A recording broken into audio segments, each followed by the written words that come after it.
Alright, everybody, I think we're good to be live. Welcome back to the world of Danganronpa. There we go. And we're going to be continuing with Chapter 3 today, and if I had to make a wild guess, I do not think that Hifumi is going to make it to the end of this live stream. Because it seems pretty likely that he is going to be the next person to get picked off. If I had to pick one, I did do some of the school store gambling off screen, so we have plenty of items now.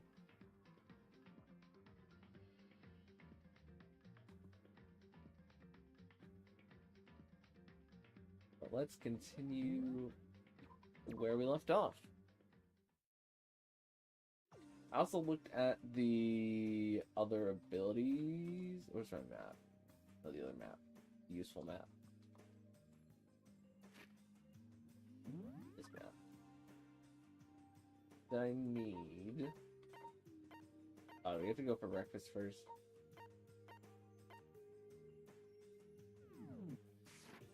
Okay, let's go to breakfast.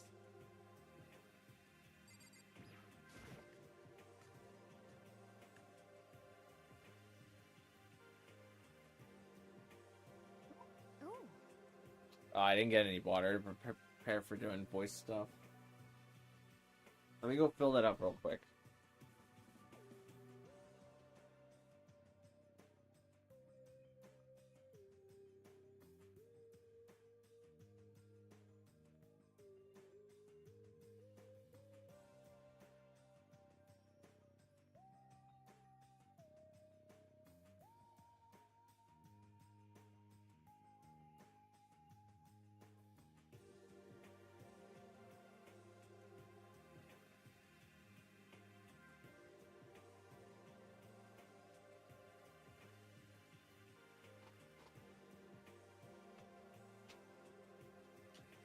Okay, I got some water.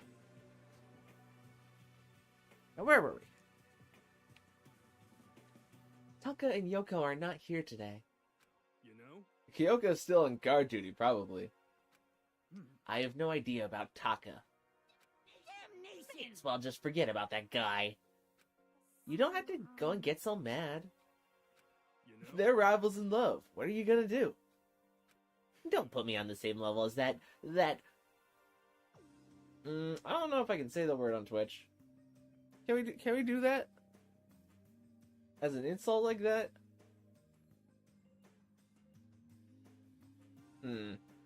I don't think I'm gonna finish that sentence anyways. But Nah, my guess is you're already infected. Wait, can you really we're not talking about this. Stop being vulgar. Let's eat breakfast. But as soon as my hands approached my food... Huh? That voice. The doors to the dining hall exploded open, and a figure appeared. Hi, Jill. So it's you, Genocide Jack, and that's enough. Don't bother asking why we arrived at the same time. The answer should be obvious. I'll give you a hint. I'm wearing... What are we doing here? We are not off to a great start. Who asked? I don't think anyone wanted to know. Hold on a sec. You... Huh? What's your top power level? Like 35, 22, 33? You start out big on top and try to look thinner down south. Yep, we're not reading that one. You're starting to freak me out. No forgiveness.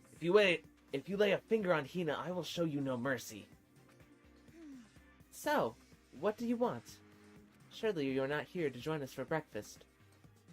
Naturally. Of course not. I came to hear a story. A story? A story that nobody's bothered to tell me yet. Are you talking about alter ego? Sorry, but we can't talk about that right now. What? Why not?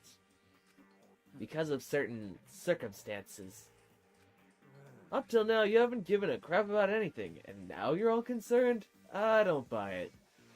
It's all I've just made a decision. When we get out of here, I'm going to feed your body to the vultures.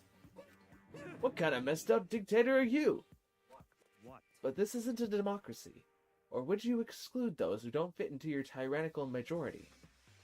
That's not what we're doing. Well, whatever. If nothing else, tell me what's going on with Taka.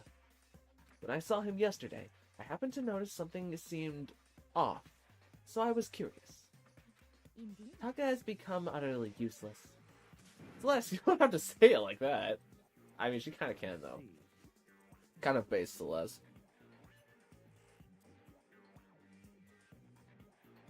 Did his spirit collapse or something? Was he unable to withstand his environment? Those men who clothe themselves in the cheap fabric of justice are often the first to fall. But perhaps that will make things all the more interesting. Interesting? Let me leave you with a bit of advice. Don't come to rely on false camaraderie, or you'll reap its bitter reward. That's why you came? To give us that amazing advice? It seems I am unwelcome here. I will grant you your desire and remove myself. Yeah. Yeah, let's get out of here. Stop. You don't need to come with me.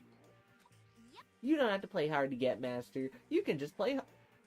We're not finished. Nope, nope, nope, nope, nope, nope, nope, nope, nope, nope, nope, nope, nope, nope, nope, nope. That doesn't make any sense. Bianca started to slowly back out of the room. He started picking up speed, and soon he was sprinting out of the dining hall. He ran away? So now he's running hard to get, I see. So at the end there, what was that all about? Just now, Byakuya was like, maybe he's like the mean guy who starts acting different or getting all flustered when things change. Guess so. Those of us left in the dining hall finished our breakfast, then went back to our rooms.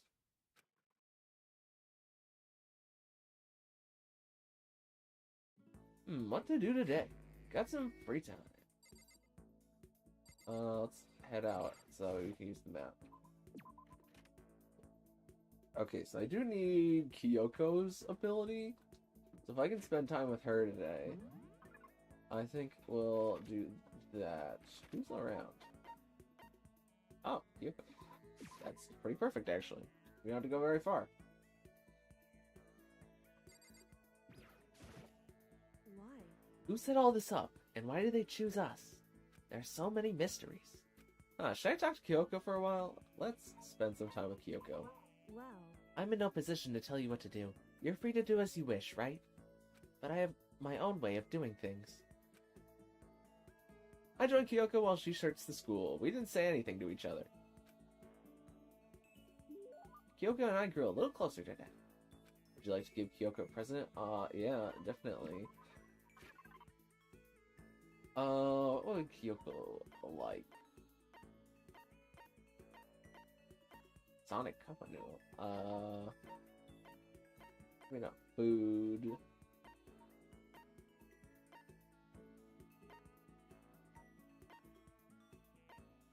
Maybe a Hope's Peak ring?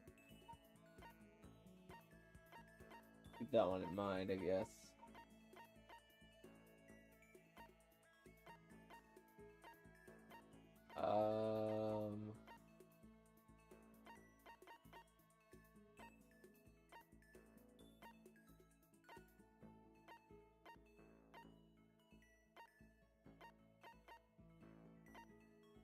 Maybe the self-destructing cassette is her thing? If we think she's a spy, she probably likes messages that self-destruct. They get those all the time. I do really want to try the cassette, but also I have 4 cassettes. So just in case it doesn't work for her.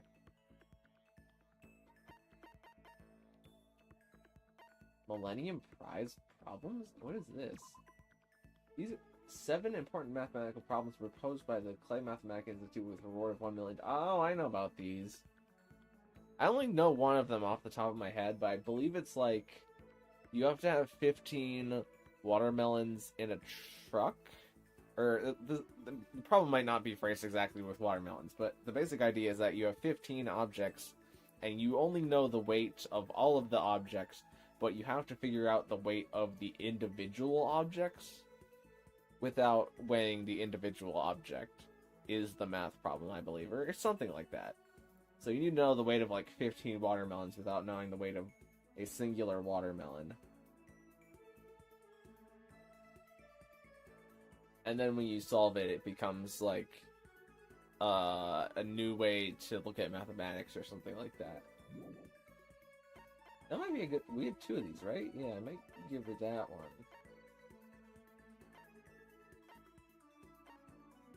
Someone's graduation album.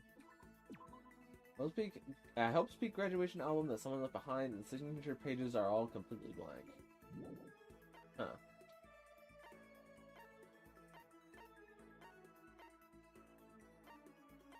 Ooh, she's a spy. She would like a voice-changing bow tie.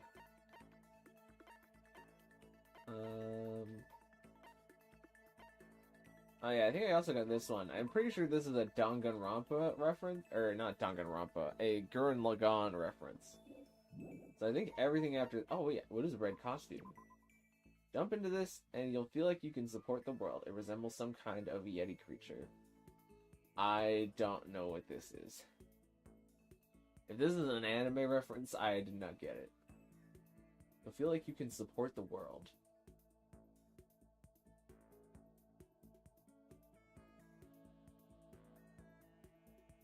It kind of looks like Elmo. I don't think it's Elmo. And these are all key items.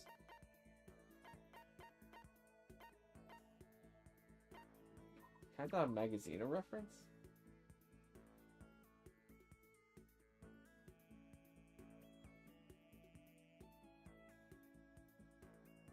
Wait, what is it? I'm not reading that. I don't know what that means. This is JoJo, this is Gurren Lagann.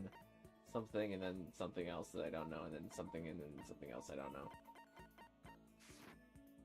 Oh wait, no. Yeah, maybe not. We need to give her a thing. Okay, we're at the top now, so let's go with... what is it? I forget already.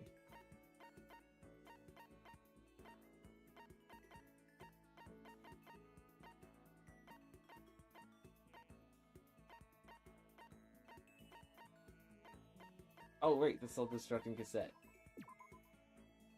Once you record a message, it starts a chemical reaction that will destroy the tape a few seconds after it's played. I think she liked it. I actually feel pleased. How strange.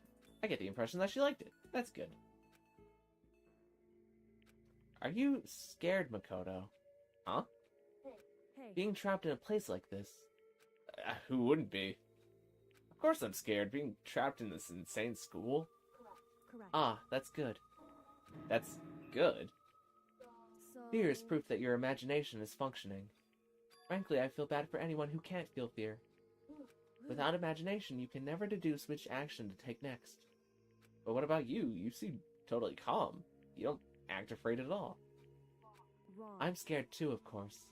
I simply hide my emotions. There's no advantage to being gained from letting others see how you feel.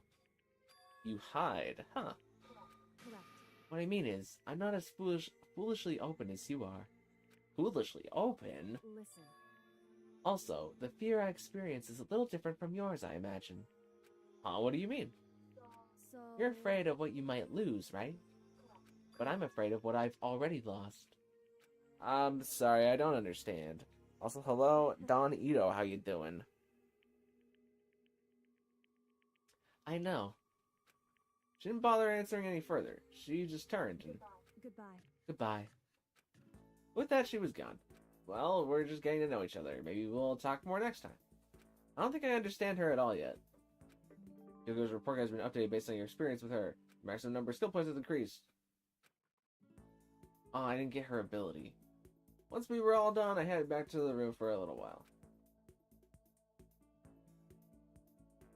She might be a tough ability nut to crack, but I will steal her ability when the time comes. I can't just sit around doing nothing. I should go find something to do.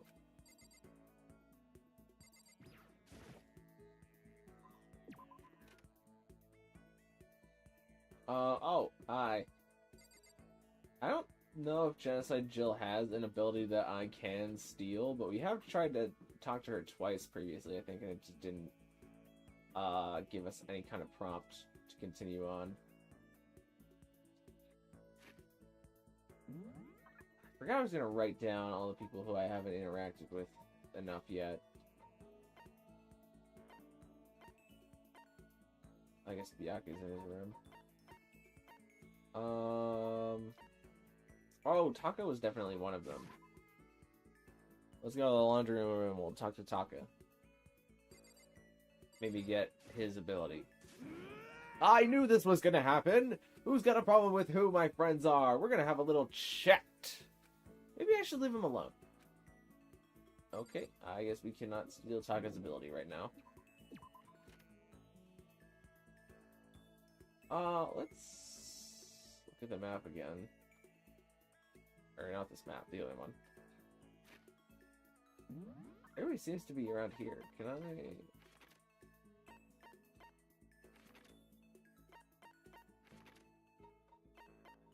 Okay, it doesn't seem like anybody is anywhere except for where we are right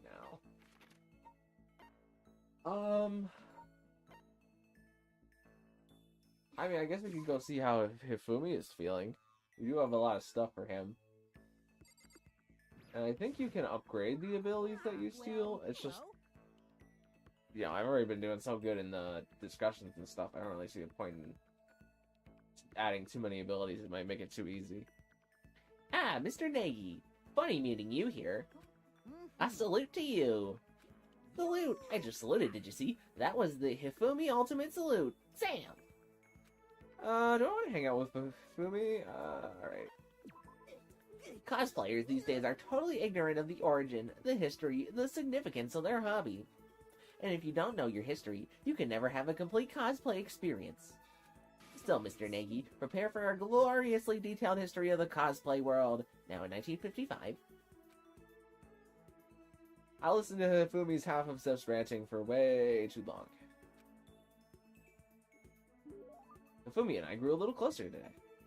Would you like to give Hifumi a present? Let's give him the thing that I think is basically intended for him. Which is... Did I pass it?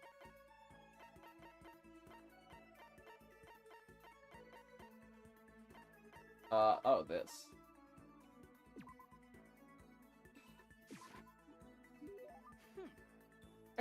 I mean, I guess it's okay. Anyway, if you wanted to hang out for a while. Seeing Hifumi so pleased with something I gave him makes me happy. Now then, this time, would you like to learn about one of my many legends? Your legends? And naturally, you don't become the ultimate fanfic creator without a few legends sprouting up around you. One such legend is how in middle school, I was able to convince the school to create a fanfic club. And from that day, I exposed myself and my fanfic to the world at large. By the way, do you happen to know what all my work is based on? Sorry, I got no idea. Well, surely you've heard of the highly acclaimed anime Demon Angel Pretty Pudgy Princess. Now, you might think that sounds totally cliche, but you would be wrong. I didn't simply copy the pretty girl Princess Piggo's style. I took a total meta sci-fi approach. My perspective was seen as quite odd, of course, but if you really look at what I was doing, my version of Princess Piggles was the total antithesis of the new wave sci-fi movement. In fact, it was responsible to J.G. Ballard's speculative fiction stylings. My geekdom is leaking out again. I apologize. Anyway, unlike most fans, I never saw Princess Piggles as your typical moe anime. Yeah, I definitely got that impression. But I can't believe you were able to single-handedly persuade the school to let you make a club. Oh, that's because I bribed them with a cut of my profits. Profits? And I've only gotten better at it. I'm blowing up. Now then, up until now, I've always focused on taking part in Princess Pickle's single-setting events. Single setting? That's when a circle gets together to come up with a project or event focused on only one show or series. So a Princess Pickle's single-setting event would only allow works involving Princess Pickle, see? On the flip side, if there's no restriction on the number of properties, you know what that's called? A single-setting event only allows material from a single show or series. And the opposite of that is that anything allowed from any property would be a special event. No, there's no limit or whatever. It had to be a pretty large-scale kind of thing. So is it a special event? Ah, what a boring, disappointing wrong answer. That seems like an overreaction. It's the opposite of a single-setting style, right? That should be a hint, enough of a hint. Single-setting event only allows for single things. So it would be a fan jam. You know nothing. The single thing would be the third option for whatever reason. The opposite of a single setting event, is it just called a free-for-all? That's absolutely right.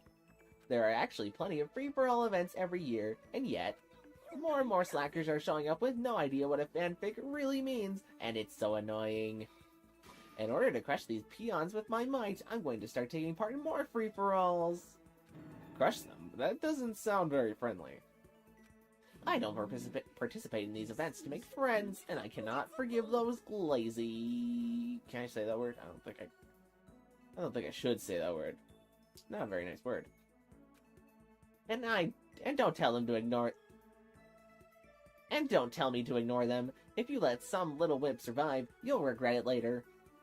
Play any RPG where the villain spares the hero and he's level 1, and what happens? Boom, dead. I kinda get it, but I kinda don't. It's a dog-eat-dog industry, where only the most brutal survive. Oh, but don't worry, I'm gonna start you off easy by getting you involved in some simple cosplay action. I'm gonna get involved. Wait, did you say cosplay? You're a pretty good-looking guy. If your costume was decent enough, I might even let you work my booth. I bet you could even get yourself a magical girl harem. So with that in mind, let's change the world of fanfiction together. What does that even mean? The movie's reporter has been updated based on your experience with him. Your maximum number of skill points has increased. Alright, well, if anything, I got more skill points, which means I can use more abilities at the same time. I probably looked like I was running away as I went back to my room.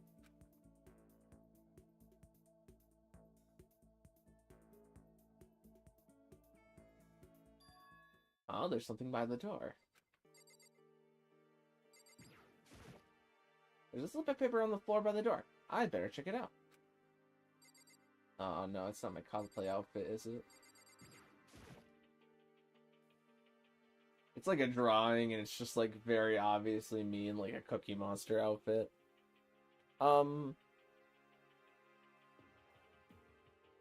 This piece of paper, it looks like someone must have slipped it under my door.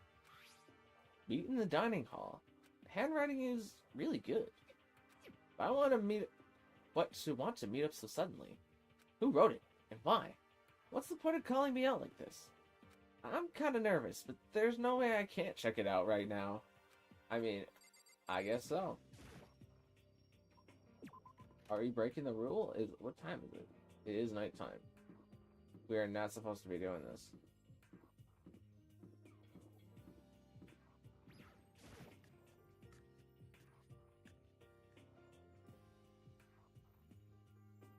Ah, hey, it's Hiro. Oh, Makoto! Hiro, then the letter I found in my room... Yep, I wrote it. Your handwriting is really nice. Well, I was always taught that if you had bad penmanship, a ghost would come and haunt you. Who taught you that? And why did you want to meet with me? Oh, I just did what Kyoko asked me. Kyoko? I'm just an errand boy on this. Anyway, what do you say to a late-night bath session? Huh? Okay, let's do it. No, I was totally lost. Hiro grabbed me by the shoulder, pulled me close, and whispered in my ear. It's all an act, so the mastermind won't notice. Everyone's waiting in the bathhouse. What? Then, did Alter Ego finish his search? You got it, hero. Let's go take a dip together. I was probably louder than I needed to be. But me and Hero hurried to the dressing room.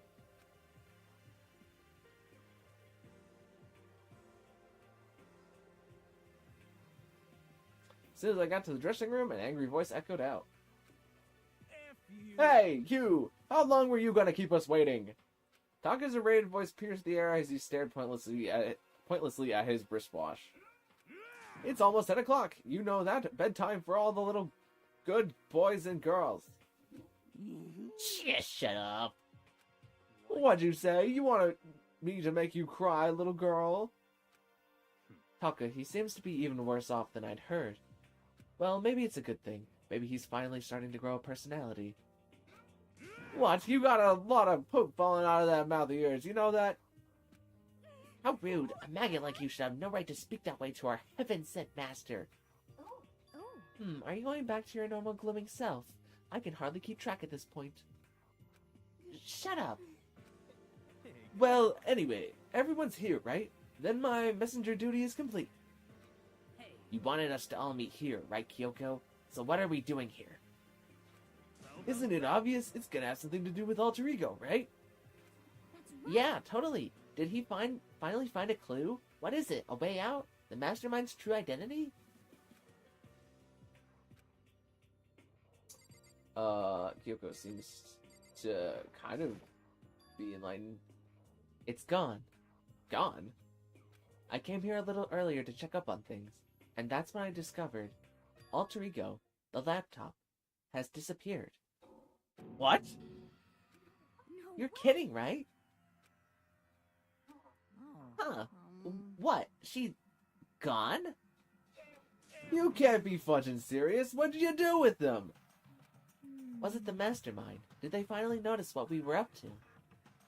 Wrong. I told Alter Ego to yell if anyone didn't recognize... Hold on, let me sentence real quick. I told Alter Ego to yell if anyone he didn't recognize appeared. If it was the mastermind, I'm sure he would have alerted us. Well, Maybe we just missed it. I was in however, the laundry room right next door all day. There's no way I could have heard it. That's true, I can confirm. We did hang out. Well, actually, we went to go look around for a bit of time because I was bugging Kyoko. But other than that, she was in the laundry. Actually, no.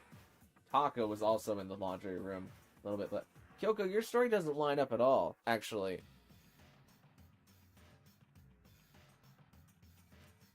But if it wasn't the mastermind, then The solution to this particular mystery is obvious. It could only have been him!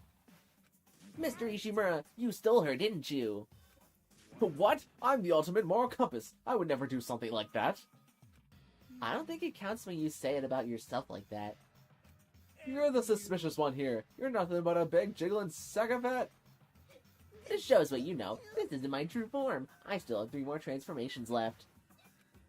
Or wait, I mean, it wasn't me. Everyone knows you're the thief. Wrong! It's you! Well, I'm sure it was one of you. So whoever did it, just hurry up and confess. wrong. No, there's no way either one of them did it. Huh? Why not? So, I told Alter Ego to yell if either Taka or Hifumi came into the dressing room. What? What? It was a countermeasure against the clear danger that one of them might come for it. But I never heard any yell. indeed. Exactly, which means it wasn't them. But, Then, who was it? so that's The fundamental circumstances are becoming clear. If it wasn't the mastermind, and it wasn't Taka or Hifumi, then quite simply, it was someone else. Makoto, Celeste, Sakura, Hina, Toko, or myself. One of us must be the thief. Why would any of us want to steal Alter Ego? How about this for a reason? There is a traitor among us. Huh? One of us is working for the mastermind. A spy. I don't know why I gasped that loud. I don't know anything about that. And that's the one who stole Alter Ego. Can you deny the possibility? You can't be. I've actually been thinking for some time now that there might be a spy among us. Onogus! Oh, it's all coming together now. The mastermind brought someone in to help keep things moving smoothly. Spy for the mastermind? A traitor? Nah, it's impossible. Something that horrible. There's no way. What? Why do you not speak? Are you struck silent by your inability to comprehend such a possibility? I don't care. I don't care who. It's someone. Anyone. Save her. Please. Rescue her. I'm begging you. I just want to see your smiling face again. Same here. How many times do they have to kill bro before they're happy? I'll beg, I'll scrape my head against the ground. Just, please, give him back. So, This is pretty messed up, but still, I think I kind of get how they feel. at the very I think least, Alter Ego is most likely still safe, for the moment at least. yes, If they wanted to indeed. destroy it, they wouldn't have taken it. They would have done it right here. I So you're see. saying whoever did it has something else in mind for him. Something else. Damn it! That doesn't matter. Nothing else matters. No matter what it takes, I'm gonna get him back.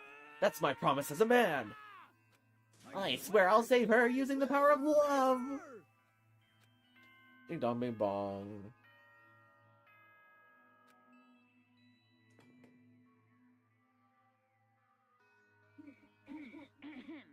This is a school announcement. It is now 10 p.m. As such, it is officially nighttime. Soon the doors to the dining hall will be locked, and entry at that point is strictly prohibited. Okay then. Sweet dreams, everyone. Good night. Sleep tight. Don't let the bed bugs bite. It's nighttime. There is nothing It is to be done. unfortunate, but we will have to leave the search for tomorrow. For now, everyone get some sleep. How can you be so casual? We don't have time to wait around. What good are you if you are too tired? You will be much more effective after a good night's sleep. Who gives a crap about effectiveness? We're talking about our feelings here. Calm down. Anything we do at night brings a higher chance of the mastermind noticing us. Celeste is right. We should begin our investigation tomorrow morning. What do you think, Makoto? I agree with you. If we run around tonight in a panic, the mastermind is sure to notice, and we won't get anything done. Taka, Fumi, I know how you guys feel right now, but it's best if, just for tonight, you can try to endure it. Yeah. This is fine. Okay, then let us part for today. We will begin our search for Alter Ego in the morning. And you should think about what I said. Someone may be very well spying for the mastermind. Alter Ego, gone as quickly as he appeared. We'd finally discovered some small measure of hope, but even that was taken away from us, and we couldn't even put up a fight. We were given hope, and then when that hope was taken away, despair. It's just like what the mastermind is doing to us. Then, could it really be true? Whoever stole Alter Ego? Could they really be working for the mastermind? If that's true... No, it can't be. There's no... I just wake up in my sleep. No! Oh, there's nobody around. I didn't even realize I yelled that out loud. The scary thing isn't the idea of someone spying on us. What's really scary is the idea that we're starting to doubt each other again. That scares me more than anything. Damn it! If I threw myself into bed, I threw myself into bed, trying to shake off all those unsettling thoughts. Before long, I fell into a restless sleep.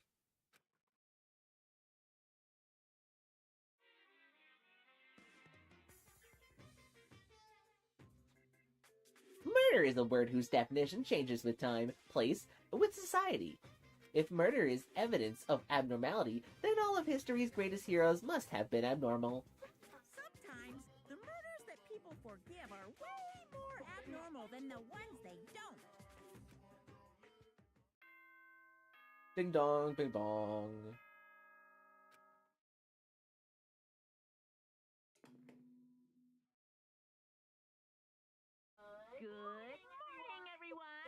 It is now 7 a.m. and nighttime is officially over. Time to rise and shine.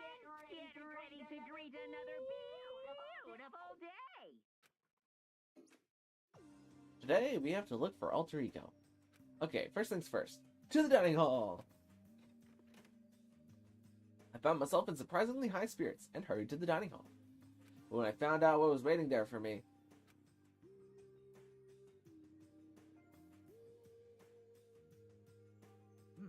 Is this it? What happened to the others? Aren't they coming? There were only 3 people in the dining hall. Sakura, Hina, and Kyoko. So including me. Only 4 people? God, this is why I hate people who take their sweet time with everything. However, Anyway, let's wait a little longer for the others. So we decided to wait, in case anyone else showed up. But no matter how long we waited. So, it's 8 o'clock. We've been waiting here a full hour. Why haven't the others come? Hiro and Celeste have never missed a day, till now. And what I'm really worried about is Hifumi and Taka. They were more eager than anyone to look for alter ego, and they're not here. Something must have happened. Huh? I was careless. I was too distracted by alter ego. But Monokuma gave us a motive. There was no way something wouldn't happen eventually. Monokuma's motive? Oh, right, the money. I forgot about that. $10 million! I prepared this graduation present for whichever lucky student makes it out of here alive. What do you think? It's $10 million bucks. 10 million smackaroos. It's like totally wowie, wow. Am I right? I mean, maybe not that many wows, but 10 million bucks is quite a bit. Don't tell me someone did something for money. That's what I wanted to say, but I didn't bother. I already understood. I understood, and I hated that I did. You can never really know another person completely. Anything can happen here, and you can't consider it strange. Not really. We need to go look for the people who never showed up. Okay, let's go track them down. Without another word, we left the dining hall. We can cover more ground if we split up. Sakura, you go check the dorms. Make sure to check all of our rooms. Makoto, you check the first floor of the school. Meanwhile, I'll check the second floor. Okay, then I guess I'll check the third floor. Don't take any risk. If anything happens, call for help right away. I really hope nothing happens. So do I. well, Okay, let's go. Anxiety was written across each of our faces as we went our separate ways. Without hesitating, we rushed to the first floor of the school. Okay, I need to look around the first floor. I have a pretty good sneaking suspicion that we will not find anything here. But we might as well. Imagine we check this first classroom and it's just 4 dead bodies. Like, oh, never mind. Seems like there is nothing strange here.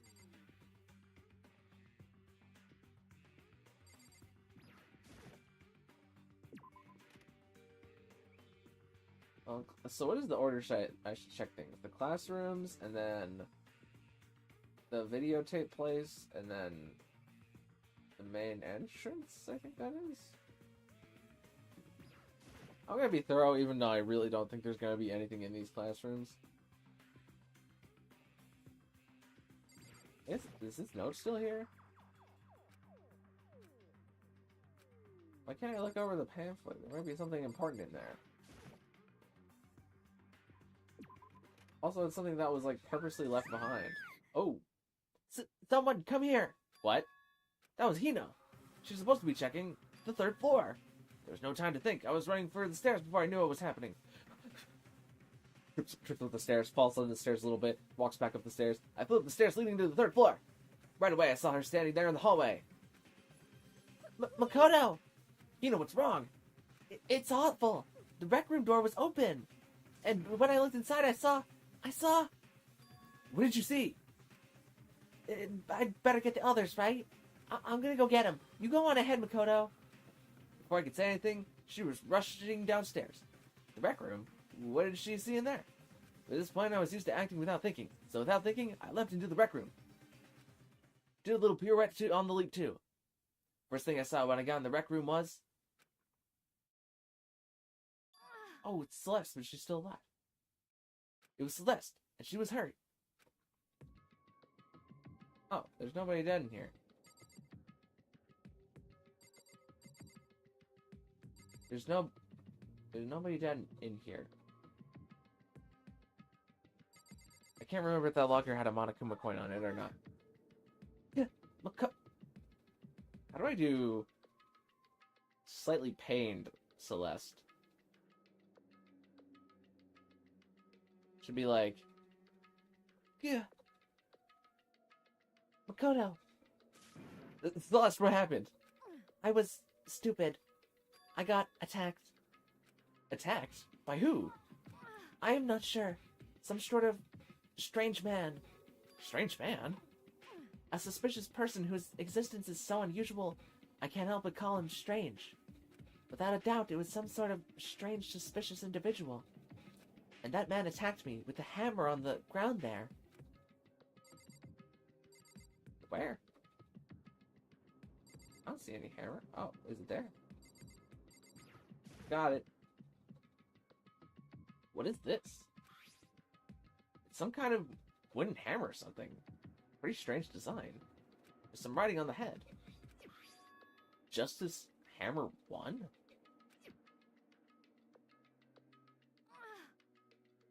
That is the hammer he attacked me with. I barely managed to avoid the blow, but I stumbled and fell. Now I curse my lack of daily exercise. So you were attacked with this? Justice Hammer 1. Makoto, Celeste! Okay. I found Sakura! Celeste, what on earth happened here? Apparently she was attacked by some kind of strange man. Strange man? Tell us everything you can remember, Celeste. Be as detailed as you can. Well, it all happened earlier this morning. I woke up a little before 7 a.m. Nighttime was not yet over. But I knew it was going to be about to end, so I decided it would be okay if I decided to take a little stroll around the first floor. I understand now that that was a mistake. Anyway, that is where I first saw the strange man. I was immediately wary of him. He was obviously suspicious, so I decided to follow him after him in secret. As I followed, I saw him go into the rec room.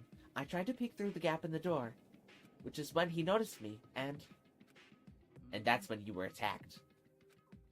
It happened after 7 a.m., just after nighttime had ended. So if I get it happened just after... So if it happened just after 7 o'clock, then that was just about an hour ago, right when we were all meeting in the dining hall.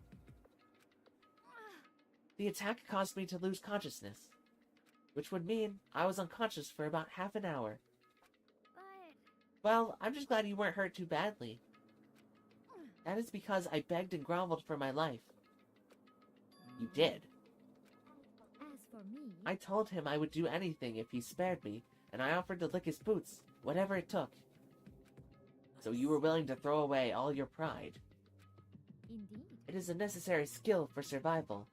Anyway, the important thing is now that we go search for the suspicious individual.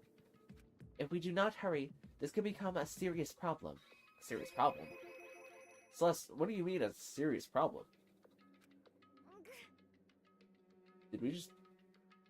What just happened? Did we move around the room just to a different Celeste character? What? Is there two Celeste in here? Which one do I shoot? When I looked in the rec room, I saw that the suspicious man was not alone. He had with him Hifumi. Dun dun dun! I knew it.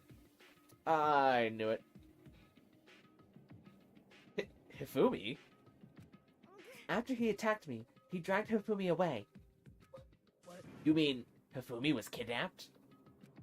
Shouldn't we start looking for him then? Listen, Celeste, did anything in particular stand out about this strange guy? Did anything stand out? Well, rather than trying to explain it, it would probably be faster if I simply showed you. Showed us. Indeed. This is Hifumi's hand-me-down, his digital camera. You don't mean... I was able to photograph the suspicious individual without him realizing it. Seriously? Let's see it. It would be... I would tell you not to be shocked, but I fear it would do you no good. With that strange comment in mind, we all looked at the camera. Oh. Huh? What? Well, you were definitely right about the strange part. Their face is totally covered. Is that a robot costume? As I said, a very strange and suspicious individual, yes? So this weird robot guy dragged Hifumi away? And I took this right after being attacked. In other words, a full hour ago. Which is why, if we don't hurry, it could become a serious problem. I believe I understand what happened. Well, no, there isn't much I don't understand, but... Or there is much I don't understand. The point is, someone dressed like that... The point is, someone dressed like that dragged Hifumi away. And it happened over an hour ago. Just a second. This is bad. We have to hurry. Celeste, do you know where this mysterious man went? Let's see. When they left the rec room, they headed left. I see. If that's true, then they were headed towards the stairs leading down to the second floor. Then he must be down there, right? The second floor, that's where Kyoko was supposed to be. Huh? Speaking of which, why isn't Kyoko here? Sorry, I didn't have time to go look for her. This This is bad. If the strange man did head to the second floor, Kyoko might run into him. We have to hurry. Kyoko's in danger. As soon as the words were out of my mouth, we all rushed out of the room and down to the second floor. Hey, you two! What? What's going on? What's all the fuss? Yeah, you guys playing a game or something? Does it freaking look like we're playing a game? Listen, have either of you team seen Kyoko or Hifumi? Nope, sure haven't. Are they on this floor? We just got here ourselves. I heard some kind of uproar, so I came running. We came here together! Stop. No, you're just stalking me. Anyway, can you guys help us look for them? Why? What just happened? There's no time now. We'll explain later. That's fine. Well, fine. It sounds like something interesting is going on. Hifumi, Kyoko, if you can hear me, say something. Her voice echoed down the hall in vain. Oh. Did you hear something? Maybe. I think it came from the library. Okay. The library? Okay, let's go. We ran to the library as fast as our legs could carry us. When we opened the door to the library...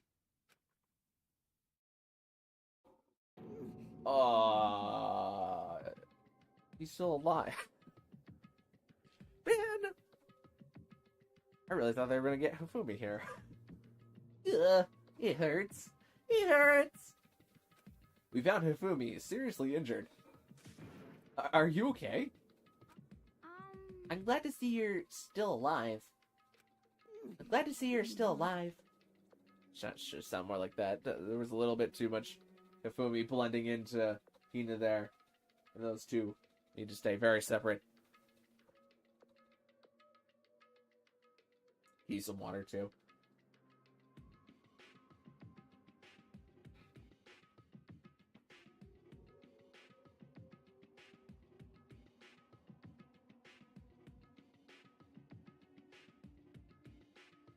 Okay. It's super bad, though. Look at all the blood. What? How did you get hurt? That guy hit me. What guy? Makoto, do you have to ask what guy? I feel like there's a pretty obvious answer to that question. Robo Justice. That's what I decided to call him just now. What did you say? What are you talking about? Oh, the hammer's on the ground too. That guy was Robo-Justice. Indeed. This Robo-Justice you are referring to is it not? What the hell am I looking at? This is the one that attacked Celeste and Hifumi. Isn't that right, Hifumi? Yeah, that's him. I'm sure of it. Robo-Justice. It can't be. Robo-Justice, huh? Damn. This just keeps getting stranger. Can we look at the hammer on the ground? Okay, it's number 2. It's a hammer, just like the one Celeste was attacked with in the rec room. But this one is... Hammer Justice Hammer 2. And on top of that, this one is actually a little bigger than the first one. He attacked me with that hammer. He bonked me right on the head with it. Well, A hammer that big? I'm surprised you're still okay. I'm not okay. Look at all this blood. Hey, Protein helps heal wounds, you know. Would you like some? I've never heard such a thing. Are you sure it isn't just you? It's him! A robot of justice, huh? Now things are really starting to get exciting. What kind of special moves does it have? Can it fly? Can it combine? Oh. What? Why is he here? are you Let us not sure concern this- ourselves with him. What we need to do now is to get Hifumi to the nurse's office right away. Whatever else we can do, he needs to be treated as soon as possible. Yeah. You're right, let's go. Thanks, everyone. We moved Hifumi to the nurse's office on the first floor so that we could take care of his injuries. How you feeling, Hifumi? You want me to take a look at ya? I'm okay. I think it stopped bleeding. I'm still kinda dizzy, though. Perhaps you should rest here a while. Yeah, good idea. well then. The rest of us should get back to looking for that mystery assailant. Yes, indeed. Indeed, before another victim appears. The Justice Hammers seem to be increasing in size. First 1, and now 2. So in other words... So if there is a Justice Hammer 3, we can only assume it is even bigger than the first 2. If you got hit with anything bigger than that, you'd be dead for sure. Tell us what happened to you, Hifumi. Well, I woke up early this morning and started looking for Alter Ego ahead of everyone else. I went to the 3rd floor, and that's where the strange costume man attacked me. That must be what I witnessed around 7 at this morning. After that, he dragged me to the library, and whack! Down came the hammer. That must have been 30 or 40 minutes ago. At around 7:30, in other words, we would have still been in the dining hall. Which means Hina, Sakura, and I were together, and Kyoko was still with us. So we all have alibis. I was in the laundry room doing my laundry. His black underwear is as black as the pit. Hold on, Genocide Jill voice. Genocide Jill voice is Girl Flowey. I had it earlier. His black underwear is as black as the pitch black darkness of the blackest night. What? We'll go with that. Why do you know that? Isn't it obvious? 'Cause I was peeking! Anyway, so that means Bianchi and Toko were together at the time. Meaning they also have alibis. Then the only ones who don't have alibis for when Celeste and Hifumi were attacked are the only 2 we haven't seen yet. Hiro and Taka. That's it, right? Very By the strange. way, what happened to Kyoko? I haven't seen her anywhere. Oh yeah, she was supposed to be checking the 2nd floor, but I didn't see her up there at all. Where could she have disappeared to?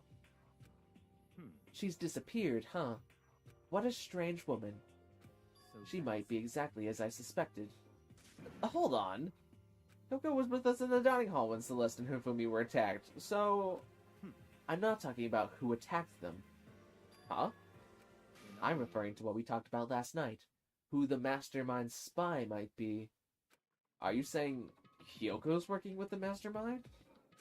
That's not possible. What? Isn't it? This woman, who seems almost eager to handle dead bodies, hasn't even revealed her true identity. Hey, Save this discussion for later. Right now we need to focus on finding the suspicious individual. Yeah, if we don't hurry, there's gonna be more victims. That might be why Kyoko and Taka and Hiro haven't shown up yet. She's right. We have to do something about that mystery man first. Don't worry about me. I'll catch up with you guys after I rest for a bit. Hopefully after you rest for a while. For forever. Understood. Take care of yourself. well, Okay, let's go. Hmm. So whoever that is running around, why are they wearing that weird costume? Don't bother looking for a reason from a deviant. What to do? So what are we gonna do? Split up and look around? Our opponent is very dangerous. We don't know what they're capable of, even here. What? What's wrong? I saw a shadow, something moving around at the top of the stairs. Really? Up on the second floor, then. You bastard, you won't get away from me! That was instinct right there. We all shot towards the stairs. He must be around here somewhere. Let's split up and corner him. But we don't take any chances. As soon as you find him, call out and we'll come running. I'll come running. Oh, Okay, but what should we yell? just a Anything, it doesn't matter. So then, Then is ha, okay. Ha, or do ya, or whatever you want. Just yell loud enough so that we can hear you. Do ya, I've never heard such a reaction. Okay, whatever, just hurry up and start looking, okay? Let's go. Hey, Mr. Robot, where you hiding? If you don't come out, we're gonna decommission ya!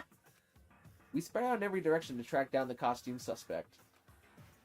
My direction I am choosing to spread out is... Oh, it could have gone to the third floor. Maybe he's back in this really niche classroom. Way, way, way over here.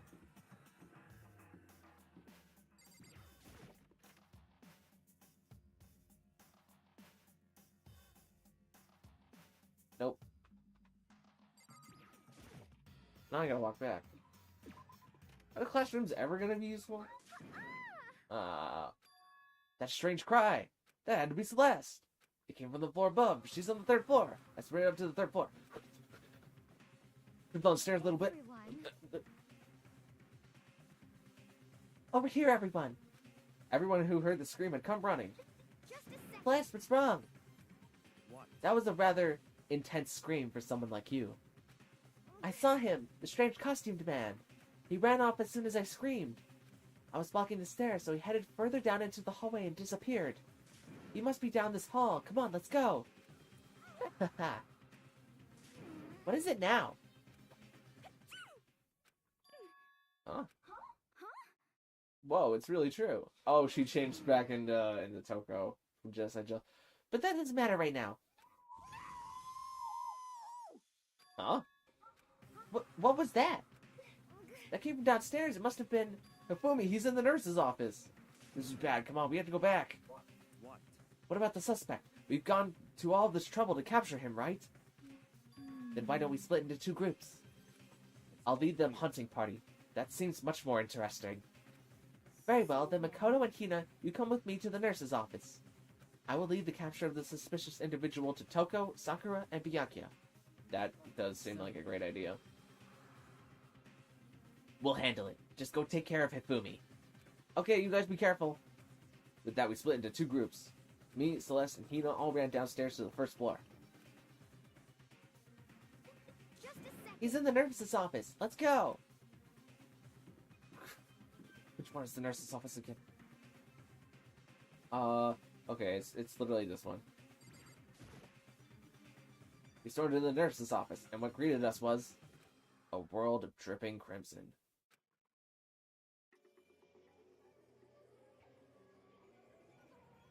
Ooh.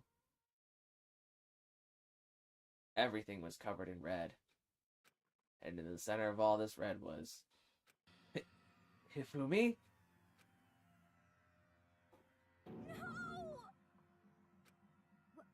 It looks like something very bad has happened. I certainly was not expecting this. Oh, that's something Celeste said. and probably with more emotion than how I just said it. I certainly was not expecting this. I did not imagine that Hifumi would be murdered. Murdered? You're not serious, are you? He's not really dead, is he? Ding dong, bing bong. Yep, 3 of us have discovered the body. A body has been discovered. After a certain amount of time, which you may use however you like, the class trial will be. Man, who got to Hifumi before I did?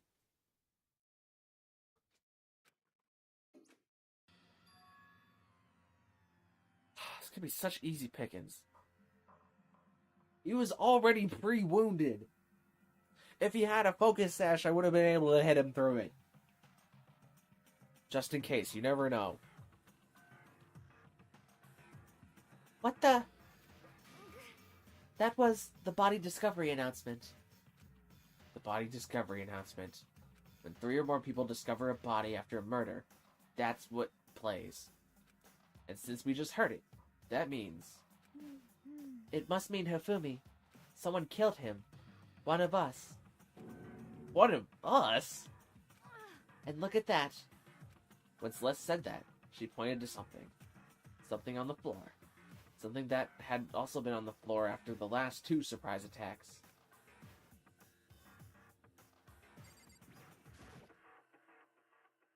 Another hammer. Justice Hammer 3. That's even bigger than the other 2. Just as I suspected, one strike from that, and you are finished. Then the killer. There can be no doubt. The suspicious individual. Going by what Hifumi called him, the culprit must be Robo-Justice. Whoever's hiding in that costume is the one that killed Hifumi. But, wait. You saw him on the 3rd floor, right? Running back into the hall. So how did he end up in the nurse's office? You're not saying they, like, teleported or something, right? We can figure that part out later. Right now, we have to tell the others. You're right. Then shall we go? Hina, snap out of it. I mean, 2 people should stay to watch the body for watch body reasons. Huh? Are you okay, Hina? Sorry. I'm not sure I can move right now. I'm feeling kinda... This is a problem. We can't just leave Hina here alone. Okay, then I'll go get everyone. You stay here with Hina. Very well. I'll leave it to you then. Okay, I'll be back soon. I tried to sound confident and upbeat, but I still hadn't stopped trembling from what I'd just been through. Everyone else is already on the 3rd floor. I have to hurry. Perfectly ran up the stairs this time. This is where everyone was chasing after the suspicious individual. Where was he headed? He went down the place. You're not going further down the hallway. Way into the back of the hallway? I guess we're going this way. Am I wrong to assume that he's in the physics lab?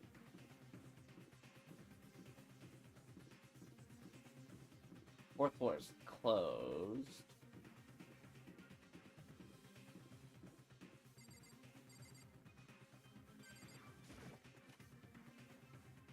Hello, Skills, how you doing? I guess the title was right. I guess it was.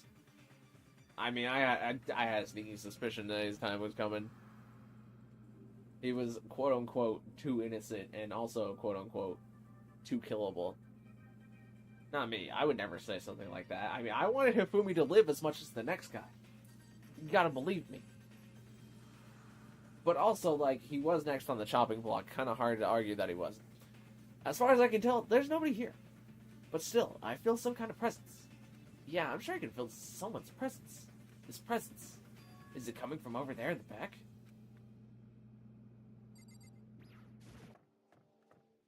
I left through the doorway, and when I did, I found another nightmare. The second nightmare of the day was waiting there to greet me.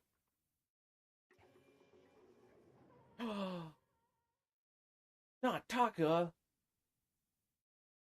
There, in a pool of his own blood, was Taka, dead.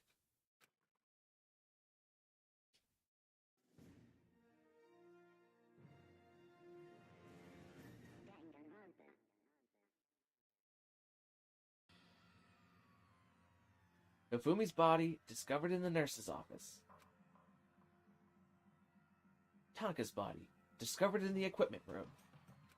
I was witness to 2 nightmares, one right after another. No, they weren't nightmares. This is harsh reality. The true nightmare is this reality, the reality I have to face every day. But still, why is this happening?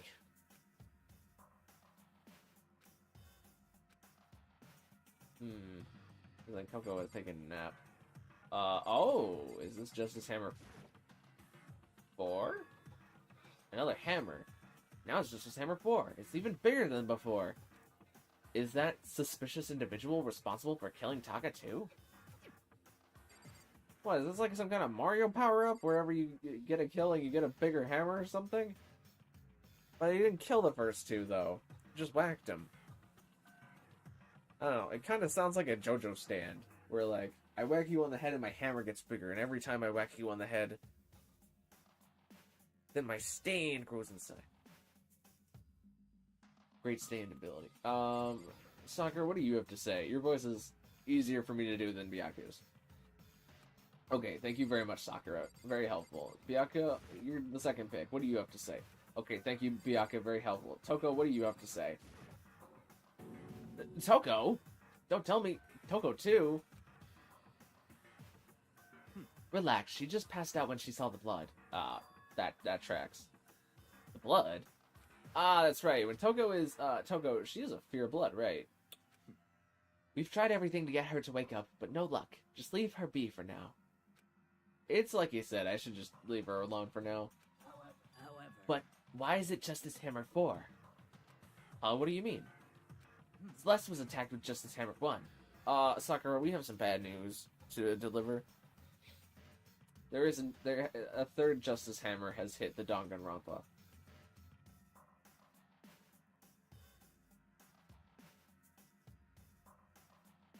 And then, where was I in that sentence before I started making a reference that is 22 and a half years old? Or over 22 and a half years old. That's the South Park rule. Celeste was attacked with Justice Hammer 1. Then Hifumi was hit with Justice Hammer 2. But this time it was Justice Hammer 4. What happened in number 3? What? What's the matter? Well, you mentioned Justice Hammer 3. You just reminded me. What? Out with it. Do you know something? Actually, Taka's not the only one that's been killed. Hifumi's dead too. what? Hifumi's been killed? Yeah. I see. Which is why you came to get us. Then we'd better go check it out. Of course, come on. So Sakura, Byakuya, and I rushed out of the physics lab. We should have left Toko alone. How do we guard 2 bodies now? We need to look around the school too. But as soon as we were out of the physics lab. Oh, Ah, hi Celeste. Celeste, are you supposed to be waiting in the nurse's office? Something has come up. Yeah, I heard. Hifumi is dead, right? indeed. Well, that is not all. It is gone. Huh? What's gone? It has disappeared. Disappeared? Hifumi's body has disappeared. What? What are you talking about? It's disappeared. Don't be ridiculous. Are you serious? What? What the heck is happening here? Everyone, back to the nurse's office. No, we need to watch the bodies. We can't leave. We need people. Gosh darn it, somebody listen to me. I practically let down the stairs, nearly losing my balance. I tried to do a cool parkour thing where I jumped between the stairs, but I actually just slammed my head on the forehead on the banister. I was fine, though. I reached the nurse's office completely out of breath. Yeah, he's gone. I couldn't believe my eyes. Hifumi's body was there just a few minutes earlier. It just disappeared? Me and Celeste went to the bathroom. You had one job! That's all I'm asking! Just watch the bodies! Oh my goodness. But we were only gone for like a minute. And then, when we got back, Indeed. this must have been the work of the culprits. They must have come and carried the body away. They must really be enjoying this. Enjoying the sight of us standing around, frightened and confused. We're all going to die here.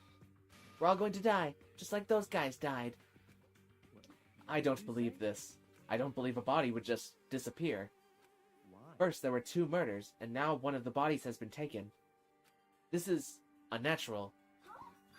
Hold on, what do you mean 2 murders? You might want to sit down for this one. Taka's been killed. We found him in the equipment room. No way. It can't be. Taka too? It can't be. It can't be. No! Hina, calm down. We're all gonna die. All of us. They're gonna kill all of us. Then who might the next target be? Toko? Huh? What? I completely forgot. She's still unconscious in the That's what I said 5 minutes ago. She's still unconscious in the equipment room. You left her at the scene of the crime? We didn't have a choice. She passed out and she refused to wake up. Huh? So she is still unconscious. Damn. Wait, so you knew she was still up there and said nothing? Why? That annoying little insect that clings to me whenever I go, wherever I go. We'd be better off without her. You bastard! Calm down. You forgot about her, didn't you? You have no right to blame me. Everyone stop fighting! Right now, we need to hurry back. I can't take this anymore. I don't want anyone else to die. Damn. Byakuya, if something's happened to Toko, I'll never forgive you. Also, Tokyo, Japan. If anything happens to Tokyo, Japan, I will also never forgive you, Byakuya.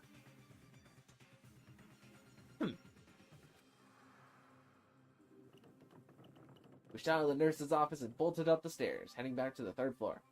We ran back to the equipment room at full speed. And when we got there... Toko! Thank God you're okay. But right away I noticed. There was something very different here. It was gone. Taka's body, which should have been right here, had disappeared. This is... This can't be happening. Are we hallucinating all this or something? No, it's not a hallucination. I know I saw it before, and what I'm seeing now isn't what I saw before. Taka, walks in, hey guys, what's going on? I just finished breakfast. What? Are you saying Taka disappeared too? Stop talking. Stop saying disappeared. It didn't just vanish into thin air. Obviously whoever did this has hidden the body. But why would they do that? But why would they do that? I think that was a Makoto line. I couldn't possibly begin to imagine. Anyway, our costume suspect is likely continuing his crime spree. We gotta hurry up and catch him before he kills all of us. No, there's a rule against that. It's just probably what Byakuya's beginning to say here is... Why, I wasn't too worried about Toko. Oh, I don't think you have to worry about that. Huh? Think about it. Who could possibly be responsible for killing and hiding these dead bodies? When Hifumi's death cry went up, What is that sentence? When Hifumi's death cry went up, everyone here was together on the 3rd floor. It is so. After that, we split into 2 groups. And now this time, you all came here as a group from the nurse's office. In other words, the only ones who could have done this are Hiro and Kyoko, who are still missing. Hold on a sec. Kyoko has an alibi for when Celeste and Hifumi were attacked. There's no question that she was in the dining hall with us. You seem very adamant about defending her. Perhaps you are in love? That's not it at all. That's fine. Well, anyway, yes, I do accept Kyoko's alibi. Let's Which means the suspicious individual we're looking for can be none other than Hiro. Which further means there will be no more murders. The regulations are very clear about that. Ah, that's right. There's that rule that says you can only kill a maximum of 2 people. That's right. As long as that rule is in place, there will not be a third murder. If they were to break that rule... I'd mince ya! Mince ya without a second thought! Mince ya, grind ya, turn ya into paste. Oh, by the way, did you know that fish paste can also refer to shellfish, like shrimp or crabs? Indeed. Let's So, see. since 2 people have been killed, there's no possibility of that anymore. Perhaps. You knew that from the beginning, didn't you, Byakuya? Which means you knew Toko was never in danger. I still meant it when I said we'd be better off without her, though. In other Anyway, words, with that in mind, we can now relax and search for the missing 2 bodies. The 2 missing bodies. That's what it said before, too. 2 people have been killed, and their bodies have been hidden. And only one without an alibi. And the only one who could have done it is Hiro. But is he really the killer? And what about Kyoko? If she's not involved in this case, where did she go? what? Hey, Makoto, what's the matter? Oh, it's nothing. Whatever. We need to find those bodies, and our little narrative here can't move forward. So Very well. Let us split up and begin searching. but But... There's no need to be afraid. No more murders will take place during this case. 'cause I know that. I mean, I think I do, but... If you're still nervous, I'll come with you. Okay. Thank you. No need to thank me. Then let's get moving. Yell out if you find anything. Byakuya left the equipment room, followed by the others. I have to try and find the missing 2 bodies. Why do I keep saying that? It says 2 missing bodies. Jeremy says title was not lying. I mean, I just have future sight sometimes. Did not think it was going to be both Takia and Hifumi, though. I did not think we were going to get into a double murder in this chapter. I thought it was going to be maybe chapter 4 or 5. We could start with double murders. I guess we're looking for anything at this point? I mean, can we go back into that room and look around for a bit? Maybe in the physics lab?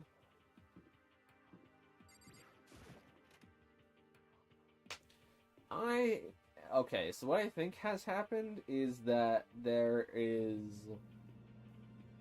secret passageways in the school. Let's future sight for a little bit. I think there are secret passageways in the school that allow people to hide things. And one of them is in this room. Somehow. Like, if you told me that this shelf splits apart right down the middle right here, where there's a very obvious split, and like shelf went that way and it went that way, I would be willing to believe that. Also, this tarp didn't have a Monokuma coin before. I mean, can we really just leave Toko here? I mean, I guess she's fine. I guess there really isn't anything else to look at here.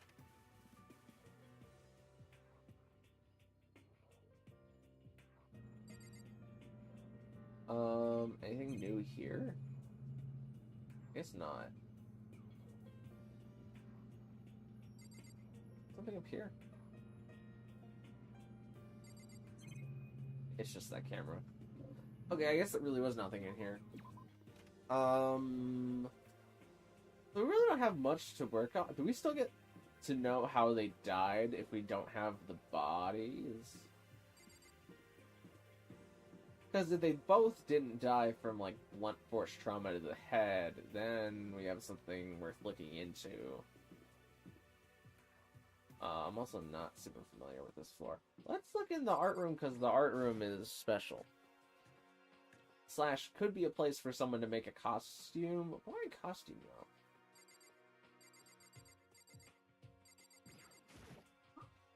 Where could 2 dead bodies have disappeared to? Can we go back here? Huh, the door must be locked. Anything weird about the statues? Is this guy always like this? Nah, I guess it was.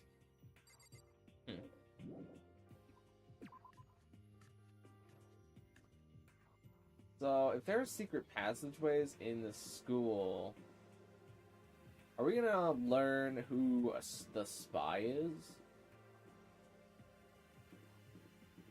I'm also kind of suspicious of Celeste, specifically because she was one of the ones to go to the bathroom when the body disappeared, and she said that she saw that person, but she could have been lying. Also, she could have been lying about being attacked. I don't know how she would take a picture of herself, though.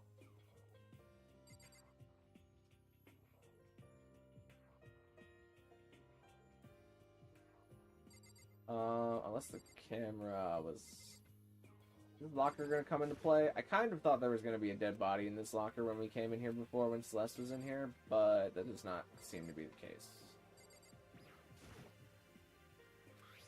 She really attacked with this just as Hammer won. But what the heck is with this thing? That's what I would like to know. I don't get the whole Hammers thing yet. We don't even know anything about this Robo Justice character. And if we would know something about a character that is Robo, it would be from... Oh, hi, Celeste. I wasn't talking bad about you.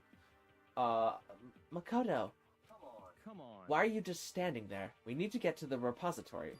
Huh? You mean... Indeed. I found them. Hifumi and Taka's bodies had both been hidden in the repository. Goodbye. I've already told Hina and Sakura. We'll go on ahead. Their bodies were in the repository?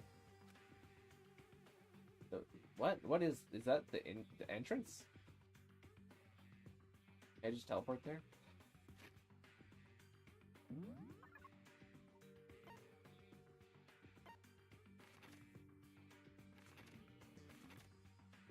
Not dormitory, home speak first floor. Where the heck is the is it here? Maybe it's on the 3rd floor since they found it quickly.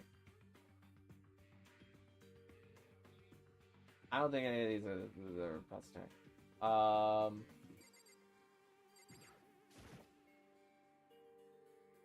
I need to hurry up. Where is the repository? Is that the place behind the art? There is a place behind the art room, isn't there? Is that it? We just couldn't go in there before it was locked?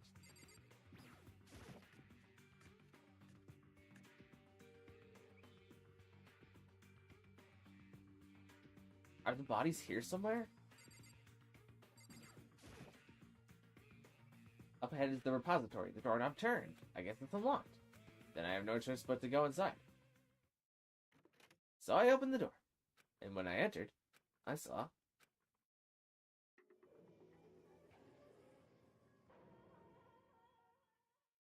I don't know why we're so horrified. I mean, we were told that they would be in here. Also, there's the tarp. The 2 bodies had disappeared were right here. The smell of blood made me gag. What I saw before my eyes was unquestionable, unavoidable, unwavering reality. And then I heard the announcement for a second time. Ding dong bing bong. A body has been discovered. After a certain amount of time, which you may use however you like, the class trial will begin. Okay. And so here we are. Without further ado, let me give you all the next Monokuma file. I was going to hand them out when you found the bodies the first time, but I thought something might happen. It was really hard to resist, but it turns out I was right. Just hand it over already. Now make sure to investigate with all of your mental might and prepare for the class trial. Okay, see you later! Well then, now that we've found the bodies, all that's left is to uncover the culprit. Hold on! How can you be so calm? I mean, they're dead, you know. Dead! Gone forever! They're never coming back! Awful, this is just too awful! Hina suddenly burst into tears. She clutched at Hifumi's lifeless body. Who would do this? Why? Large wet tears fell from her eyes. The tears landed on Hifumi's cheeks. If this were some world of make-believe, that might have been when Hifumi opened his eyes. But this wasn't a movie.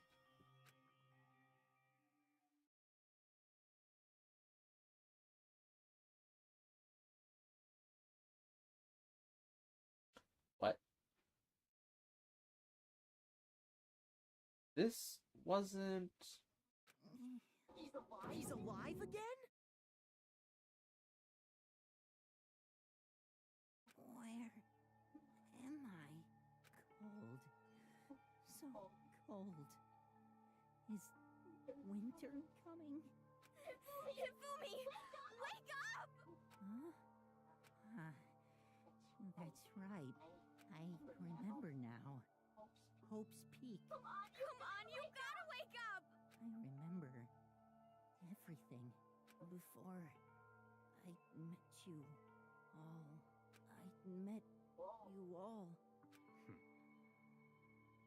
His memories are all blending together. He has nothing useful to offer us. The light, it's reaching out to me like the tail of a comet. Hey, Hifumi! Who was it? Who attacked you? Who tried to kill you? Who killed me? That's right. I remember their name. Yasu.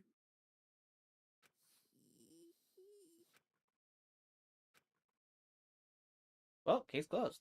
It was Yasuhiro. I mean, that seems pretty...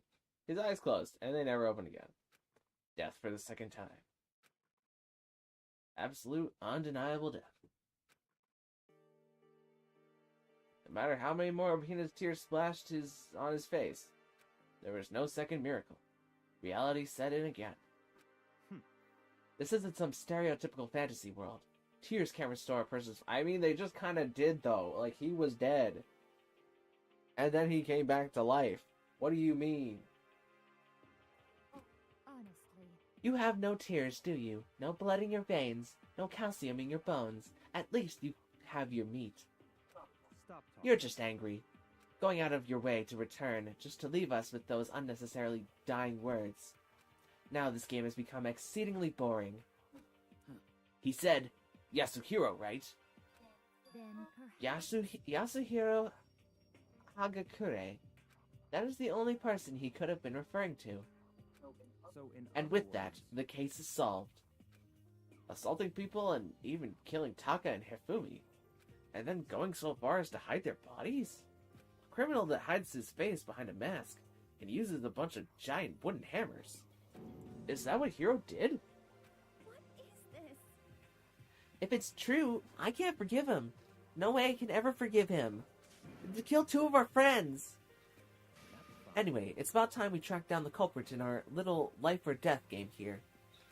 Although, this time it's not all that life or death. The trial will conclude without much trouble. Indeed. Yes, it does look that way. It's going to begin again. We have to go through this one more time. I have to accept this. I have no choice but to go through with this to make sure everyone survives. I just have to do it. Investigate. First, I better check the Monokuma file. The victims were Hifumi Yamada and Kiyotaka Ishimura. The cause of death for each was a blow to the head. It is thought that they were both killed with a similar weapon. That's it? very strange. Yeah, it's pretty strange. We got way less information this time than before. That is no problem. After all, the events of this case unfolded before our very eyes. We should know more about what happened than the Monokuma file could, anyway. Maybe. Well, There's something else that's bothering me.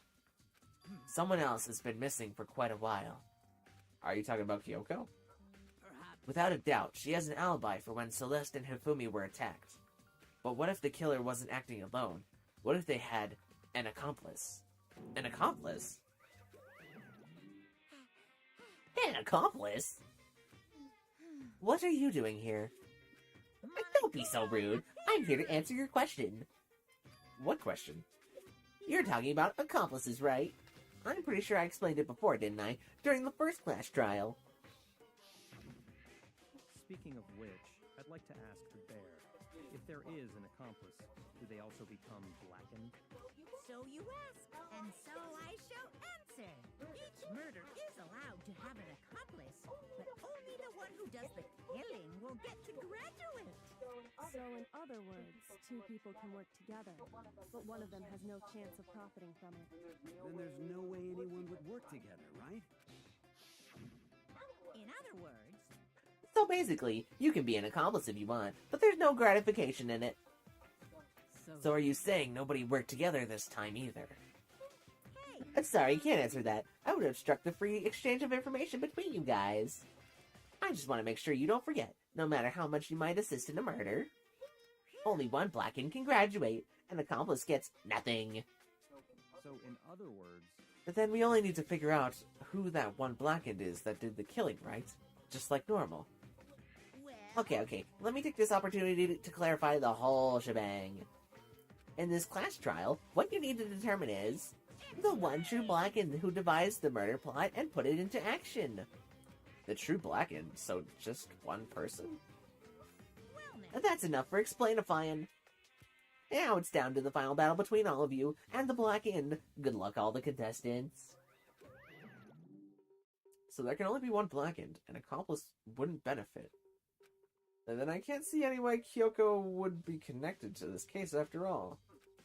You may be right. If that's true, then Kyoko, where are you?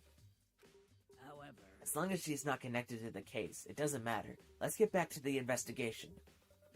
Indeed. We still haven't talked about where the robot guy went after Celeste said that they saw them. Like, did they not find him? Is that just the idea? Fairly curious, huh? I have absolutely no doubt that Hiro is responsible. But for the time being, I suppose it can't hurt to pursue further information.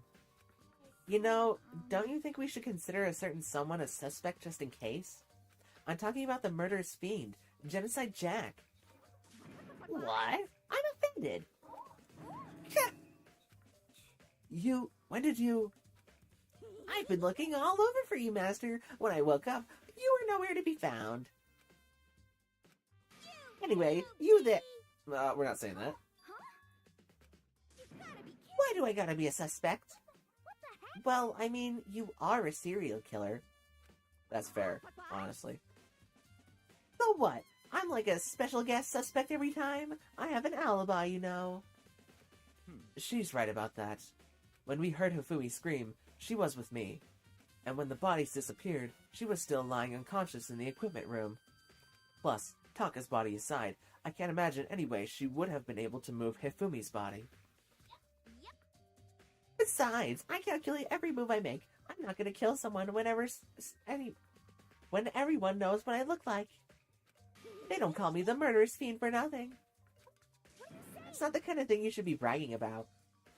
Let's see. On another topic, Wait, that's not Celeste. Hold on, cycle. we should post a guard by the bodies like before. We can't have them disappearing again. so Hina and I can handle that. You don't mind, do you, Hina? Sure, I'd be totally useless on the investigation anyway. it's all Then that's that. Let's begin. This whole thing is so strange. All but one of us has an alibi, so figuring out who did it should be obvious, right? But maybe it's just me, but I don't think it's gonna be as straightforward as it seems. Monokuma file number 3 has been added to the Truth Bullets section of your handbook.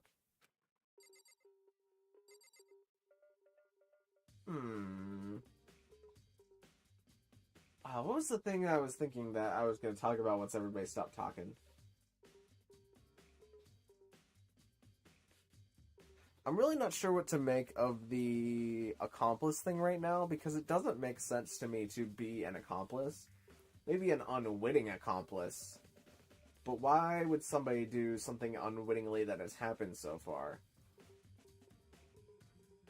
Because the sequence of events starts with Celeste and Hifumi and the Robo-Justice in the game room. And the Robo-Justice took Hifumi and was attacking him.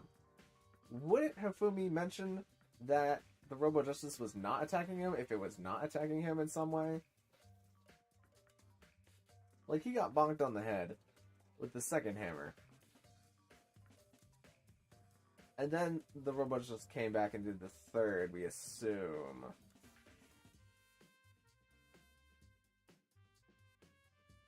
Unless Hero... Unless Hero is the spy, in which case he knows how the walls work, and... No, I really don't think it's gonna be him. I think he's a pretty red herring right now. And there's more information to be found out about Hero later.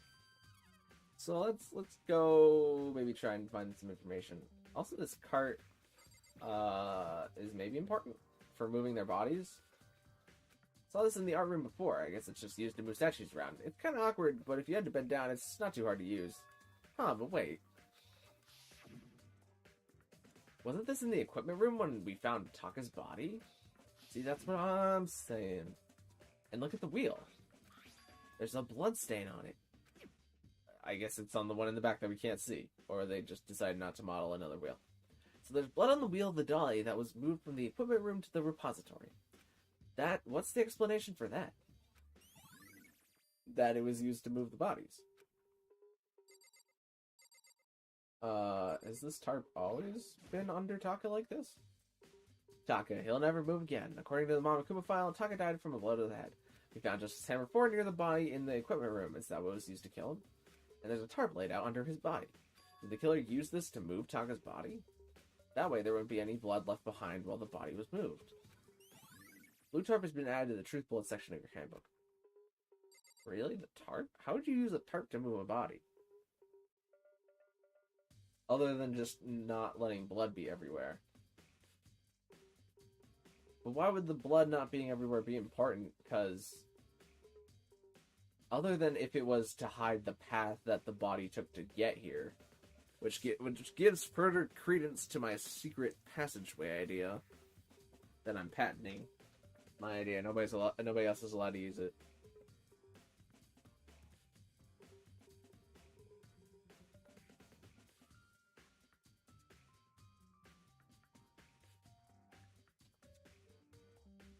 Okay.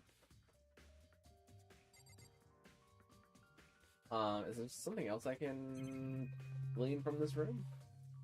Oh! There are 4 hammers gone from this wall. I did not even realize that. There are hammers of all different sizes hanging on the wall, although some are more like mallets. Mallets? Could the Justice hammers have been designed using these as a model? Either way, all the hammers here have obviously seen a lot of use. They're all covered in debris and chalky stone powder. Wait. For some reason, this one hammer isn't dirty at all. And it's... what? Did someone wash it recently? Spotless hammer has been added to the truth bullet section of your handbook. I mean, there's 4 hammers missing. Not. Oh, I guess they are in varying sizes, because this one lines up to this one, and then these 2, and then finally the biggest one. So the hammers were changed. They were fitted... The hammers were redesigned. Why? I guess we'll glance over Hifumi's body just for important reasons. Hifumi's big cold body is laying on the floor. He really is big. His really big body. Alright, that's kind of mean, Makoto. We shouldn't speak ill of the dead, Makoto. It's kind of rude. I mean, how on earth was the killer able to move someone so big? From the nurse's office where he was discovered to here, the repository. All the way from the 1st floor to the 3rd. And all without anyone noticing. How the hell? It's no good, I just don't get it. I can think about it later. For now, I have to finish investigating Hifumi himself. If I remember correctly, Hifumi's fatal injury was also a blow to the head. Probably from Justice Hammer 3, which was laying on the floor in the nurse's office. Huh, wait. Something's off about his body. Why am I getting this feeling? Something's different. Something about Hifumi's body in the nurse's office versus his body right now. That's it, his glasses. When his body was in the nurse's office, his glasses were covered with blood. But now they're completely clean. Does that mean someone wiped his glasses off? But who would do that? And why? Hifumi's glasses has been added to the truth bullet section of your handbook. I did not notice that. I wish I did. I could have been really smart right now if I called that out earlier. Is there anything about the statues? No. I think we have everything we need from here. There's definitely a lock on the door, but it can only be locked from inside the repository. Don't see any way to lock it from in the art room. Let me talk to Byakuya. Byakuya, do you think Hiro really did it? I don't see how anyone could think otherwise. When the attacks and murders and disappearances all happened, every one of us had an alibi. And the last thing Hifumi said when he died... Yeah, he said Hiro's name. So in other And there is no room to suspect anyone else. Okay, but if he did do it, why would he hide his identity with that weird costume? Maybe he thought that no matter what happened, he'd be safe as long as his face was covered. Because he's the fool of the century, you see. I mean, he is kinda dumb. But do you think that's enough to explain it? I feel like there's a clue hiding in there somewhere. What? And is that it? That's all that bothers you about the case? Well, no, there are a few other things. Like, why did the killer try to hide the bodies? They probably figured that if we couldn't find the bodies, we couldn't complete our investigation. But if that's the case, we found the bodies pretty easily, didn't we? Again, it comes back to the fact that the culprit was a moron. Is that really all there is to it? The other thing that bothers me is, why'd they bother killing 2 people? What? Yeah, what? Because all the rule says is, if you can kill someone and get away with it, you graduate, right? So if you're the killer, your number one priority is not getting caught. But killing 2 people means more clues, more chances you'll get found out. I see. Hold on, perhaps... I see. So that's what that means. Is everything okay? That's enough. Don't talk to me as if we're friends. What's with the attitude? But you have my appreciation. Goodbye. Thanks to you, I might have some fun with this after all. His mysterious words hung in the air as he left the repository. He talked as if he'd figured something out. But if he did, would it have killed him to tell me what it was? Why would they have had to have killed Taka?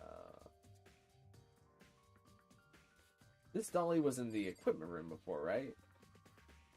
I think what happened was someone needed to get this dolly, and they used the secret passage to go get it. And Taka found them using the secret passage, so they killed Taka so that they would never have known. I still think there's gotta be a secret... If there's not a secret passage in this chapter by some means, I have no idea what to believe anymore. I'm putting all of my stocks into secret passage stocks. Am I allowed to leave now? I guess not.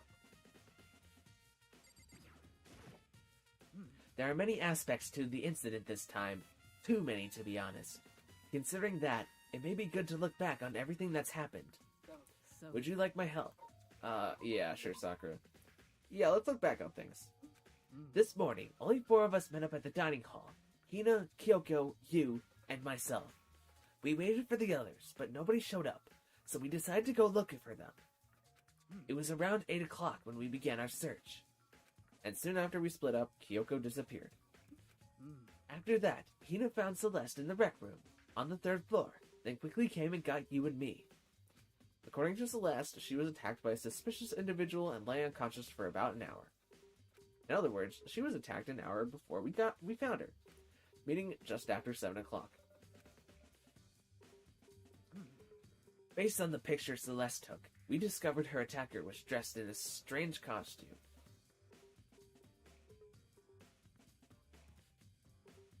She said she took this picture from the doorway, right?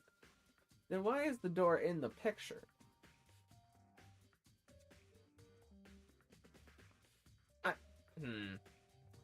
That's kind of curious. It was Robo-Justice. It also became clear that this Robo-Justice had dragged Hifumi away. After meeting up with Toko and Byakuya, we began searching for the costumed assailant. We found an injured Hifumi in the library, on the second floor. We took him down to the nurse's office, on the first floor, then resumed our search. But not long after leaving the nurse's office...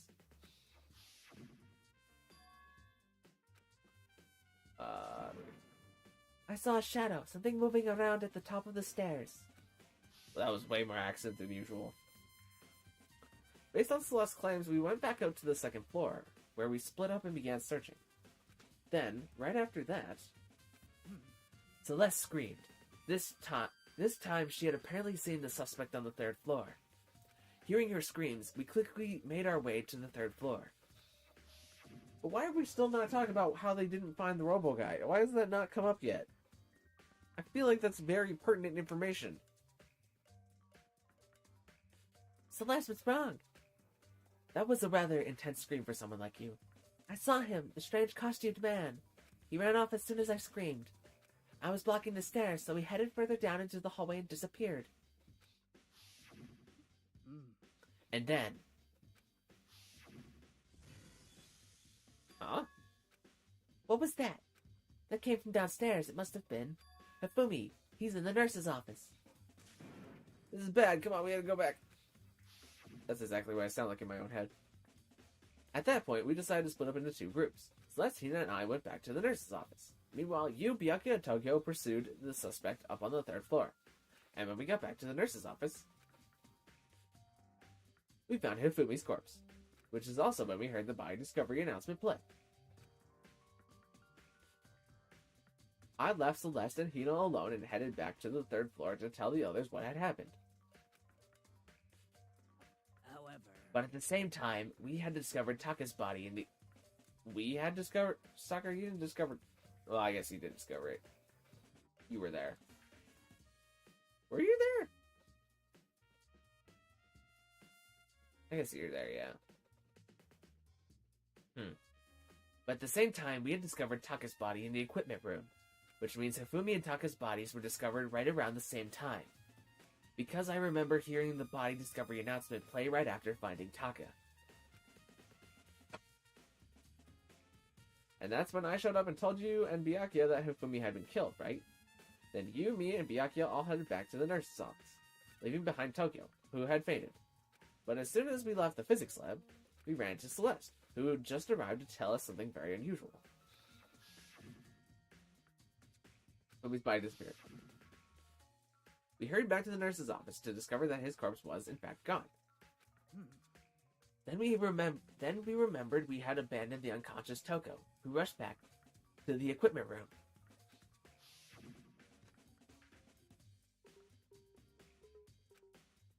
Are we hallucinating all this or something?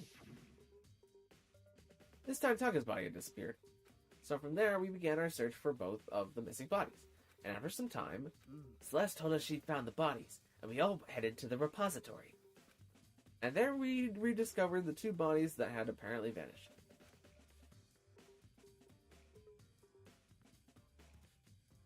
And that brings us up to now. However... Looking back, things have certainly been very active. If you want to look back at the case again, just let me know. I'm fine anytime. Oh, has Sakura always done that? Whenever we have a case like this? She always been like the recap? I don't think the brushes behind her are weird. Hey, Makoto, I've been thinking about something. It's about the repository. What is it? After Hifumi and Taka's bodies disappeared, we split up to look around, right? I was really scared, so me and Sakura stuck together. And we came right to the repository to, look around. And when we got here, the repository was locked. We couldn't get inside. It was locked. I mean, we saw it was locked too. And we came here as soon as the search started, so there's no way someone could have beat us here. So if that's true, then who locked it? And why is it unlocked now? I wonder the same thing. It's because there's a secret tunnel. Secret tunnel. The door was locked when the search for the bodies began, but now it's wide open. There might be some secret lurking in there. Well, I'll probably have to leave this area to figure it out. Yeah. Why did I yeah myself? The door can only be locked from inside the repository, which makes me wonder. Hina and Sakura both confirmed that the door was locked after the search for the bodies began. And the door is designed so that it can only be locked from inside the repository. In other words, when Hina checked it, the door can only be locked from inside the repository. Someone had already gone in the repository and locked the door. When they were gone, and they locked it and left, which is why it's unlocked now. So that certain someone, Hina claims that there's no way someone could have beaten them to the repository. Was it the killer who's still roaming free, or was it one of the victims? Repository door is added to the Truth and Blood section of your handbook. There's gotta be a clue around here somewhere. Maybe I should check somewhere else. There are some places I already know about. First, the nurse's office, where Hifumi was found. Then the equipment room, where Taka was found. Alright, let's get the heck out of here. Bada bada bada. Bada bada bada. Alright. So the equipment room is all the way over there. But I can travel there quickly. Power of science.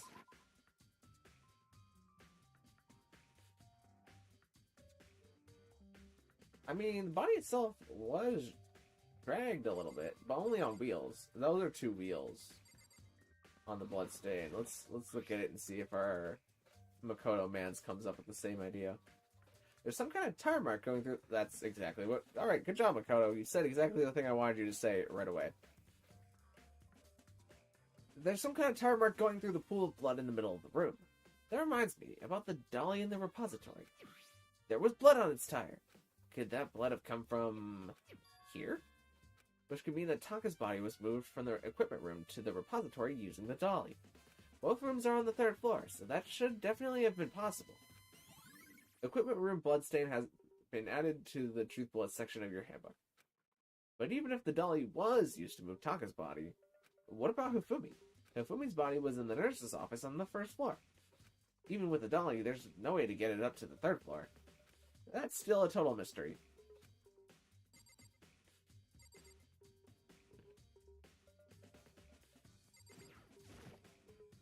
Just as Hammer 4, the weapon that was used to kill Taka. The body was moved, but the murder weapon was just left here. Unless... okay. We saw one of the hammers was recently cleaned, which implies that that hammer must have been one of the murder weapons, right? Because it would have had to have blood on it. So then one of these murder weapons is not correct. But they're numbered. So why would one of them not be correct if they're numbered? And what is the purpose of them being numbered? We still have no clue about that. Jill, you got any advice? I was sleeping right here when the killer carried the bodies away. I'm super pissed I missed such an ultimately rare event. Alright, thank you, Jill. Very cool. There's still this tarp. Huh, this tarp. I feel like I've seen it somewhere before, and just recently, too. I guess the one under Taka's is multiple tarps? Tarp. I don't exactly get the point of the tarps yet. We'll figure it out. That... I guess I have everything from this room.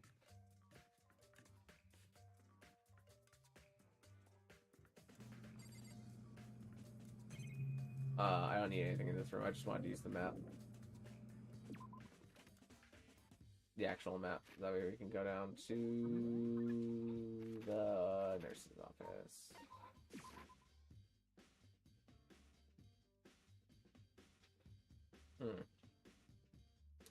The glasses were cleaned. Why were the glasses cleaned?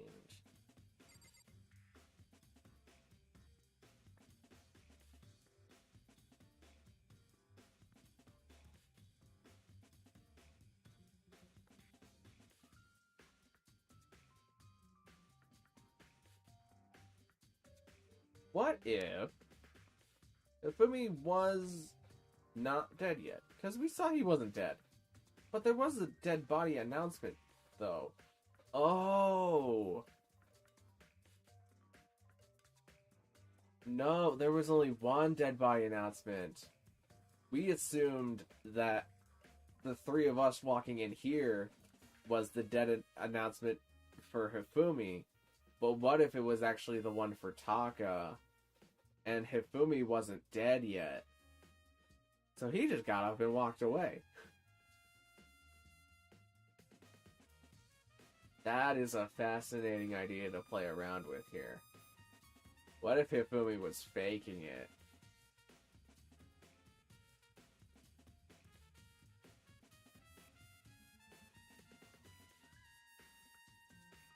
I'm gonna play around with that for a little bit in my brain.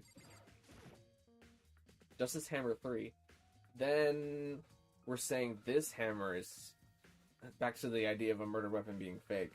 This hammer is fake. It didn't actually kill Hifumi.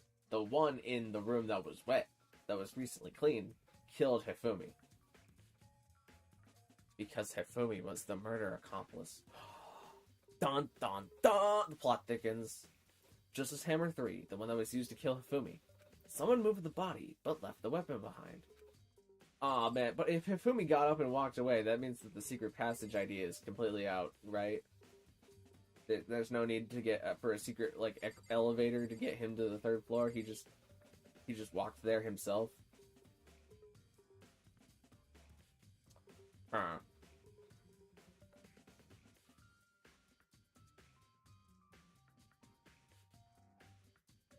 Oh, and Celeste's photo could also be faked if Hifumi is in on the murder. And it would also be why Hifumi lies about it being Yashihiro. To throw off the scent for somebody who he maybe liked. Don't know who. Celeste, what have you got to say on this idea that I've spoken aloud to you for the past, 5 minutes or so? What are you investigating, Celeste? I am not investigating anything, precisely speaking. I am simply going around, seeing if Hiro might be hiding somewhere. What about you? I'm just checking this and that, totally not figuring out the entire plot of this chapter. The main thing on my mind is how someone could have moved Hifumi's body. How Hifumi's body was moved, eh? When it disappeared, you were supposed to be in the nurse's office, right? Correct. Hina was not feeling well, so I stayed behind to look after her. But she seemed to be getting worse, so I took her to the bathroom. And when you got back, the body was gone. We could not have been gone for more than a minute or two, though. Yeah, Hina said the same thing. So then the killer was able to get in and move Hifumi's body in that short amount of time. It would seem so. To carry off someone as big as Hifumi in only a couple of minutes is... I can't think of it as anything less than impossible. Celeste's account has been added to the Truth Bullets section of your handbook.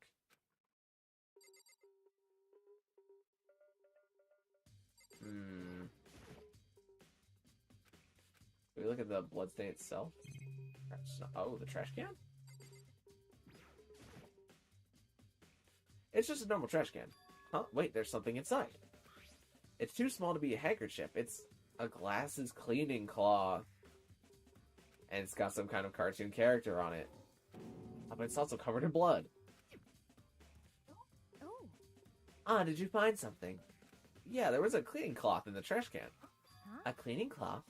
And it's all bloody. Whoever this belonged to must have used it to wipe up some blood. But who would need to do something like that? I haven't the slightest idea. Yeah, me either. But I think it might be important. Glasses cleaning cloth has been added to the Truth Bullet section of your handbook. So, yeah, that tracks. I'm not gonna say why it tracks, just because I think I figured it out, but it tracks. We all know it tracks. Oh, what's in the little mini fridge? Our refrigerator. I wonder if there's anything to drink inside. After everything we've been through, I'm totally parched. Maybe just a quick peek. There's a bunch of blood packets in here for blood transfusions, I guess. Doesn't help me, though. I'm not a vampire. Oh, I guess it wasn't involved. I thought I was about to say that a blood packet blood packet had been missing from in here.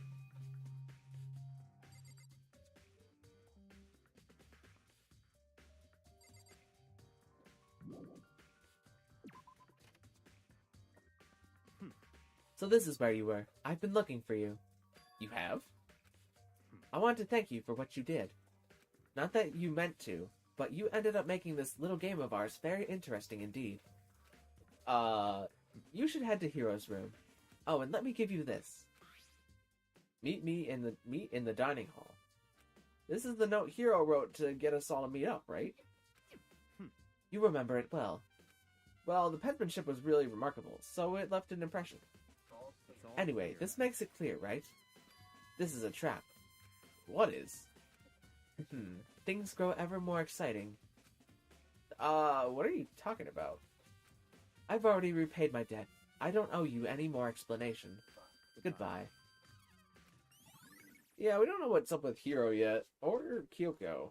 That part is not explained by the thought that Hifumi was the accomplice.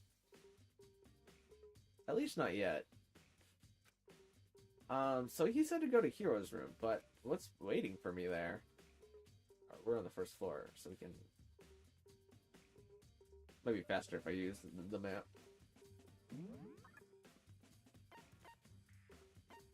Oh, there's this office. Other way.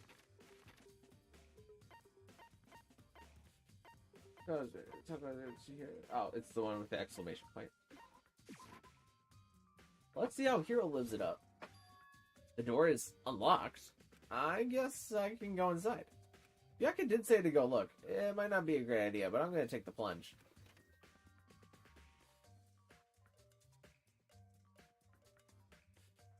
Oh, he got a lot more cool stuff than I do. This is Hiro's room. There's all kind of weird stuff in here. Where did he even get it all from? More importantly, he still hasn't turned up. Which means he can't really complain if I don't get his permission to search his room, right? I think there's something in the cardboard box. It's blueprints for something. It's a robot. Something's made out of, it looks like cardboard, plastic, and paper. Is this Robo Justice? And it's in Hiro's room. But wait, these blueprints. Something about them bothers me. It's for the robot, you idiot. Huh. Robo Justice blueprints had been added to the Truth Bullet section of your handbook. So is Hiro actually like a big fanfiction person? I guess we'll go into... I was trying to check the table. Nothing in here. It's pretty grungy, though. How does the bathroom even get this dirty? Mind's eye tells me to check the bed.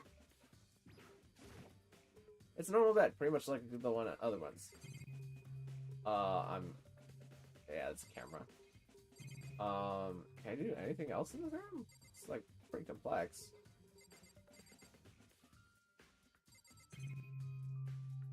Okay, I guess not.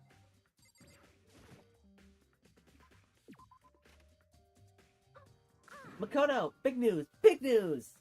What's wrong? We found Kyoko! What? Is she okay? Where is she? Wait, I wasn't done. There's more big news. Robo Justice showed up too.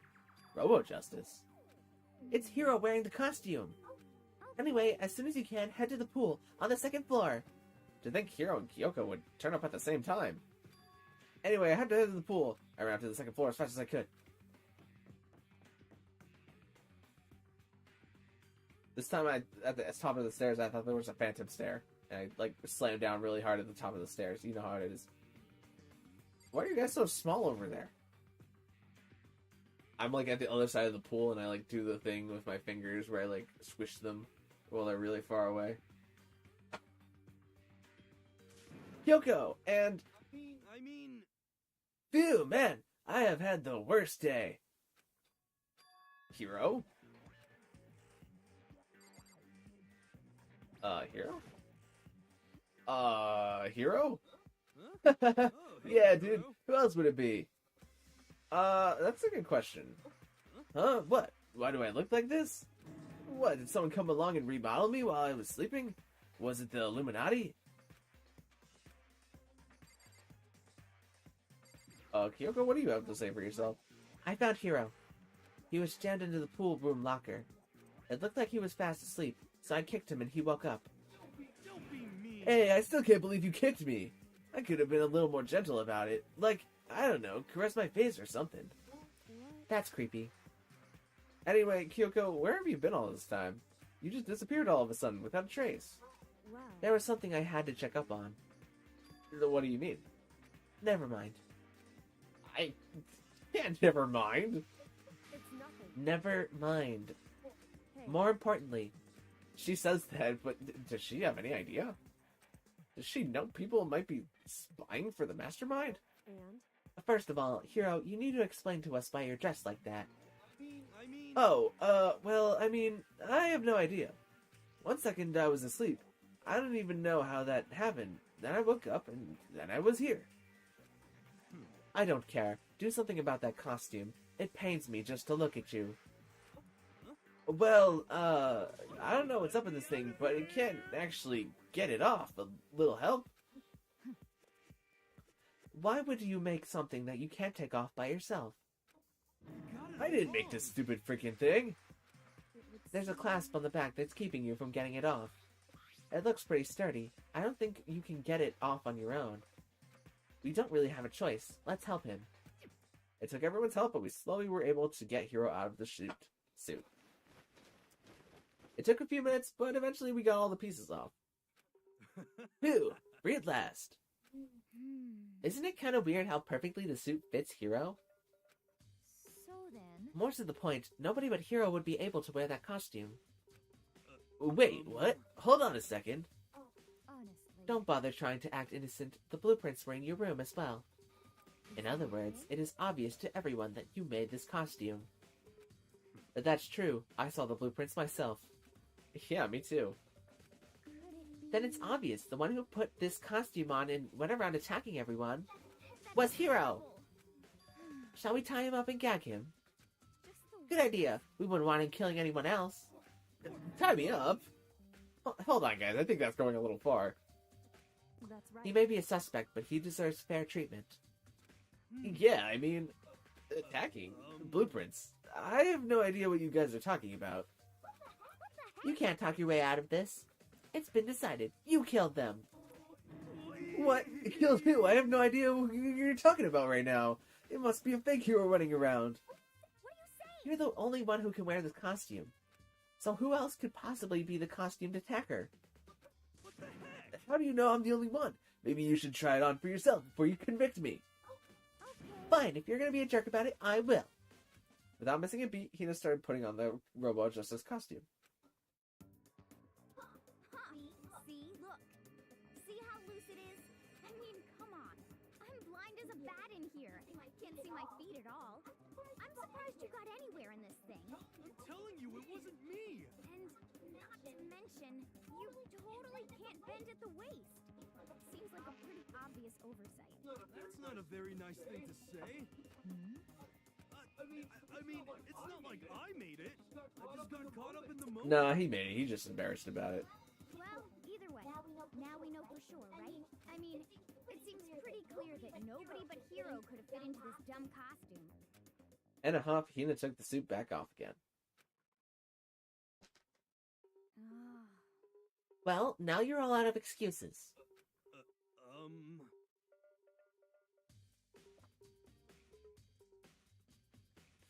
Drink some water. No, see, it's because you're a girl. If it was another guy, then... Makoto, go ahead. Okay. Against my will, I picked up the pieces off the floor and tried putting them on. It's no good. The arms are too long. There's no way I can wear this. See, I told you it wasn't possible. You are absolutely right. It seems this costume was made to fit Hiro's body exactly. Then there's another costume. They must have one that looks the same, but what fits them? Honestly. If you insist on this line of defense, then show us some evidence. Evidence? You claim there's another suit, yes? Then you must find it and show it to us. What the heck? Who cares? Hiro's the only one without an alibi during this whole thing anyway. Which is how we know it was him. I mean, is it really true? I have no idea what's been happening. Could someone, tell me? Robot Justice costume has been added to the Truth Bullet section of your handbook.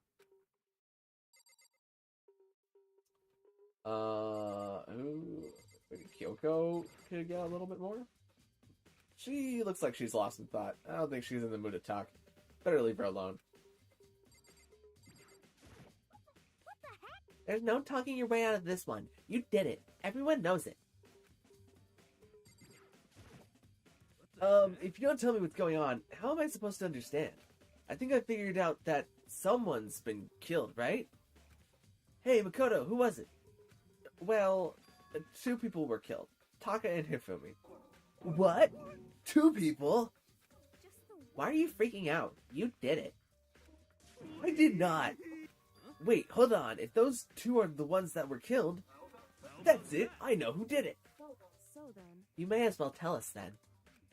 Taka and Hifumi were fighting over Alter Ego, right? Which means Alter Ego and or Chihiro must have done it. correct. I see. That's unfortunate. Huh? Unfortunate? Stop trying to trick us. Just admit that you did it, okay? I'm telling you, you got it all wrong. I know, that note. Note? Last night, someone slipped a weird note under my door. And here's what it said. I found a hole maybe we can use to escape.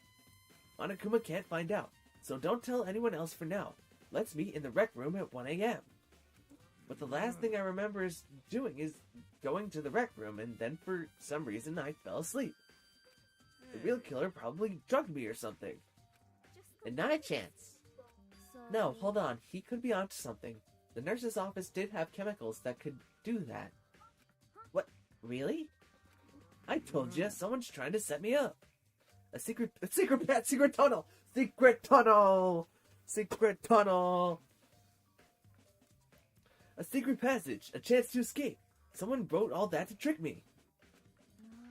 Even if that's true, you must be one dumb fish to bite every piece of bait that floats in front of you. That was a great line delivery, Hina. Thank you. What? Well, after being trapped here so long, even if you know it's a lie, you still gotta check, right? Yeah, they prayed on my demise to get out of here. They deceived me. I still don't buy it. Well, you should buy it. Okay, then show us that note. With pleasure. I have it right here in my pocket. Looks like I had lost it. Yeah, sure. Please, you gotta believe me. I wouldn't hurt a fly. As I said before, if you want us to believe you, you must produce evidence. Could you show us the note? I have no particular issue with what you claim, but if you want us to believe you, give us a reason. What the heck? For serious? Yasuhiro's account has been added to the Truth Bullet section of your handbook. Now then, shall we resume our investigation? There's no time to waste before the class trial begins. Why do we need to keep investigating? We already know who did it. Why? Why did you kill them? Tell us, Hiro. No, it's like I said. Was it really to get money Monokuma offered us? Yeah, that must be it. You must be totally broke, and that's why. Wait, that's a false accusation. Someone help me. Just be thankful we haven't bound and gagged you. If you have time to yell and carry on, you might have time to search for your evidence, right? Ah, you're right. I need to look for the second suit and that note. Feet don't fail me now. I guess I'd better go back to guard duty. I was gonna ask Genocide Jack to switch with me. But if she and Sakura got into a fight, we'd have a catastrophe on our hands. Well, bye. One by one, everyone peeled away. Makoto. Makoto, do you have a second? Huh? I want you to help me with this investigation. It would seem... It looks like I gotta start late on this one, so I need to make up some ground. Sure, I don't mind helping, but can you promise me something? Later, when we have time, will you tell me why you disappeared? Why is No. To reject me so simply. that? Anyway, I need your help. You don't mind, do you? Okay. Shall we go? Thanks. Now then, shall we? Hey, So, Makoto, first I'd like to examine the corpses. Examine the corpses. I can't believe I'm hearing that from a girl the same age as me. Correct. Dead bodies don't lie, you know. They tell the truth far more easily than the living. Hey, Wouldn't you agree? How am I supposed to answer?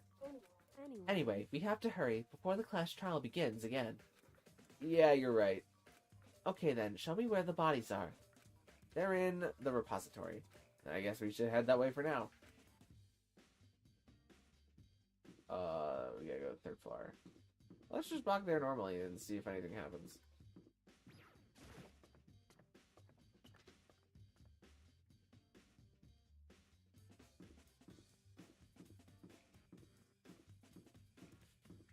No? Okay, great. Are there windows if there's not? Oh, I guess the art room has windows and the repository hasn't.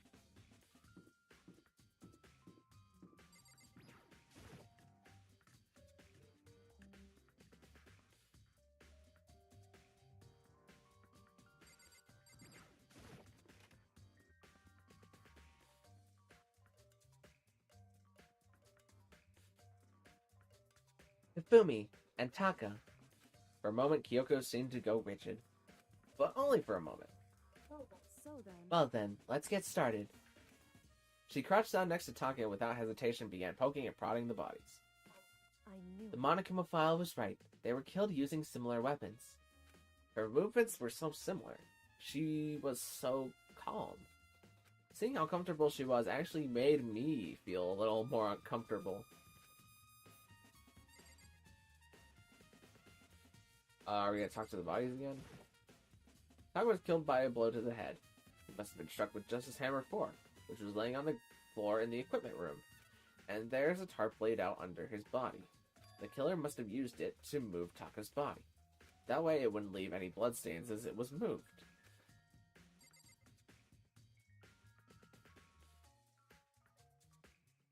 But they had the dolly though. Why would you need a tarp when you have the dolly?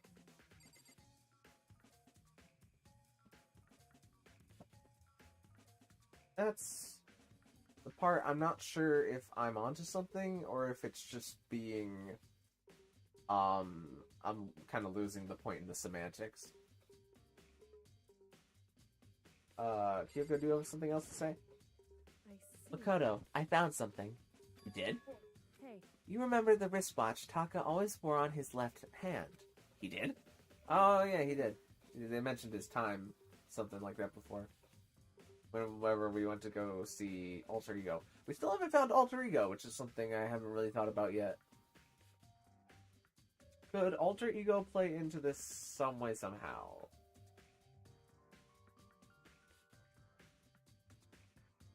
I don't know. Are you so oblivious to the people around you? Do you dislike other people that much? No, that's not it. Anyway, you said he had a watch. so then. Take a look. It's broken. You can see the hands aren't moving, right? Oh, that's very convenient for our time. We have a lot of times to deal with in this case. And it looks like he was murdered just after... If we're looking at it... So that the little thing on the side is the 12. Well, maybe they'll explain it here. I shouldn't think. But the point is the watch's slot has stopped. It was most likely broke when he had his encounter with his assailant.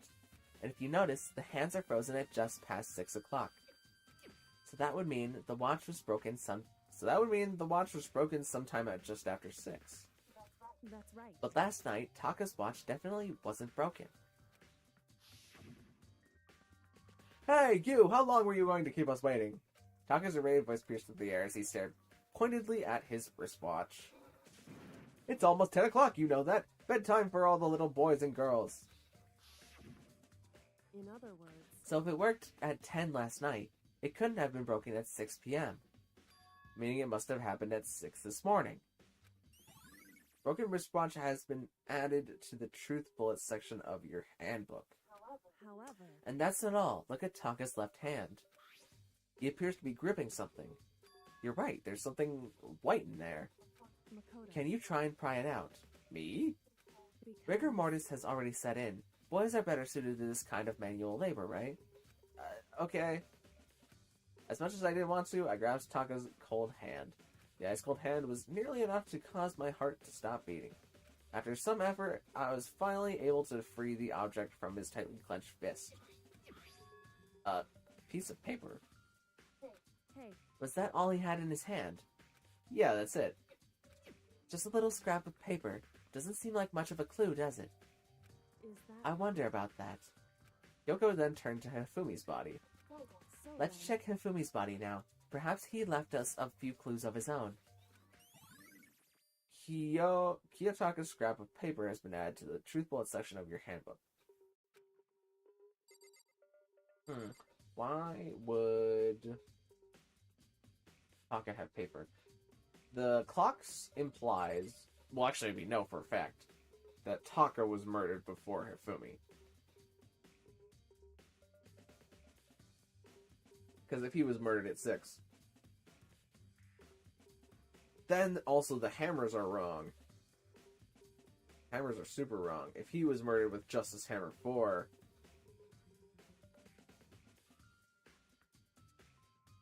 then none of the hammers were ever correct.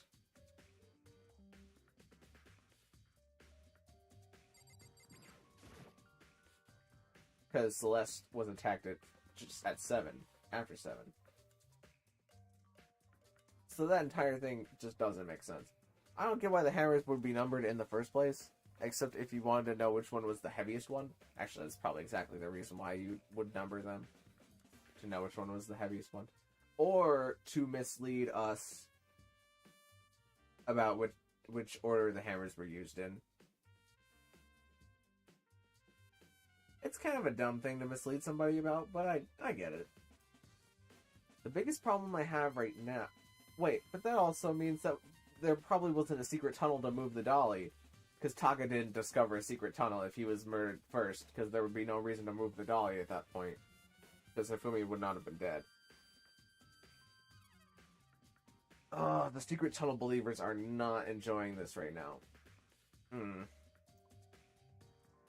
The biggest problem I have right now is how the killer was able to move Hifumi's massive corpse from the nurse's office where he was discovered to here, the repository, all the way from the first floor to the third, and all without anyone noticing. I just can't see how that's possible. Further, it seems that Hifumi died from a blow to the head. He was most likely killed using Justice Hammer 3, which we found in the nurse's office. But when we found his body in the nurse's office, his glasses were covered in blood. But now they're spotless. Does that mean someone wiped his glasses clean? But who would do that, and why? I mean, the obvious reason is that Hifumi wiped his own glasses so that he could see, and that's why his cloth was in the trash can. It's because he's the one who wiped them, and that's so that he could move himself all the way up here. And it's not... I don't know why Hifumi would agree to... Maybe if... I guess I haven't thought about a lot why Hifumi would be an accomplice here, especially one that dies.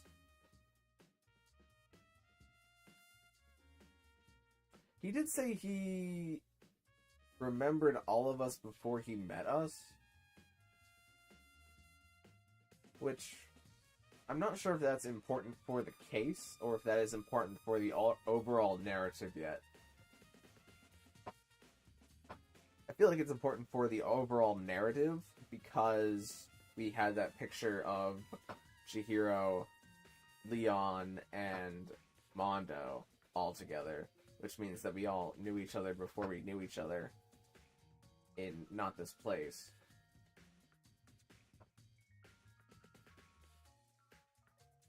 But why would he agree to be an accomplice that dies?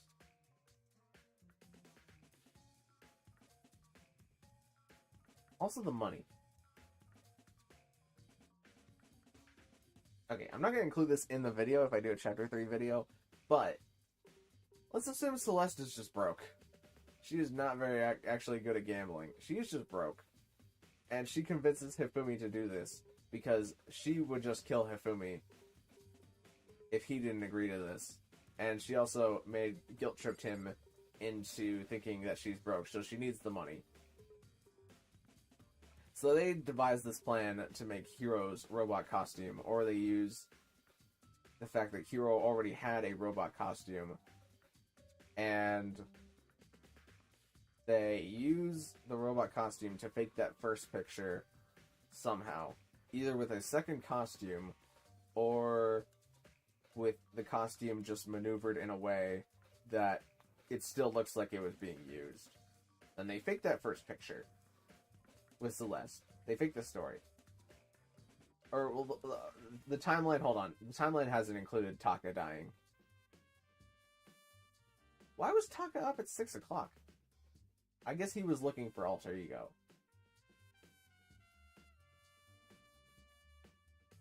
So Celeste found him looking for Alter Ego. Killed him. Then had 2 hours to think about this robot idea? Sounds kind of sketchy to me.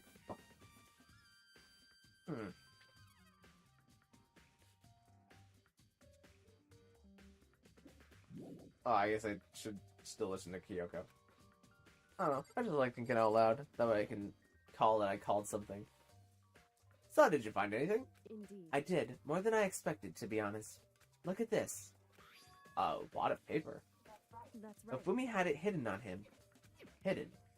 Indeed. He'd stuffed it in his pants, so I can only assume he'd hidden it on purpose, you see. In his pants? Wait, so you... Why is that? It was just his pants, not like his socks or something. I don't know what that means. Hey. Anyway, let's take a look at the paper. Go ahead, Makoto. Open it up. Is it gonna say the thing that Hiro said? When I think about how it was stuck down his pants, it's like, it better be important, Hifumi, or I'll never forgive you for this. It is the Hifumi note, or I'm messing up my characters. The Hiro note. A note. I found a hole maybe we can use to escape. Monokuma can't find out, so don't tell anyone else for now. Let's meet in the equipment room at 6 a.m.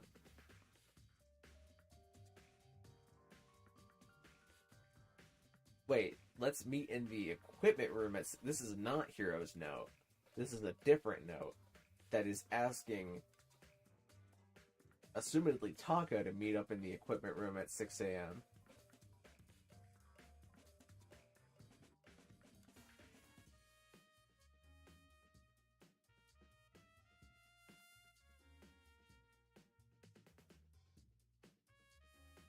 Okay. So... That sounds very familiar. That's it. That's the same thing Hiro said. Then he was telling us the truth. However... Although it's not exactly the same, is it? Last night someone slipped a weird note under my door. And here's what it said. I found a hole maybe we can use to escape.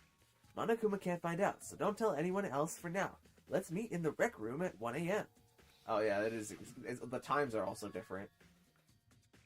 The time is different. Hiro told us that his note said to meet at 1 a.m. But the note they wrote to Hifumi asked him to meet at 6 a.m. Is that... Hold on, just because Hifumi had the note doesn't mean it was meant for him. Huh? So... Part of it had been torn off, right? I think there's likely some meaning there. It was also part of Taka's paper. Lines up at the corner there. There's some meaning to part of it being ripped. Could you maybe explain it a little more? Think carefully. Hey. Why would he have been clutching that scrap of paper so tightly? I have no idea. So then... What if it wasn't just a scrap of paper when he was holding it? What if it was something more important? And how would something more important like that become a mere scrap of paper? That's what you need to answer. The note Hifumi has been added to the Truth Bullet section of your handbook. Hey. And while we're at it, I should tell you one other thing. The two victims this time definitely had their e-handbooks on them. So the handbooks have nothing to do with how the murders were carried out. Okay. I don't really know what that has... Sure. We'll keep... Not that there was any reason to think they were connected to the killings in the first place. So you're saying I don't have to think about the handbooks this time, right? Is that... If you didn't have to think about them at all, I wouldn't have gone out of my way to mention it. All I said was that they weren't used to help carry out the murders. There may have come a point, however, where a handbook may play a role. A handbook may play a role? I don't think I understand. But if Kyoko thinks it's important, I better keep it in mind. E-handbook has been added to the truth bullet section of your handbook. Is that just so they could get into the pool? Ding dong, bing bong. Are you excited? Are you I guess this is all the evidence they're willing to give us. trial to begin? Like the bright burst of fireworks, like the flash of a soul clashing with life and death. And so, with no further ado, everyone please meet at the usual spot. Make your way to the red door on the first floor of the school. See you soon. It would seem... It's unfortunate, but I suppose this is where our investigation comes to an end. You'll have to figure out the rest for yourself and come to the proper conclusion. Yeah, you're right. Shall we Well, we better get going. Okay. Oh, the map is still up.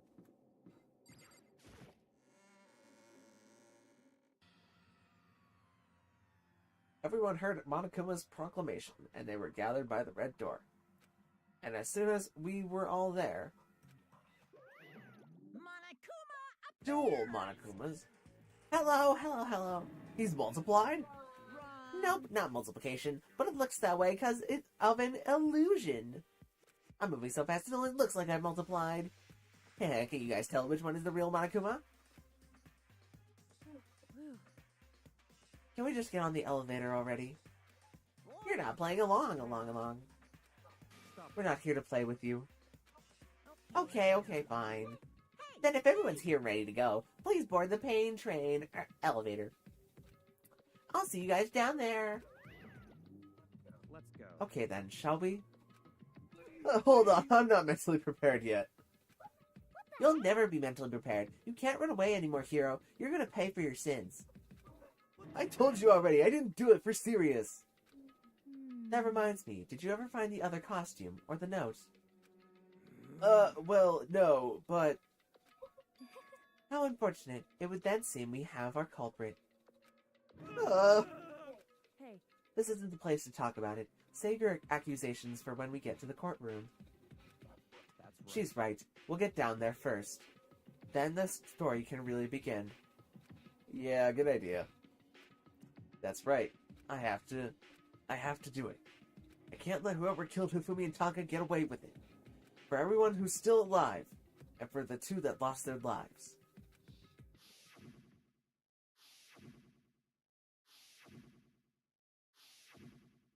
The one who killed Hifumi and Taka. The one who killed our two friends. The killer is... Someone right here! Somebody! Right here! Okay, let's go. Imagine it's actually not Celeste working with Hifumi. It's like Byakuya or something. Like really unexpected. Just throwing all this shade at Celeste for no reason. I began to walk towards the elevator. Once everyone was aboard. The doors closed on their own, and the steel box began to move. The ultimate plot twist here is that it is, like, actually Hiro. And he, like, double backed on all of the, things. Like, he framed himself to unframe himself later on in the court trial. Somehow, some way. That'd be crazy. The clicking of the elevator kept us company as we fell further and further down. There was no going back. Until we settled all this, we couldn't go anywhere. I'm not sure how long it was before the elevator finally came to a stop. The elevator doors slid open, opening up into a cruel fate. Oh, you changed the room. It looks really tacky. When I see all of you gathered together like this, I realize just how few of you there are left. Your school life is slowly reaching its climax. Only because of you. Why? Why are you making us do such cruel things to each other? What? Do you really hate me so much? But I'm so cute. Come on. Stop goofing around and begin the trial. Don't rush me. Of course I'm going to start it. I would never be like, stay tuned for the action-packed class trial after this commercial break. I'd never hold out on you like that. Okay, let's begin. Get to your assigned seats. I am losing Monokuma a little bit. I would admit. And so the curtain opened once again. A deadly judgment. A deadly deception. A deadly betrayal. A deadly riddle. A deadly defense. A deadly faith. A deadly class trial. You want to save it? Yeah, let's do it. We'll save it in a new slot.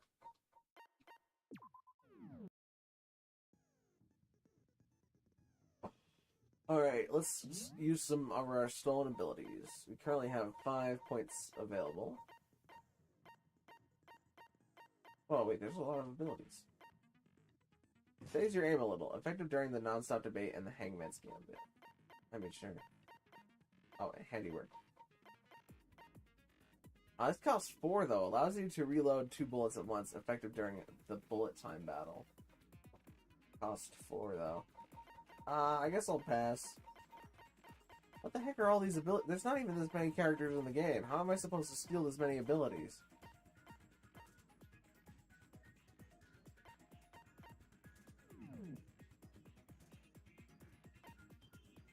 Is this just to look at all the stuff that we have? Let's just do anything that we want. Okay, let's take a swig of water.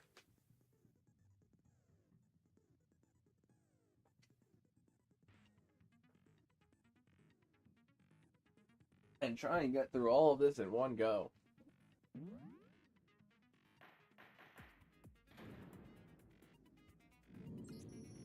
Let's begin with a basic explanation of the class trial. So, your votes will determine the results.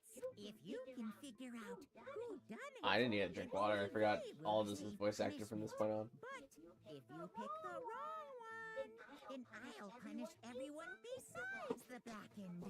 And the one that deceived everyone else will graduate. Now then, to begin with... We already know who did it. Was that? Ooh. It was Hiro. He does not have an alibi for when the murders took place, and we found him in that suit. Don't try and deny it. You killed them. I didn't. Someone knocked me out. I was asleep the whole time. I don't know anything about it. Shut your murdering mouth, murderer! Who are you calling a murderer? I mean, it does kind of take one to know one hero. It's just not looking good for you. But we do have evidence. Blueprint for the suit. Parts we assume were used to build it, and all of it was found in your room. You have to admit, the evidence is quite compelling. It points to you as having created the suit and wearing it while committing crime after crime. How many times do I have to tell you? I don't know. Is Hiro really the killer? Or... Before anything else, we have to make that clear. That's the thing we have to make clear, though. Like your argument. Yasuhiro's message. Everything we found in your room. That's true. Oh, wait, how do I... The blueprints, the suit shoot. parts, they are all proof enough. A is the thing that gives me extra time. The culprit. I don't know anything about that stuff. It's not true. It's a conspiracy. I forget, what's the stop time button? It's that one. Hiro, why? Why did you kill them? No. Just hold on a second. Oh, so I have to contradict either one of those two things? I mean, looking at the blueprints, that handwriting is awful messy. If I remember right, Hiro's handwriting is...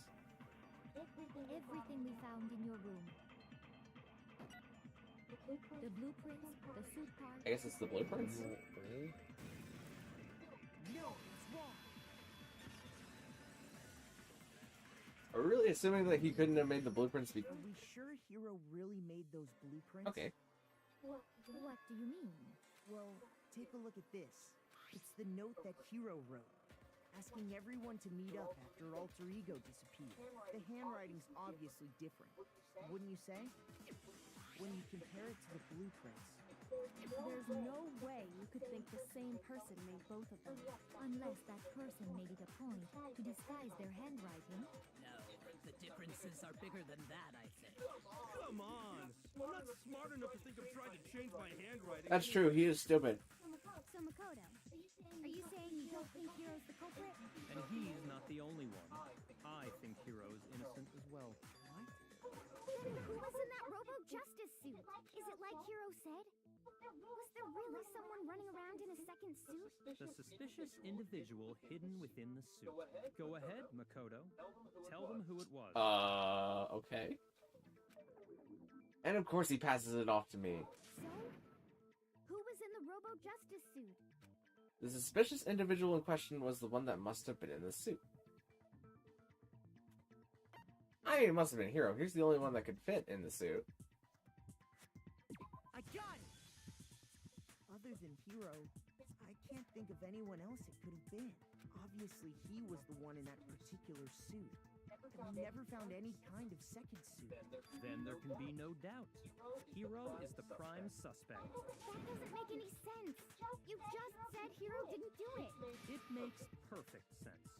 Hiro was the suspicious individual in the suit, but he's not the culprit. So what you're saying is... That's right.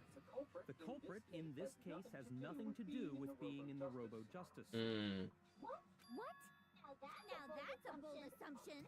I think we can back that up, though. And what reason do you have to make such a statement? You do have a reason, yes? Of course. But before we get to that, there's something else we need to clarify first. So let's get that out of the way. Hey, stop trying to boss us around. All things have a proper order. I love him or hate him, Byakuya is kind of spitting facts right now. We must clarify the method of transportation for Taka's lifeless body.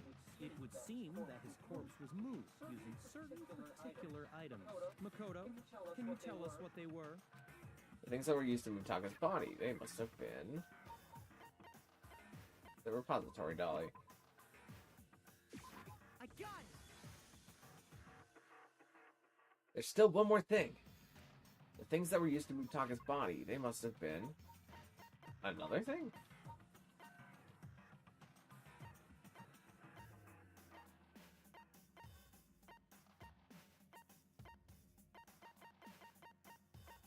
I'm not exactly sure what they're getting at.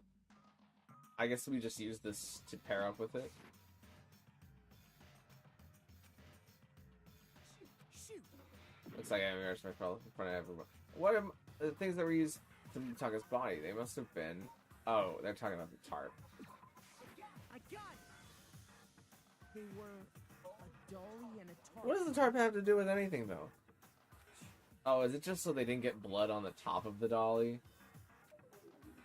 So, let's see if I can explain. Taka's body disappeared from the equipment room. And then we rediscovered it in the repository. And when we found it for the second time, it was wrapped in a blue tarp, right? It was the same tarp that up until then was stored in the equipment room. So the killer must have seen it there and decided to use it when they moved Taka's body. That way, they wouldn't leave any bloodstains while they were moving it. Okay, that explains the tarp. And the dolly? Same thing. I'm sure the dolly was in the equipment room when we first found Taka's body there. But when the body disappeared, so did the dolly. Later, when Taka's body reappeared in the repository, so did the dolly. In other words, you think they used the dolly to move the body. Am I right? But are you sure you are not mistaken? No. I lost a heart trying to guess the wrong answer. Are you absolutely positive the dolly was in the equipment room when we found Taka's Yeah, body? I was there. That dolly was made specifically for moving large objects between the repository and the art room. It would be very strange indeed to discover it had made its way to the equipment room. Is it not possible that it was in the repository all along, and you simply didn't realize? No, that's wrong. Shoot her with the truth bullet. Raised an objection. How do you respond? There is I no respond by shame. saying you're dumb. Nobody expects much from you anyway. We have all accepted the fact that you rarely understand what is going on around you. Wow, I've never had anyone sound so nice while being so mean. But maybe I can change your mind. If I can just explain to them why the dolly must have been moved from the equipment room to the repository. A new element has been added to bullet time battles. Would you like to hear more? Yeah. Let's talk about reloading. Starting with the next bullet time battle, we're going to add one more ingredient to the recipe. On the bottom of the screen, underneath the temple marker, you'll see your ammo count. Up until now, there hasn't really been a limit on how you destroy your opponent's statements. But from now on, just locking on and pressing the X button won't be enough to handle them. Now it will cost you one bullet to destroy a single remark. Once you run out of bullets, you can't destroy any more statements, no matter how locked on you are. Once you run out of bullets, you can't destroy any more statements, no matter how locked on you are. However, you can reload by pressing the Y button. Just like locking on, you'll have to press the Y button in time with the tempo marker. Gosh, not more rhythm games. These kids and their rhythm games in my graphic novels. Basically, just remember that the Y button now has a function along with the A button, X buttons. You will automatically reload at the start of fever time, and your ammo will not decrease. Oh, but your action difficulty is set to gentle. You won't have to reload at all. In which case, you can ignore everything I just said. Well then, good luck and have fun.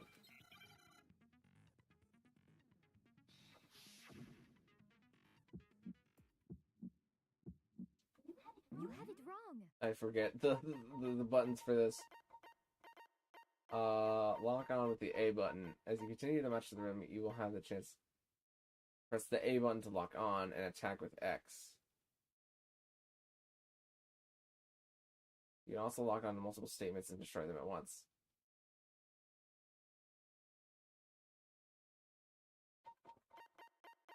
Okay, lock is the A button.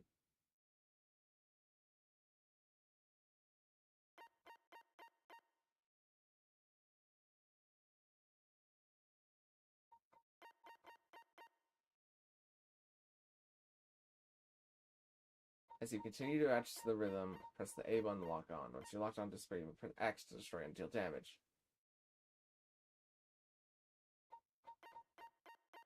As you attack, you'll consume ammo. If you run out of bullets, you'll be forced to reload. Press the Y button in time with the rhythm to reload your things. Each button press will reload one bullet. If your difficulty... Okay.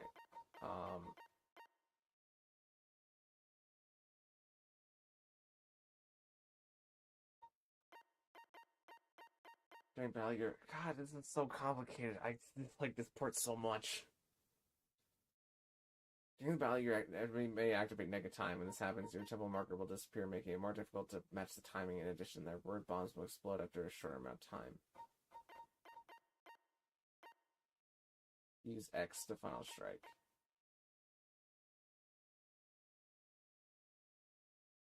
If you use the right truth bullet, the statement will be destroyed, but if you get it wrong, you'll take damage and the enemy will recover some of their influence gauge. Use the L button to choose the truth bullet you'd like to use. A, X,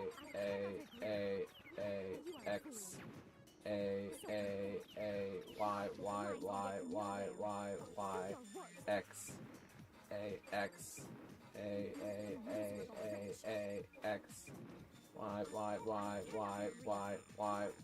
Y, X, explode, explode, explode, explode, explode. I'm out of bullets. 4, 5, explode. Y, explode. Explode, explode, explode. Final strike. I cannot agree. You absolutely... This should prove it. Whatever it said.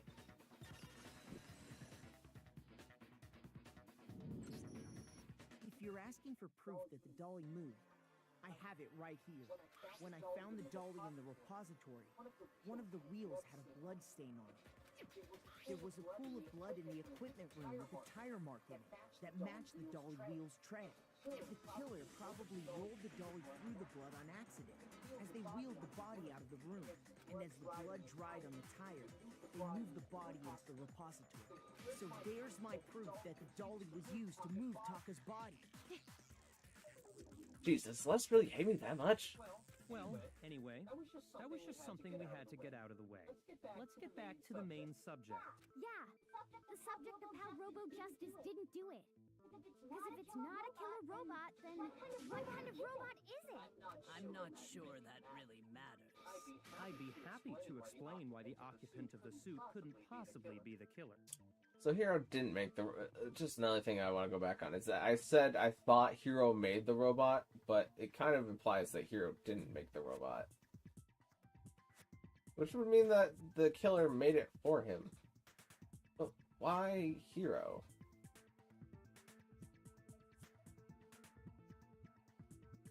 If you look back on how the body was transported, it will become immediately obvious. If I look back at how the body was moved, it would be clear why the person in the suit couldn't have done it. What does he mean by that? You couldn't see your feet. Robo-Justice costume. As we know, Taka was killed in the equipment Okay. room. And from there, the body was moved to the repository, correct? Yeah, the culprit wrapped the body in the tarp, I'm fine with that. then loaded it onto the dolly and wheeled it off, right? Now, keep in mind that the dolly doesn't have a handle. Well, yeah, but even without a handle, all you'd have to do is bend No, that's it. wrong. Oh, wait, wrong thing. No, that's wrong.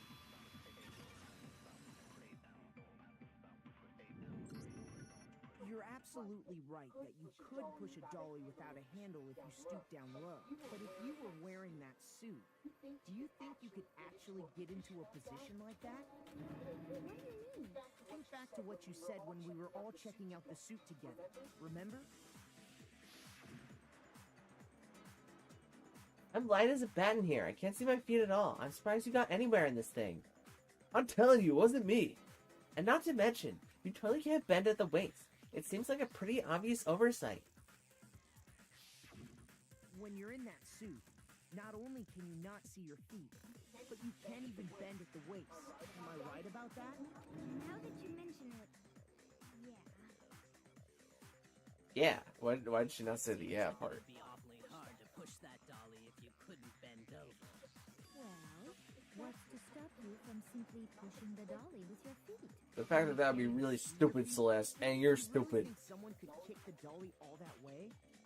Yeah, it'd be totally impossible. Not that I can say for sure myself. On top of that, if you were wearing such a rigid, cumbersome suit, it's very unlikely you would have the dexterity to go about wrapping the body in a tarp. Well, I mean, isn't that just a matter of taking off the suit when you're ready to move the body? There's absolutely no chance that the costume was taken off just to move the body because you can't take it off by yourself. I got it! I don't think taking off the suit was an option. If you remember, I don't know what's up with this thing, but I can't actually get it off. A little help? Why would you make something that you can't take off by yourself? I didn't make this stupid freaking thing. There's a clasp on the back that's keeping you from getting it off. It looks pretty sturdy. I don't think you can get it off on your own. We don't really have a choice. Let's help him. That's true. It seems impossible to put the suit on or take it off without help. Then, you really can't take it off by yourself? Hero wasn't just making it up? Of course I wasn't making it up. if he could have gotten it off by himself, I don't think he would have let us see him wearing it. Showing up in the suit was basically an invitation for everyone to suspect it. Yeah, that's right. So, it's really, really true that Robo-Justice couldn't have moved the dolly? To be clear, whoever did move the body, it couldn't have been Hero in the robot suit, correct? No, wait. Just a second, if you please.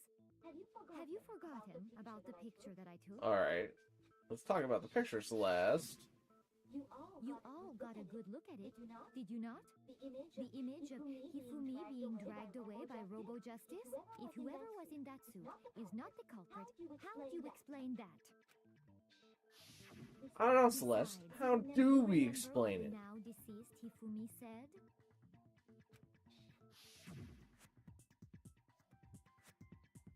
How did you get hurt? That guy hit me. What guy? Robo-Justice, that's what I decided to call him just now. So long as those facts exist, the proper conclusion is beyond question. The individual inside the suit and the culprit are one and the same. It was Hiro, without a doubt. Yeah, that's gotta be right. Hold on a second. It's still far too early to reach that conclusion. Besides, there's no hurry to decide who did it before we rush to a verdict. Shouldn't we explore every single possibility? Instead of seizing on one viewpoint, the truth is uncovered by analyzing things from every angle. Perhaps, but where do we go from here? Let's review this series of unfortunate events from the beginning. Maybe we'll uncover something new. What a pain in the ass! I don't disagree, but our lives are on the line. If this is what it takes, we have to do it. Plus, maybe we'll get to find out where the heck Kyoko was when everything went down. All right then, let's take another look back at what happened. Okay. I suppose we could start with this morning. 4 of us gathered together in the Are we really gonna go over this entire thing again? Hina, I mean, I guess this is kind of a long bit, so people might break it up into like hour-long sections and play it over the course of like a week. we waited there for quite a while, but nobody else showed up, so we went to look for everyone. That was around 8 a.m. And as soon as we split up, Kyoko went missing. Soon after that, Hina found Celeste in the rec room and quickly came to get Makoto and me. It seems I was unconscious for about an hour after I was attacked by my mystery assailant. I know it was an hour because I remember being attacked a little after 7. That was when we saw Celeste's picture and discovered that her assailant had been wearing a strange costume. As it turns out, it was Robo-Justice. It also soon became clear that this same Robo-Justice had abducted Hifumi.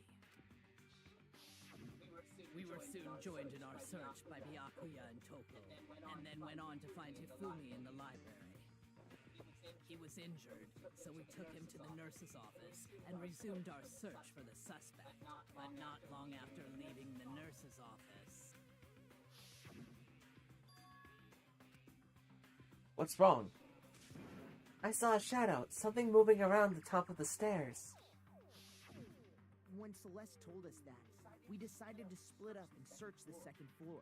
And soon after that, I saw someone moving around on the 3rd floor, and I yelled out to everyone as soon as I did. Celeste, what's wrong? That was a rather intense scream for someone like you. I saw him, the strange costumed man. He ran off as soon as I screamed. I was blocking the stairs, so he headed further down into the hallway and disappeared. and then, Huh? What was that? That came from downstairs. It must have been... Hifumi, he's in the nurse's office. This is bad. Come on, we have to go back. at that point, we decided to divide up into 2 groups. Celeste, Hina, and I went back to the nurse's office, while Sakura, Byakuya, and Toko chased after the suspect. When we got back to the nurse's office, we found Hifumi, dead. And that's when we heard the body discovery announcement. I left Celeste and Hina there and headed back to the 3rd floor to let the others know what had happened. Meanwhile, we had just discovered Taka's body in the equipment room. We must have found both bodies at almost exactly the same time, because we heard the same announcement not long after we discovered his body. Was there really 2 announcements? I think there was only one.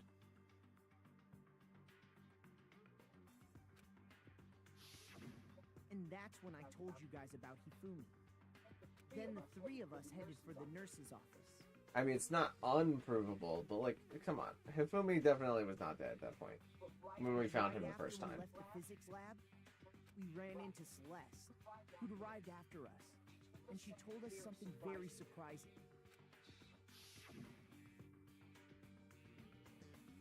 I'm not gonna do that. We rushed back to the nurse's office and saw that she was right. Then we remembered we'd left Toko passed out in the equipment room, so we hurried back again. Are we hallucinating all this or something? But when we got there, we discovered that now Taka's body had also gone missing. Next thing we knew, we were searching the school for 2 missing dead bodies. And after some time, Celeste informed us that she found the bodies, and we all headed to the repository, which is where we... Oops, I clicked too fast. I think that about covers it. I see. The whole thing sounds exceptionally complicated. It certainly seems to me that these are not a simple series of connected events. Okay, well, if that's true, then what? Rather than a single series of events, I think we have to consider each murder a separate situation. And from there, we can uncover the contradictions surrounding all of them. Now then, let's get started, beginning with what happened to Taka. The contradictions hidden in what happened to Taka. In order to uncover the truth of this case, I had to find them no matter what.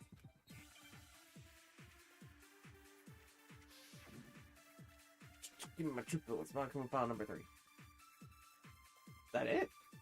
I thought we were going to talk about the watch. So, regarding Taka's death, I wonder if he died before Hifumi. Or perhaps it was after? We already know what order they were killed in. Taka came last. That's wrong, but it give me the ability to break it. Because of the numbering of the No? Okay. Oh man, I'm only at 3 hearts now. So, regarding Taka's death... I mean, we know the numbering is wrong. Why would I use Monokumo file number 3 though? We'll see. Or perhaps it was after? We already know what order they were killed in. Taka came last. Unless, did the Monokumo files tell us what order they came in? I guess I'll see what else I can break. Justice hammers. It's true that Hifumi was killed with Justice Hammer 3, while Taka's death came from a swing of Justice Hammer 4. See? So it's obvious. Is it really the first one? There's only 2 things I can break. Were they really used in that order? So, regarding Taka's death, I wonder if he died before Hifumi. Or perhaps it was after? We already know what order. What? There's nothing else to hit here.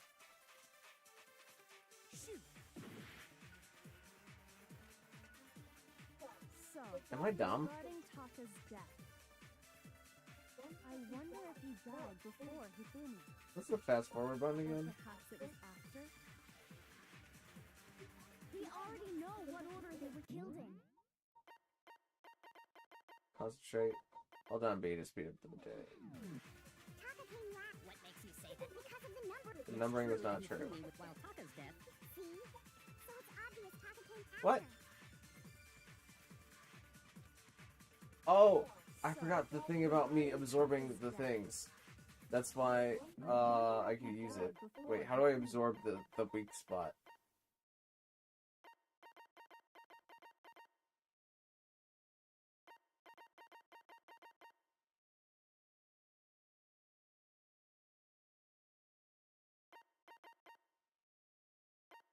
How do I do the thing where I absorb one of the things that they say and make it a truth bullet?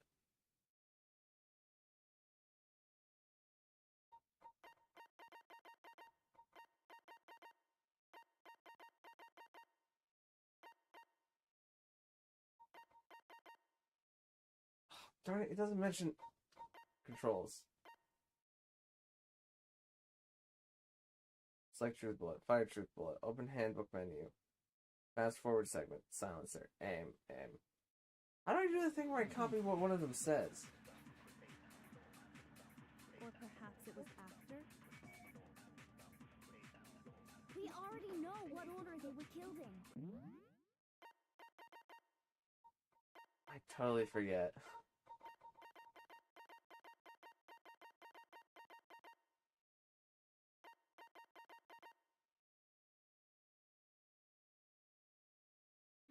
Do I use this? Was it L? what makes you say that? Because of the Justice Hammers. I'd copy It's it. true that Hifumi was killed with Justice Hammer 3.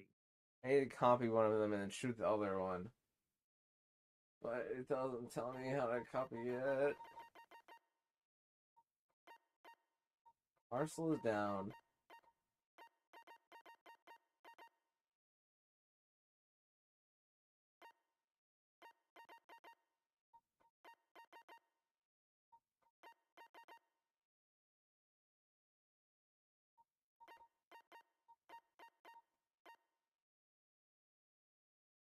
You target a weak spot and then hold down the X button. You can use that weak spot as a temporary truth bullet later in the argument. Okay. While Taka's dead. See? So it's obvious Taka came after. That's what it was. So, regarding Taka's death, I wonder if he died, or perhaps it was after? We already know what order they were killed in. Taka came last. What makes you say that? Because of the numbering of the Justice Hammers. Okay, there we go.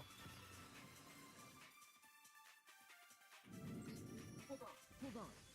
There's no reason to assume that the hammers were used in the same order as their numbers. If anything, that's just another way the killer tried to disguise their actions. So you're saying the culprit wanted us to think the hammers were used in order, but in reality, Taka was killed before Hifumi? Okay then, let's see the proof. I've got your proof right here. Flips them off. Evidence that proves Taka was killed before Hifumi. There's something that relates to what time he must have died. Oh, Hangman's Gambit. Oh, this is a long one, and it's very obviously a word.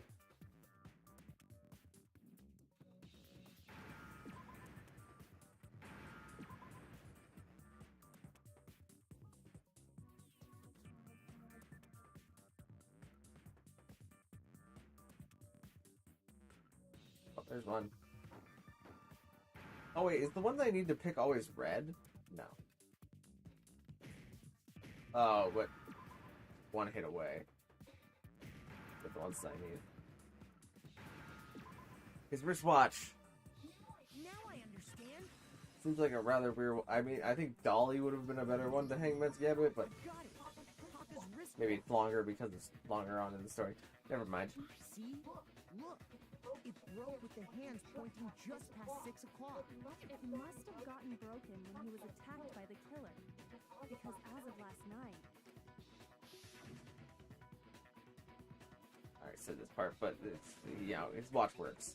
so if it wasn't broken after 6 last night, then he must have been attacked around 6 this morning. And that would be his official time of death. But if that's true, then he was killed well before Hifumi. And before Celeste was attacked this morning, which happened around 7. That's right. Taka was killed before any of the other incidents took place. That simple fact slipped past all of us. We made the wrong assumption about the order of events, all because of those justice hammers. That's exactly why the culprit wrote the numbers on each hammer and had them increase in size. That way, when we saw how they were used in each incident, we'd easily make that wrong assumption. Now, if Taka was killed around 6, then everyone's alibis for his murder go out the window. Because when he was killed, we hadn't met up in the dining hall yet. That may be true in the case of Taka's murder, but all of our alibis still hold true for Hifumi's death. That's right. With him, at least, we're all safe.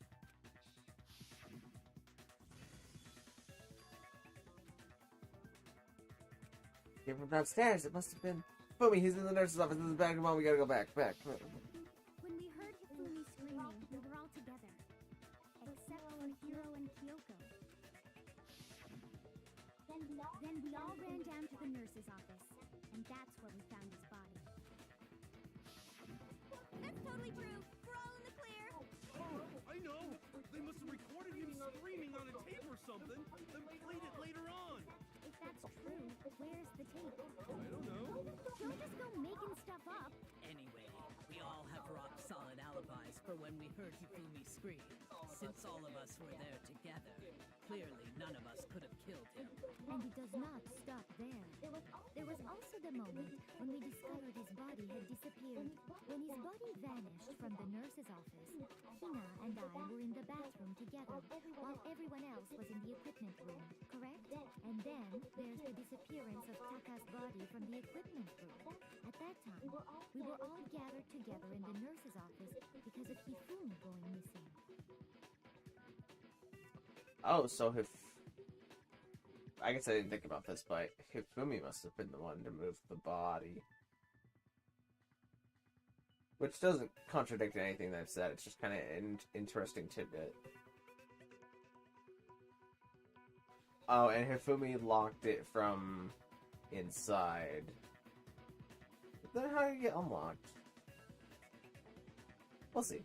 Well, don't forget, I was passed out in the equipment room the whole time.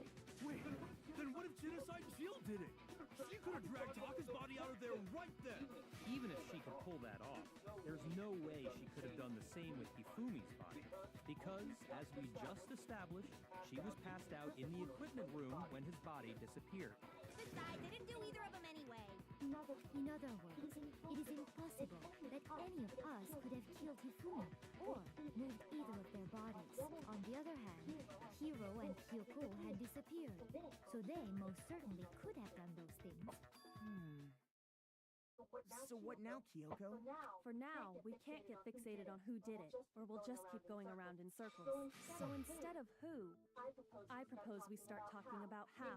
In particular, I think we need to figure out how Hifumi's body got moved. That's true. We searched everywhere, but we couldn't figure out how to explain his body disappearing. And according to what Celeste said,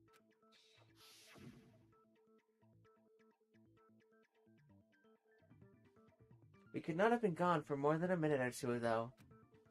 So then the killer was able to get in and move Hifumi's body in that short amount of time? It would seem so. his body apparently disappeared in the 1 minute her and Hina took their eyes off of it.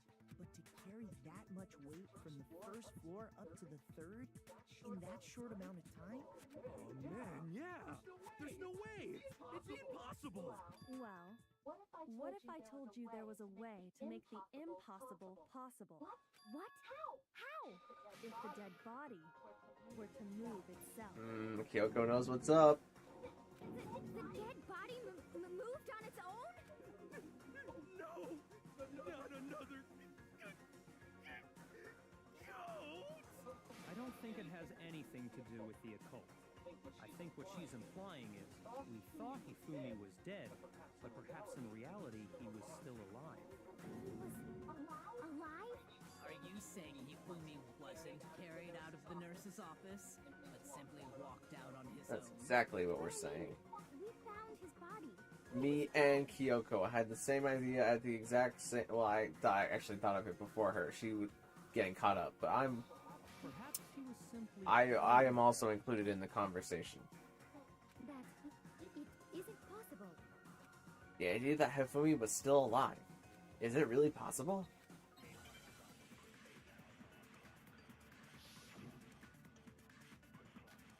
Broken wristwatch. Alright, that's not helping us. I need to copy something. Saying that when we first found Hifumi in the nurse's office, there's a chance he was actually still alive? Oh, let's copy that. No, it is impossible. Hifumi was dead, without a doubt. And you know that how? Surely you heard the body discovery announcement along with the rest of Uh-oh. us. Hifumi's dead body had been found. Very good.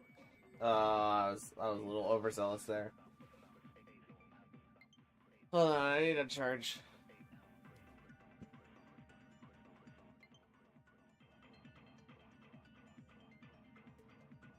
Okay, that'll stop eventually. Man, I'm losing hearts like crazy.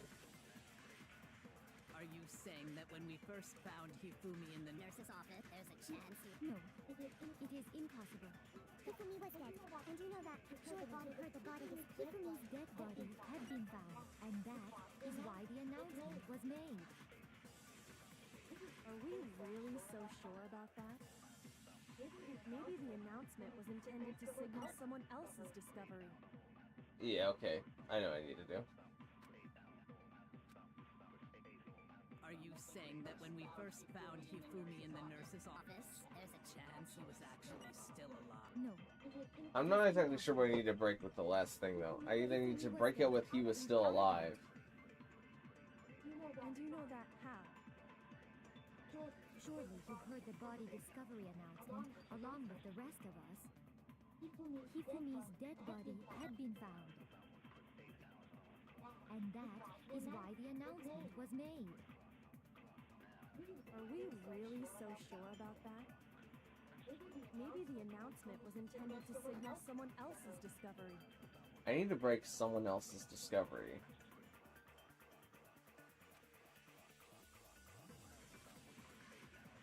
Are you saying that when we first found Hifumi Or do I in need the to nurse's use... office? Can I use someone else's discovery to break... I'm assuming I can't use the last one to break one of the future ones. Maybe the announcement was intended to signal someone else's discovery. Oh, I Are you saying can. that when we Okay, first that found changes things a Hifumi little in the bit. nurse's office, there's a chance he was actually still alive? No, it is impossible. Hifumi was dead, without a doubt.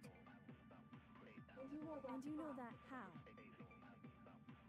Surely you heard the body discovery announcement along with the rest of us. Hifumi's dead body had been... Okay, thank goodness. No, it's wrong.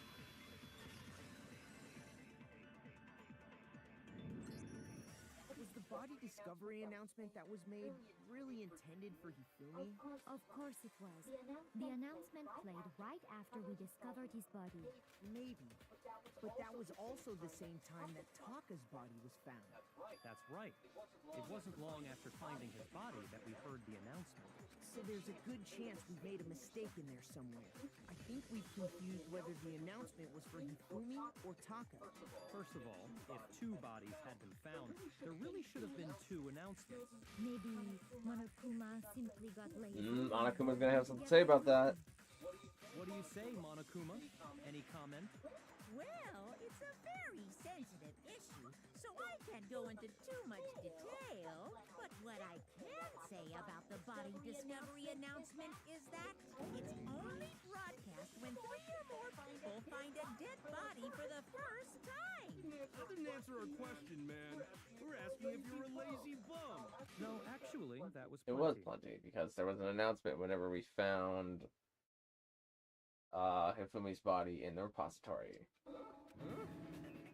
He said it's only broadcast when a body is discovered for the first time, which means even if we find the same body again later, he won't make the announcement again.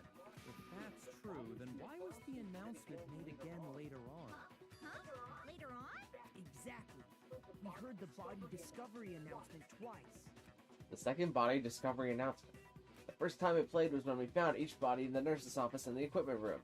And the second time was when both bodies were rediscovered. Yeah. I got it!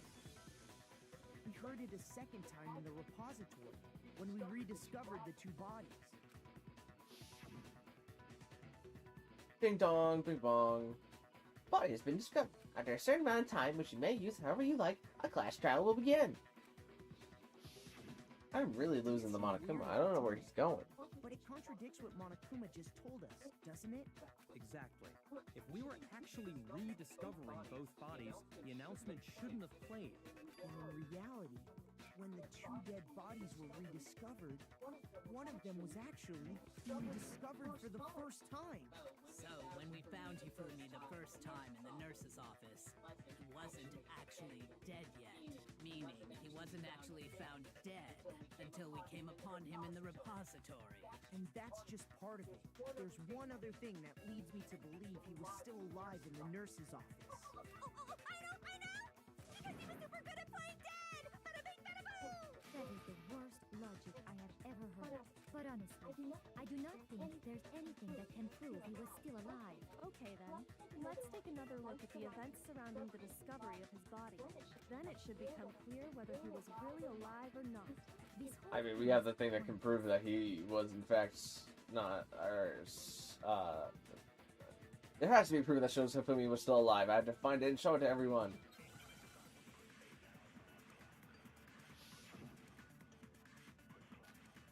It was, in fact, Hifumi's glasses. Well, here's one thing we do know. The first time we found Hifumi's body was in the nurse's office. And then, while me and Celeste were in the bathroom, his body disappeared. And the next time we saw his body, it was in the repository. But when you compare his body before being moved and his body after being moved, other than the change in how it was positioned, there was no notable difference. No, you're wrong. No, it's wrong. It was, in fact, a change that blows this entire thing entirely wide open. In fact, there was one clear difference between Hifumi in the nurse's office and the repository. His glasses. That fact alone proves that he was only playing dead in the beginning. Perhaps you'd like to fill the rest of us in? The thing I noticed that nobody else In the noticed, nurse's office, his glasses were that the covered game in told me. But when we found him again later in the repository, they were spotless. And I found the item he used to wipe them clean in the nurse's office trash can. There was like a trash can. It was the glasses cleaning cloth. I mean, I got it! that one's pretty explanatory. It was a glasses cleaning cloth featuring a certain cartoon mascot. One look at the bloodstain on the cloth should make things clear. This piece of cloth was used to wipe Hifumi's glasses clean, and the mascot on the cloth is the same one that's on the digital camera, right? And whose digital camera was it? Hifumi's, of course. The character was Princess Piggles from Demon Angel Pretty Pudgy Princess, I think. I highly doubt anyone but Hifumi would have brought something like this to school. I see your point. And the only people here who wear glasses are... I wouldn't be caught dead using a tacky piece of garbage like that. A few tissues is all I need to keep my glasses clean. Then there's no question. It belonged to Hifumi. So what you're saying is... We're saying. Oh, I forgot. He What I'm cleaned his saying glasses. is, the blood on his glasses was wiped away using his own glasses cleaning cloth. And that he wasn't dead. And that it was. The blood off himself. Hifumi. Benefit from a clean pair of Who glasses killed other than the Hifumi? glasses owner. That's a good point. Wait, I think I'm getting confused. So let's assume that Hifumi was still alive in the nurse's office. He pretends to be dead. Then when he's alone, he wipes his glasses clean so he can see. And he stands up and walks out on his own 2 feet. And with that, the impossible task of moving his copious corpse becomes possible, wouldn't you say? But then, if he was just pretending to be dead, what was with all that blood? Was it paint or something? The fridge in the nurse's office contains packs of blood for emergencies. He probably used one of those. He figured if he was gonna play dead, he should go all out. So he just dumped it everywhere. But he got crazy with it and had to wipe his glasses off when he was done. God, what an idiot. And if Hifumi was still alive at that point, the disappearance of Taka's body is easily explained. It should be perfectly obvious who must have moved Taka's corpse. It was Taka. It was Hifumi. I got it! It could only have been Hifumi. While we were all gathered in the nurse's office, he went to the equipment room and took Taka's body. That also explains how the door to the repository got locked. The door was locked? Well, after the bodies disappeared, we all went looking for them, right? So me and Sakura headed for the repository. But when we got there, the door was locked. And the repository door can only be locked from the inside, which means when Hina and Sakura got to the repository, someone was already inside. And it could only have been Hifumi, who just finish stashing Taka's body there? He convinced us all he was dead, and when he saw his chance, he dragged Taka's body to the repository. So, Hifumi wasn't just another victim in this case. He was one of the assailants. But that means he took part in the murders. I just can't believe it. If you're having trouble, would you like me to show you one more piece of evidence? There's more? Oh, absolutely. The single biggest fact pointing to his involvement has yet to be revealed. You know what I'm talking about, right, Makoto? The item he took off of Taka's lifeless body? The thing that Hifumi stole from Taka, could it be? It was the... No, Hifumi had. I got it! You're talking about the note Hifumi had hidden away, aren't you? Hidden note? That's right. We found it stuffed in his We had to pants. dig very deep in his pants. What? Yes, his pants. Okay, well, forget about the pants for now. Not Take a important, look at what the note says. but... Found a hole we can use to escape. Monokuma can't find out, so don't tell anyone else for now. Let's meet in the equipment room at 6 a.m. That's the note I was telling you about. The one that told me where to go. Huh? Wait, this one's a little different. In my note it said, Monokuma can't find out, so don't tell anyone else for now. Let's meet in the rec room at 1 a.m. I see. Then this note isn't the same one Hiro got. It's the same? In other words, the killer got in touch with another person besides Hiro, and that person could only have been... Taka. Hifumi's pants. That's right! Man, I wish I went for Hifumi's pants there. It might have auto-lost me the game, but it would have been hilarious. The killer used this note to dry out Taka and murder him. Hello? Over here! Objection! Objection! I don't really understand what's going on, but Hifumi had that letter, right? So whoever wrote it wasn't drawing out TikTok, they were drawing out Huffy! Just to be Switch the villain. Yes! Why must you ruin it every time? Man, Genocide Jack is seriously scary, but still. I can't let her get to me. Oh, are we gonna do a bullet time battle? Okay, no, it's just a regular shooty thing. Broken wristwatch, Hifumi's glasses, and glasses cleaning cloth. Those all seem extraordinarily useless. Huffy had the note, right? Then the person it was intended for must have been Huffy! That's wrong. But remember what the note said. What time did it say to meet?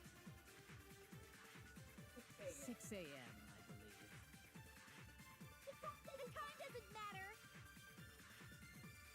The note has nothing to do with TikTok! Let me copy this.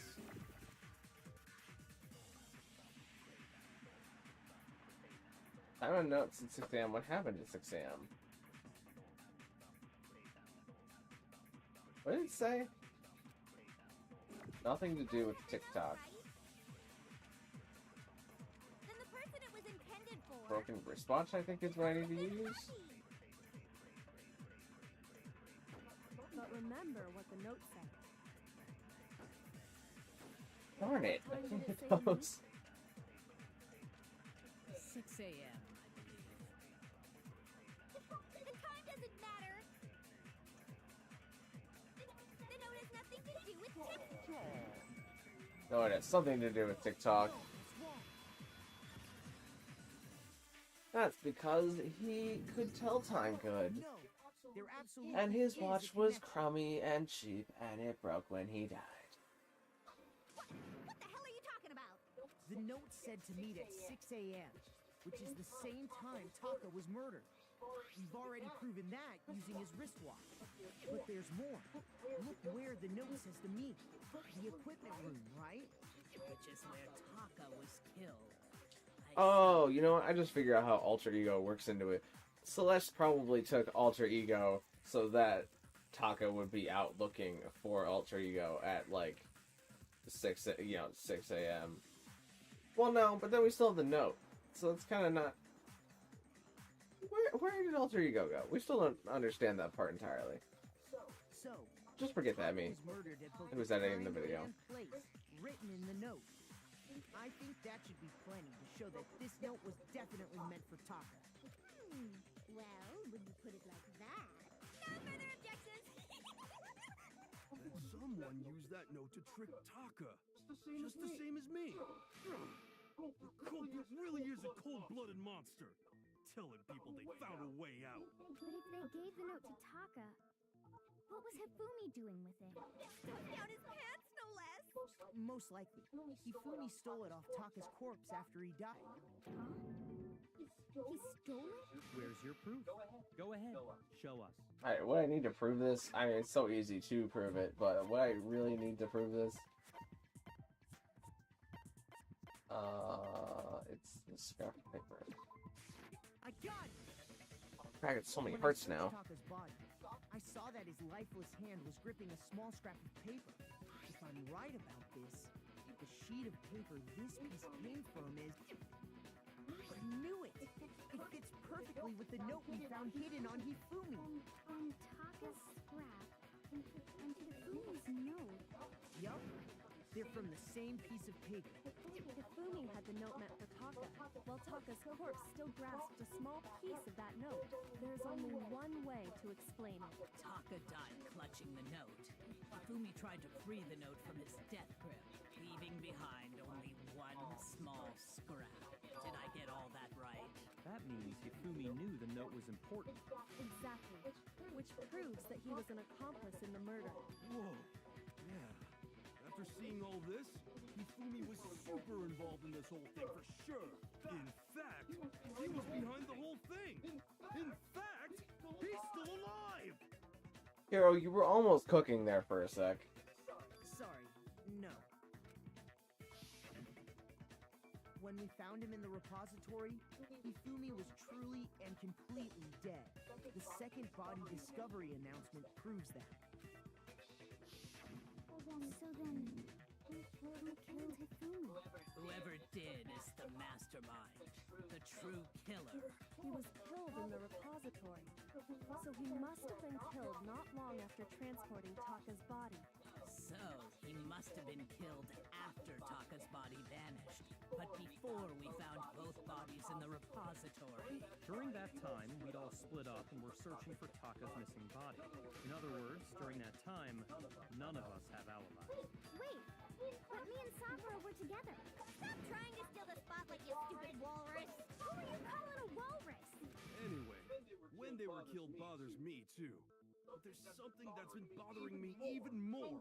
And what might that be? The weapon they used to kill Hifumi. The weapon?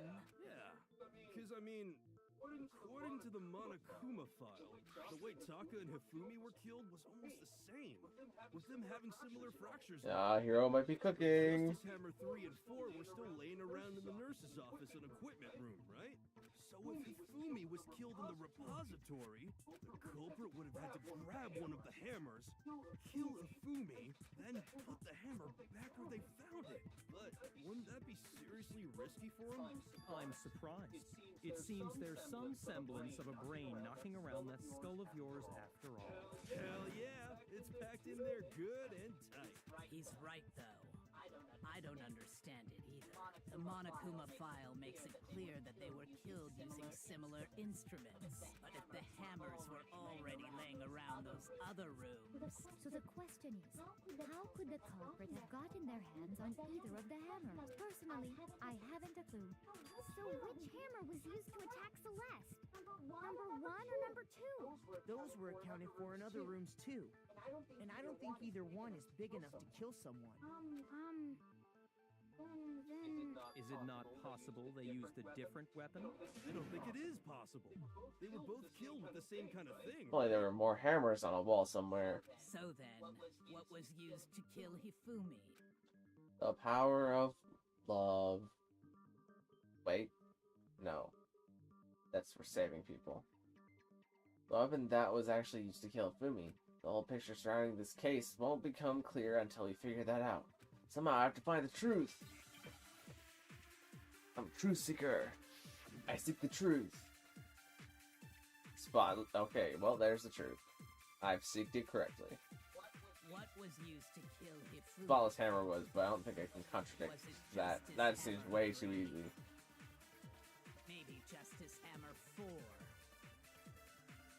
Well, whatever it was, there's one thing we have to figure out. How was the culprit able to move around so freely with the weapon? How did nobody witness them carrying it? I don't think that's necessarily wrong. Sounds like a Justice Hammer 5 is about to make it. No, Justice Hammer 5. It's... Gosh darn it. It doesn't make sense that there's a Justice Hammer 5. Like, it's not just a Hammer 5, it's just a hammer. It's just a spotless hammer. What was Used to kill it. Was it Justice? Maybe Justice Hammer. Whatever. There's one. How was the culprit? How did nobody witness? Sounds like a Justice Hammer. Check out murdergear.com/hammertime for more info. Well, one thing seems pretty clear. The murder weapon had to be one of the... No, that's wrong. No, it's wrong. Alright, I get it. I'll wait the entire thing out and then do it again. The murder weapon wasn't a Justice Hammer at all. No, it was something completely different. But, seriously? A different weapon? Specifically, a hammer from the repository. The killer could have easily used that to kill Hifumi. Now, all the hammers in the repository were covered in flecks of grit and debris. But for some reason, one of them had been scrubbed clean. And the reason it had been scrubbed clean was most likely because it was used to commit murder. If the hammer got covered in Hifumi's blood, of course they'd have to clean it off. I'd also like to point out that the repository has all kinds of hammers. Big ones, small ones, and even Ones that some you flat could mallet- shove where the sun don't shine and be perfectly fine. Not that I would have tried that kind of thing, but you could. I think whoever made the Justice Hammers used those as a basis for their design. If that's true, that would explain the Monokuma file's note about the wounds being similar. So Hifumi moved Taka's body to the repository, where someone then used a hammer to kill him. Whoever did that is the true killer. The one Hifumi was working with. And the one who betrayed him. Hold on a moment. I still think it's strange to assume someone was working together with him. The way the graduation rule works, there is no benefit to helping someone else carry out a murder. So the idea that anyone would work together like that is simply ludicrous. We talked about this, did we not? We did talk about how there wouldn't be any reason for anyone to work together. At least that's what we thought at first, but... what would there be the reason? Spotless hammer. Alright, well that's going to be useless. Based on the rules that have been laid out for us, even if more than one person is complicit in the murder, only the one who actually carried out the act can graduate and survive. Assuming the rule holds true, it is simply impossible that two people work together. I think impossible is the thing I need to break, but I don't have the thing I need to break it with yet. Explain to us. But that only really applies if there's one murder, right? In this case, however, there were two murders. Oh, we copy this? Did we say there's no chance two people work together on this?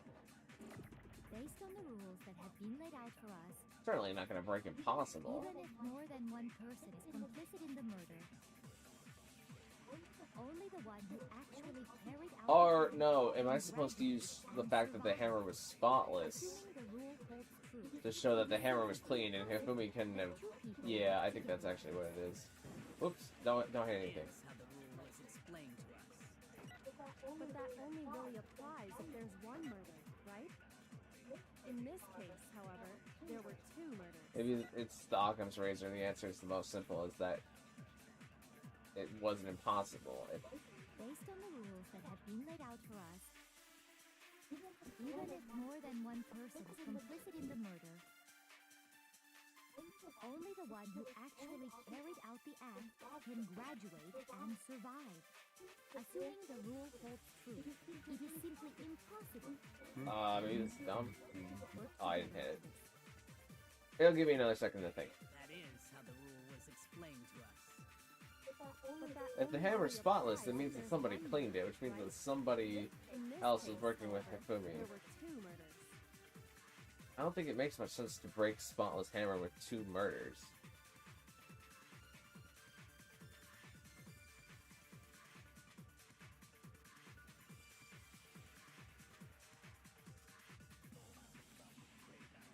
Based on the rules that have been laid out for us, even if more than one person is complicit in the murder,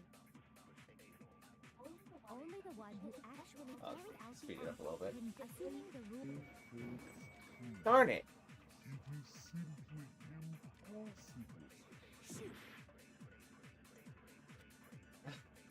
Based on the rules that have been laid out for us, even if more than one person. Do I need to copy Assuming the rule holds impossible? true, it is simply impossible that 2 people work together on it. That is how the rule was explained to us. But that only really applies if there's 1 murder, right? In this case, however, there were 2 murders. I'm gonna shoot this. Darn it! I'm losing all my hearts. It's just so arbitrary. Based on the rules that have been laid out for I need to go all the way to the end and I need to copy. assuming the rule holds true. That is how the But that only really applies if in this case, however, there were 2 murders. I didn't copy it. Based on the rules that have been even if more than one person, only the one who actually assuming the rule holds true.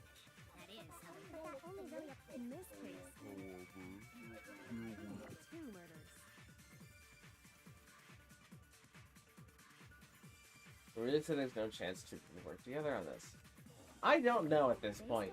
I know what happened. I just don't know how to express it with these 2 bullets that I have. one person is complicit in the murder. Only the one who actually carried out the act can graduate and survive. Assuming the rule, it is simply impossible Oh, shoot it. that 2 people work together. Darn it.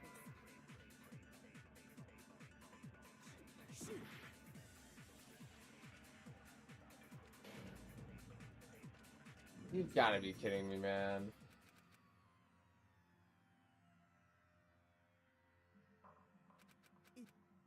Yes, I want to give it another shot because that was dumb. To give up yet. It's just so arbitrary. Like, what am I so... I have the answer. The fact that somebody cleaned the hammer, it just doesn't make sense to shoot it into either of the 2 things that have been said. Based on the rules that have been laid out for us, even I don't think I if tried one shooting the person spotless hammer into actually 2 murders. the rule holds true. That is how the But that only really applies if there's in this case, however. What? What does it want me? I've tried every combination, haven't I? I haven't tried shooting 2 murders into impossible, right? Based on the rules that have been laid out. Wait, no, I haven't tried shooting impossible into 2 murders. Only the one who actually carried out the act can, assuming the rule. It is simply impossible that 2 people. That is how the. But that only really applies In this case, however. I've tried every combination. What do you want me to say here? It's just so obvious. Based on the rules that have been laid out for us, even if more than one person. Hold on, I need to go to the end, and I need to copy That is how the. But that only really in this case, 2 murders. there were 2 murders. And I'll shoot that into impossible. And that has to be the only combination I've not tried yet. Even if more than one person is only the one who actually carried out, assuming the rule. Alright, sure. I don't know why I couldn't have used the spotless hammer when the spotless hammer would have to be cleaned, and if it was used to kill Hifumi, and Hifumi was dead, then he couldn't have cleaned it, which means that there must have been an accomplice.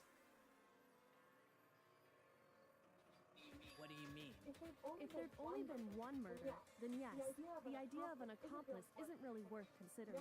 Naturally, if only 1 person can be saved per murder, an accomplice has no risk versus reward benefit.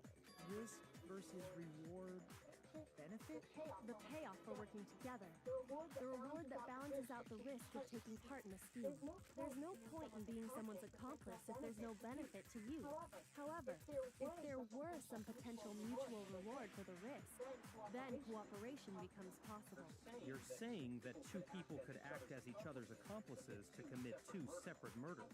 I think that's what the true killer told Hifumi. They would each have an accomplice for their crime. And based on the case's events, Hifumi would have been the first one to act, murdering Taka. They made him carry out the first murder so he couldn't back out of helping them later on. So in this case, there wasn't one single person committing multiple murders. Instead, each person killed someone, creating two separate incidents. And it only looked like one person because that's how the true killer designed it to look.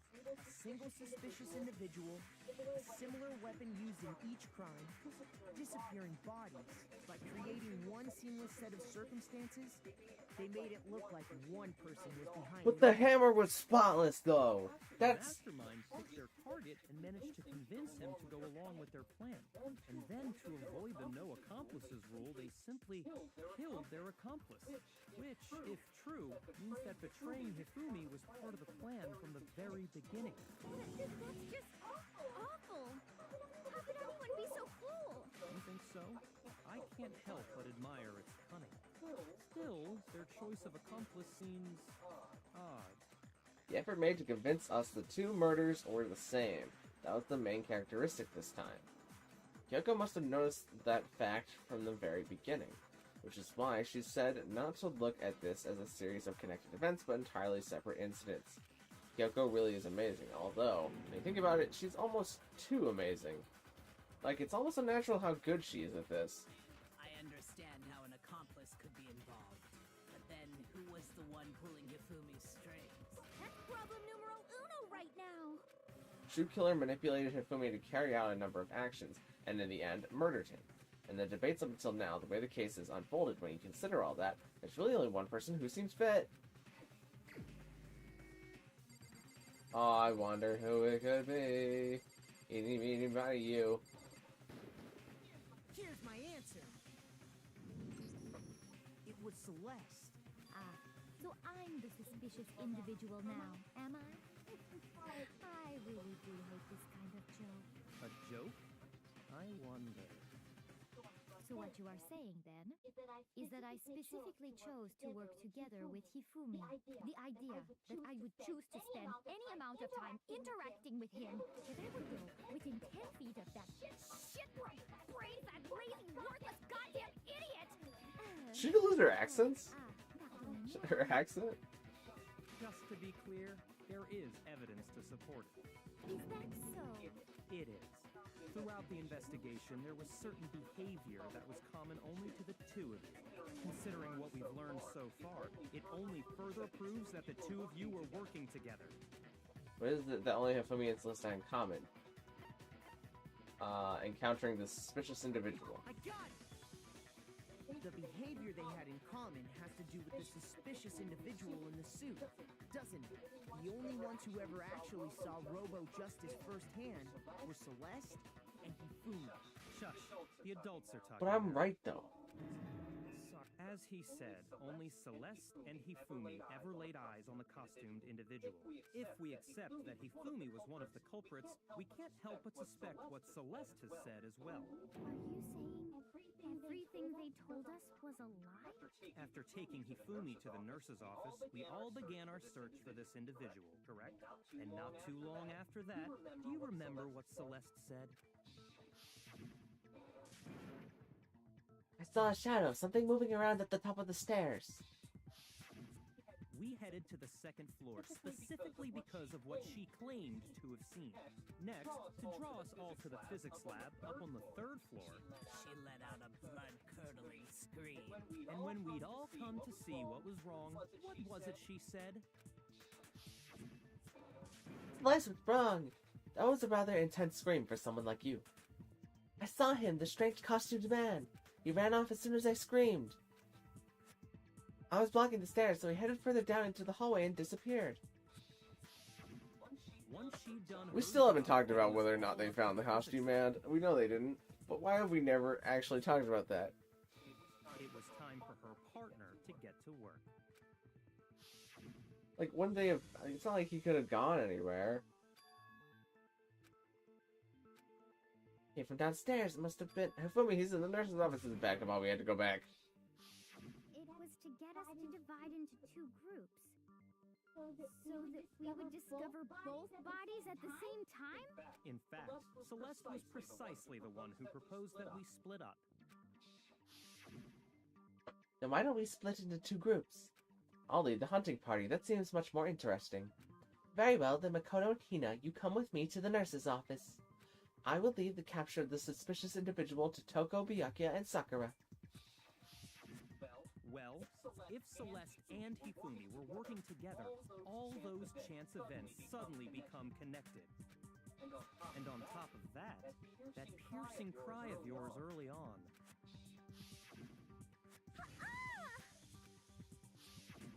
That was to signal Hifumi, wasn't it? It was your way of telling him, we're on the 3rd floor. Everything's going according to plan. Why else would you let out a scream that could have carried across the sea? I just realized another strange thing. When we found Hifumi in the nurse's office, who we now know was only pretending to be dead. I certainly was not expecting this. I did not imagine that Hifumi would be murdered. Celeste, you were the first one to say he'd been murdered. You wanted to make sure we wouldn't have any doubt in our minds. I don't believe it. Everything. The whole thing was one big act. Hina, you were with Celeste when Hifumi's body disappeared, right? Yeah.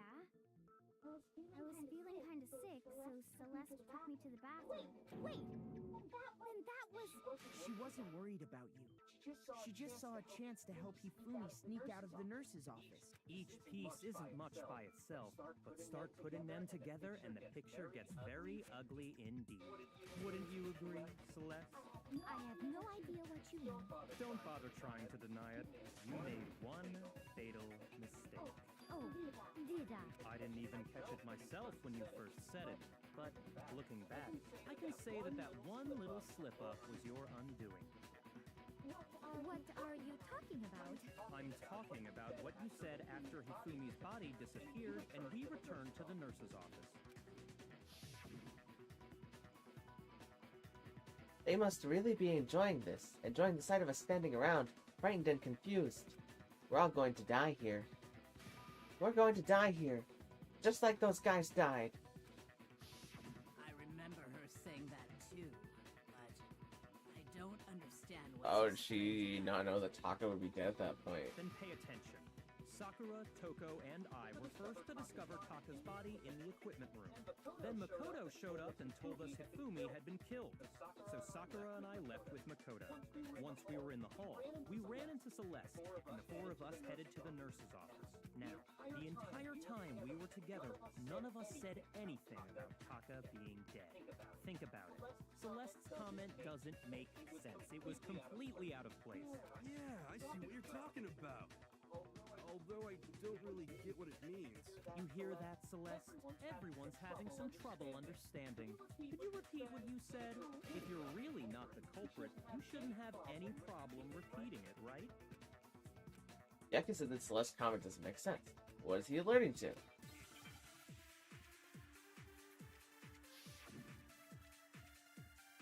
Monokuma file number 3.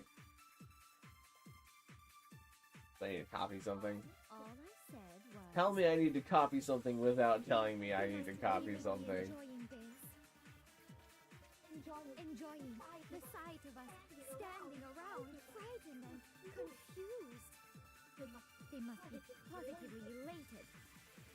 We are all going to die here. We are going to die, just like those guys We need to died. break guys, but how do we break guys? And that is all I said. And that's all it takes to finish this. It's obvious, isn't it?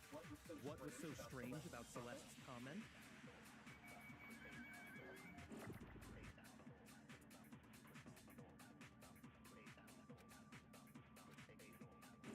All I said was, they must really be enjoying The size of us, they must be positive we are all going to die here.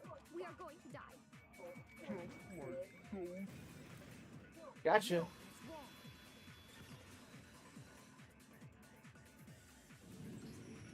That's right. There's no reason Celeste should have said, just like those guys died. When she said that, none of us had told her Taka was dead. Exactly. And we didn't run into her until after we were all out in the hall. So there was never any chance for her to have seen his body in the equipment room for herself. So how did you know, Celeste? How did you know more than one person had been killed? And how did you know they were both guys? Because Kyoko had also disappeared, right? So she could have been dead too. Oh, that's an interesting little tidbit. It's like a little, what is it? It's the straw to break the camel's back right there. You all have such vivid imaginations. You know that? Imaginations? You claim that I was lying when I told you about the suspicious person I saw. Yeah. Then what about the picture I took? That was also a lie. How do you explain this picture of the costumed villain dragging Hifumi away? It has to be some kind of setup, right? So let's put the suit on. And then she used the camera's timer to set up the picture. Have you so quickly forgotten? You are the only one who could have possibly fit into that suit. Well, I happen to know that this particular camera does not have a timer. In other words, it is an unassailable fact that this is a picture of Hifumi being dragged away. If everything I told you was a lie, how can this picture exist? Simple. Are we sure that's really a picture of the suspect dragging Hifumi away? What could you possibly mean by that? Surely there are other explanations than the one you've offered up. No, there is no other explanation. Well, I guess that settles it. I guess Celeste didn't do it. Other explanations? If it wasn't a picture of the suspect dragging Hifumi away, the only other possibility is Hifumi and the suspect had been drinking. Hifumi and the suspect are dancing. Hifumi is dragging the suspect away? I actually am not sure what the implication is here. What would... I guess Hifumi's dragging the suspect away? It's not a picture of the suspect dragging Hifumi away. I would say it's a picture of Hifumi dragging the suspect away. That's certainly within the realm of possibility. The one being dragged off in that picture isn't Hifumi, but the person in the robot suit. We've simply been led to believe that it's the other way around. And the strange costume might only exist to lead us astray even farther. If you saw someone wearing something like that in this situation, of course you'd notice and be suspicious. That's what happened! You want me to sleep and made me out to be the bad guy in all this! Such a thing is utterly impossible. Hifumi was dragging him away? Ridiculous. Is it? I don't think it's ridiculous at all. Then shut your mouth and allow me to educate you. Celeste thinks she can prove that there's no way Hifumi was dragging the suspect away. But is that really possible? Here we go again.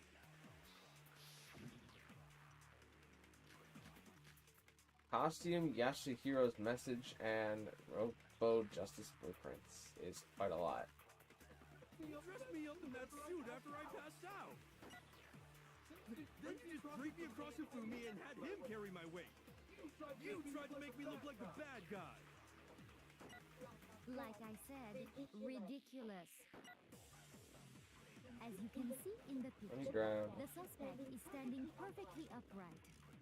If the person inside the suit was unconscious, there's no way they could stand up straight like that.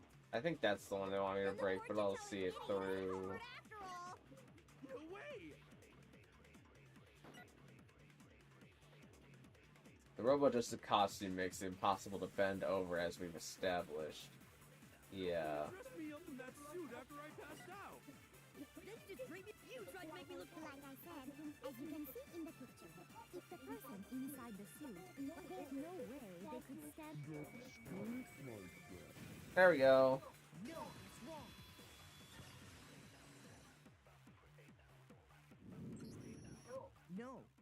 Even if the person inside the suit were unconscious, they could still stand up like that, because that Robo-Justice suit had a certain characteristic. You totally can't bend at the waist. Seems like a pretty obvious oversight. That's right! They totally made a mistake when they made it, so it couldn't bend at the waist. I'm not so sure that was a mistake.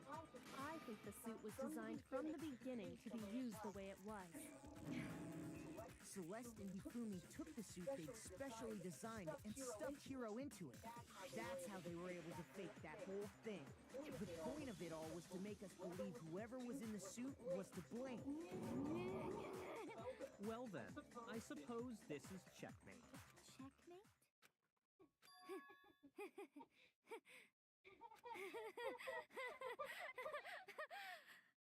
Don't make me laugh, you idiot! What do you mean, checkmate?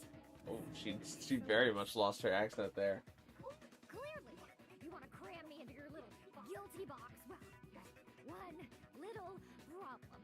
Have you already forgotten what Hifumi told us as he lay dying? But we already knew who was in on it. Who was it? Who attacked you? Who tried to kill you? Who killed me? That's right, I remembered their name. Yasu. Hiro. When we asked him who had attacked him, his answer was quite clear, was it not? He said, and I quote, Yasuhiro. In other words, Yasuhiro Hagakure!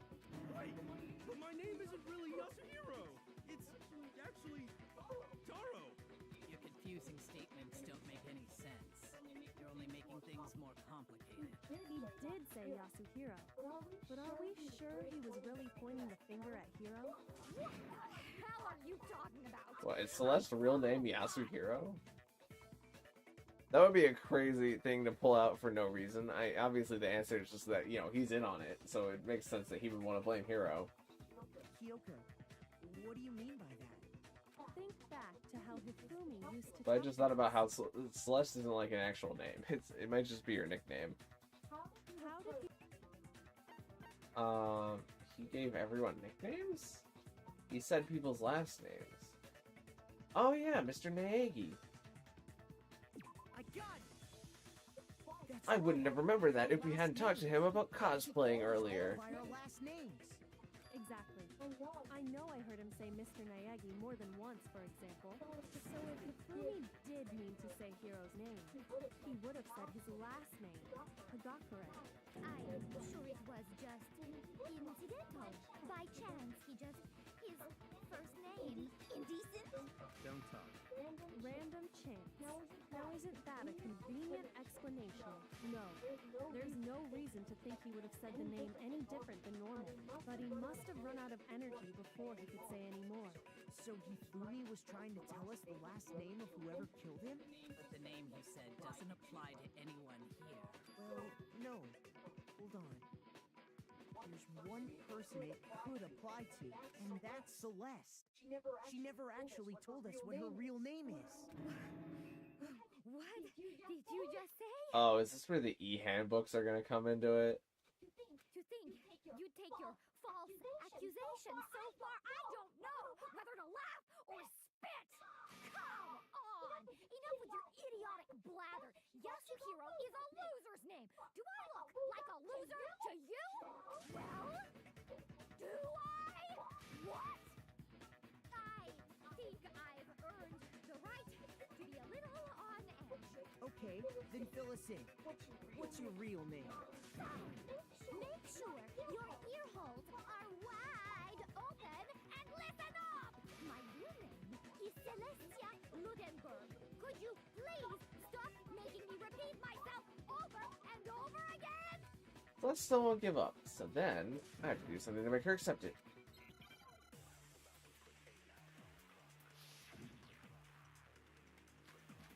E-handbook.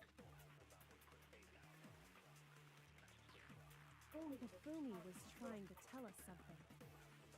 He wanted us to know the killer's last name, Yasuhiro. If there's one person here who might have that last name. It would have to be you, Celeste. You haven't told anyone what your real name is. How many times do I have to tell you? My name is... Celestia Blumenberg! God damn it! That's upside down. How long do you plan to go on pretending? I'm not pretending. It's the truth. Truth. And since you have no way to contradict We me, do. No, it's wrong.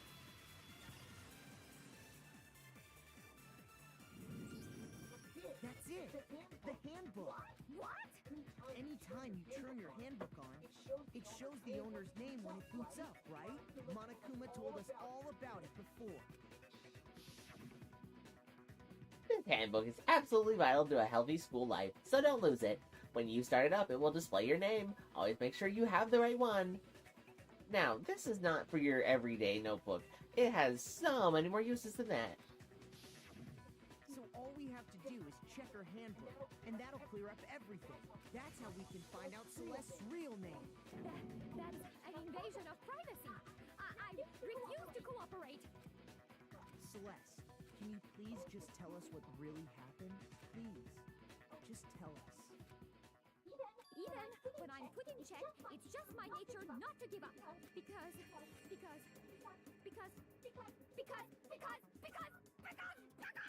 until the game's over, you never know what might happen. Fine then. Let me settle it. Let me go over the case again, from the beginning, and shed light on all your crimes. And that'll bring everything to an end. It's comic book time. So first, they... What? What is this? What? This didn't happen.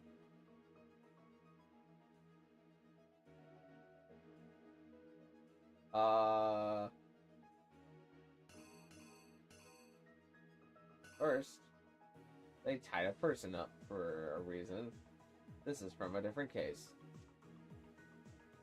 This one is also from a different case. Okay.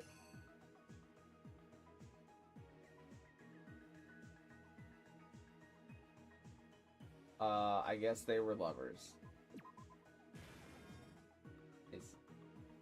Is that what this is? And then in Acts 2,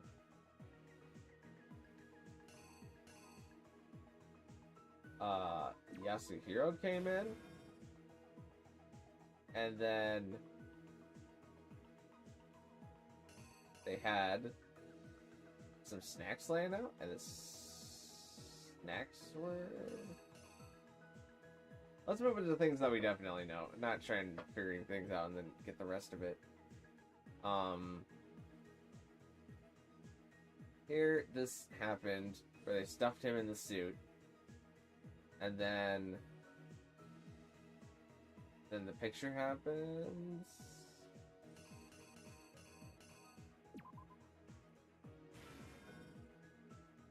And then in Act 3, they send the note to Taka. Or it's the time of the watch. Is there multiple watches? Okay, that's a 1 o'clock clock. Do I need to use that back here? Yes. Or maybe I need to use that here. And put Hero's thing here.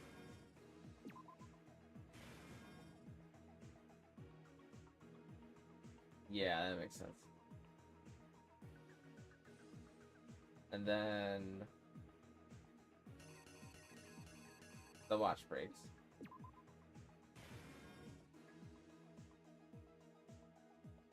And then this happens. And then backs down, and now he's on the ground. What the heck is this one?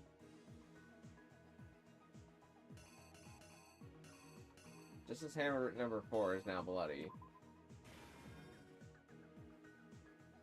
Slash shows the picture, and then we find him with Justice Hammer number 2. Is that in here?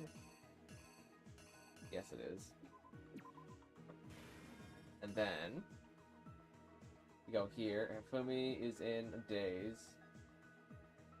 I don't know what this one is.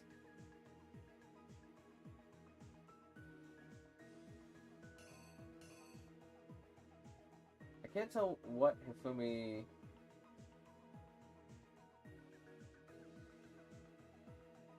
Oh, this is him hiding Taka's body.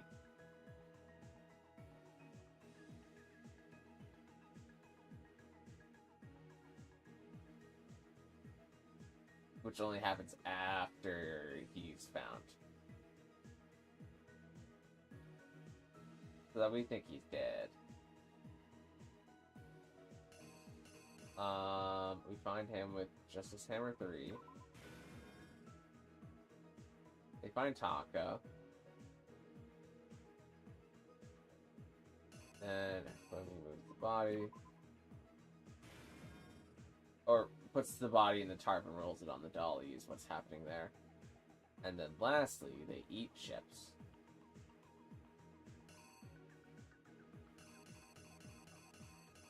The hammer seeks to kill Hifumi. Here's exactly what happened. Before anything, the killer persuaded someone to help carry out the murder. And that person was...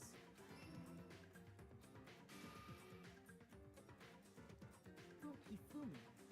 With an accomplice, the killer was able to execute a number of otherwise impossible schemes.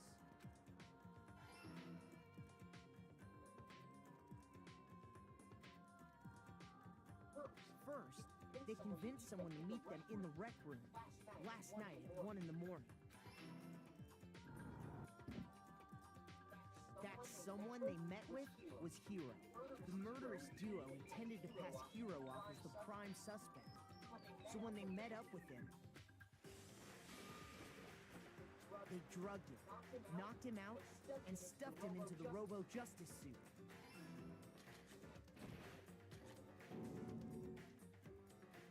Next, Hifumi positioned himself to make it look like Robo-Justice was attacking him, while the killer used a digital camera to take pictures of the assault. They did all this just to create evidence that would put the suspicion on Hiro. When they were done with him, they shoved him, still unconscious, into the pool room locker. And then finally, at 6 a.m., they moved into the murder phase of their plan. They called Taka to the equipment room.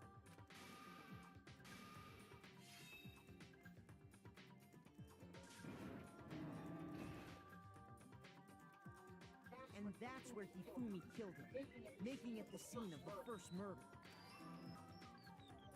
The murder weapon was Justice Hammer 4, which was left there in the equipment room. The reason Hammer number 4 was used was to create confusion about the order of the crimes. So, next they falsified 2 more assault incidents. For these attacks, the killers pretended to be the victims, to solidify Robo-Justice as the suspect. The first fake incident was the attack in the rec room. There, the killers wanted us to see Justice Hammer 1, and the Robo-Justice pictures they'd taken. They wanted to make sure we bought the surprise attack story. The second fake incident was the attack in the library. This time, they planted Justice Hammer 2 and an injured Hifumi to sell us that story. With these 2 incidents, the killers were able to create a certain preconception in our minds that the suspect was increasing the size of the hammers and attacking people in order as they did. We fell right into their trap and started looking for the suspect based on that. But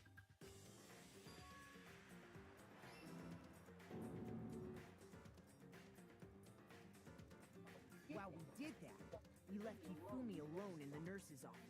This was exactly what Hifumi was hoping for. He took a blood packet from the refrigerator and Justice Hammer 3 and turned the room into a crime scene in which he himself had apparently been brutally murdered. He let out a scream to draw us back, and when we returned, that's what we found. Meanwhile, the other group that had been out searching found Taka's body at the same time. So when we heard the body discovery announcement, we naturally assumed it was for Hifumi. We left the nurse's office, and Hifumi once again took advantage of the situation. He simply got up and made his escape. When we learned his body had disappeared, we all rushed back to the nurse's office. And once again, Hifumi had the chance he was waiting for.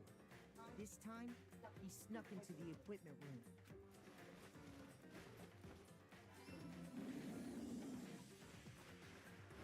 He wrapped Taka's body in a tarp and used the dolly to move it all the way down to the repository. That explains how each of the bodies disappeared. But even Hifumi didn't know what the true killer had in mind for their final act.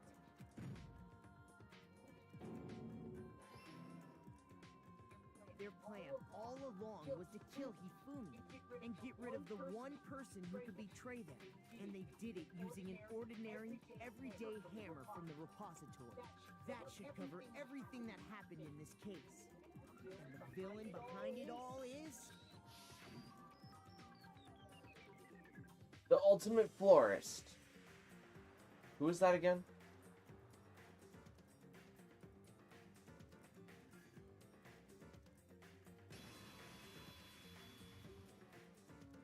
Celeste. Sorry, you lose. I lost? When was the last time I was forced to utter such words? They hang heavy around my neck. Then you admit it? You're the killer? Listen to you, trying to take charge, as if you're my private instructor. I, Celestia Ludenberg. Actually, no, Taiko Yasuhiro is fine. Taiko? So, you finally accepted it. I'm the kind of person, once I've lost, I don't like things to drag on. Interesting. Do you have an accent or not?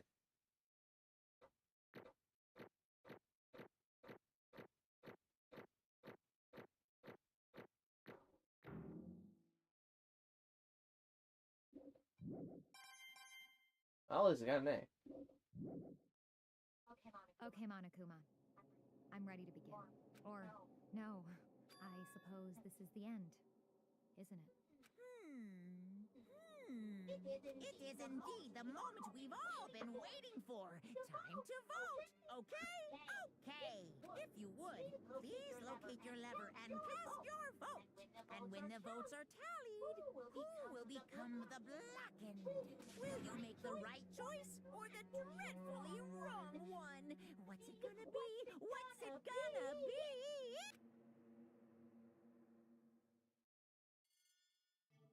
It's gambling time.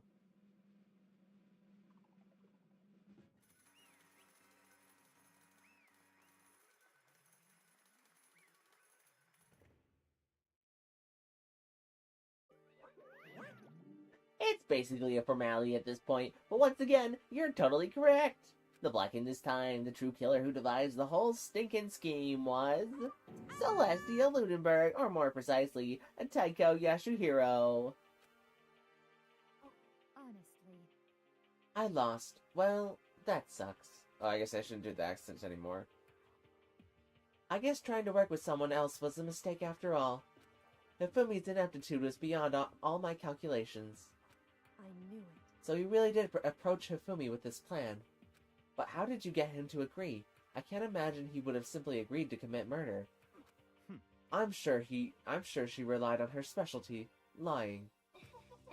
My specialty? Don't make me laugh. I didn't have to lie to him to get him to agree. So Then, did you use, I knew you'd figured it out, Kyoko. You're absolutely right. To get Hifumi to act as my accomplice, I used her.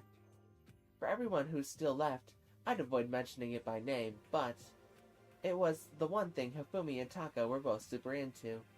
Does she mean... Is she talking about alter ego? What are you talking about? Just a second. Don't interrupt. We're in the middle of a very important conversation here. I'm totally out of the loop as usual. How sad.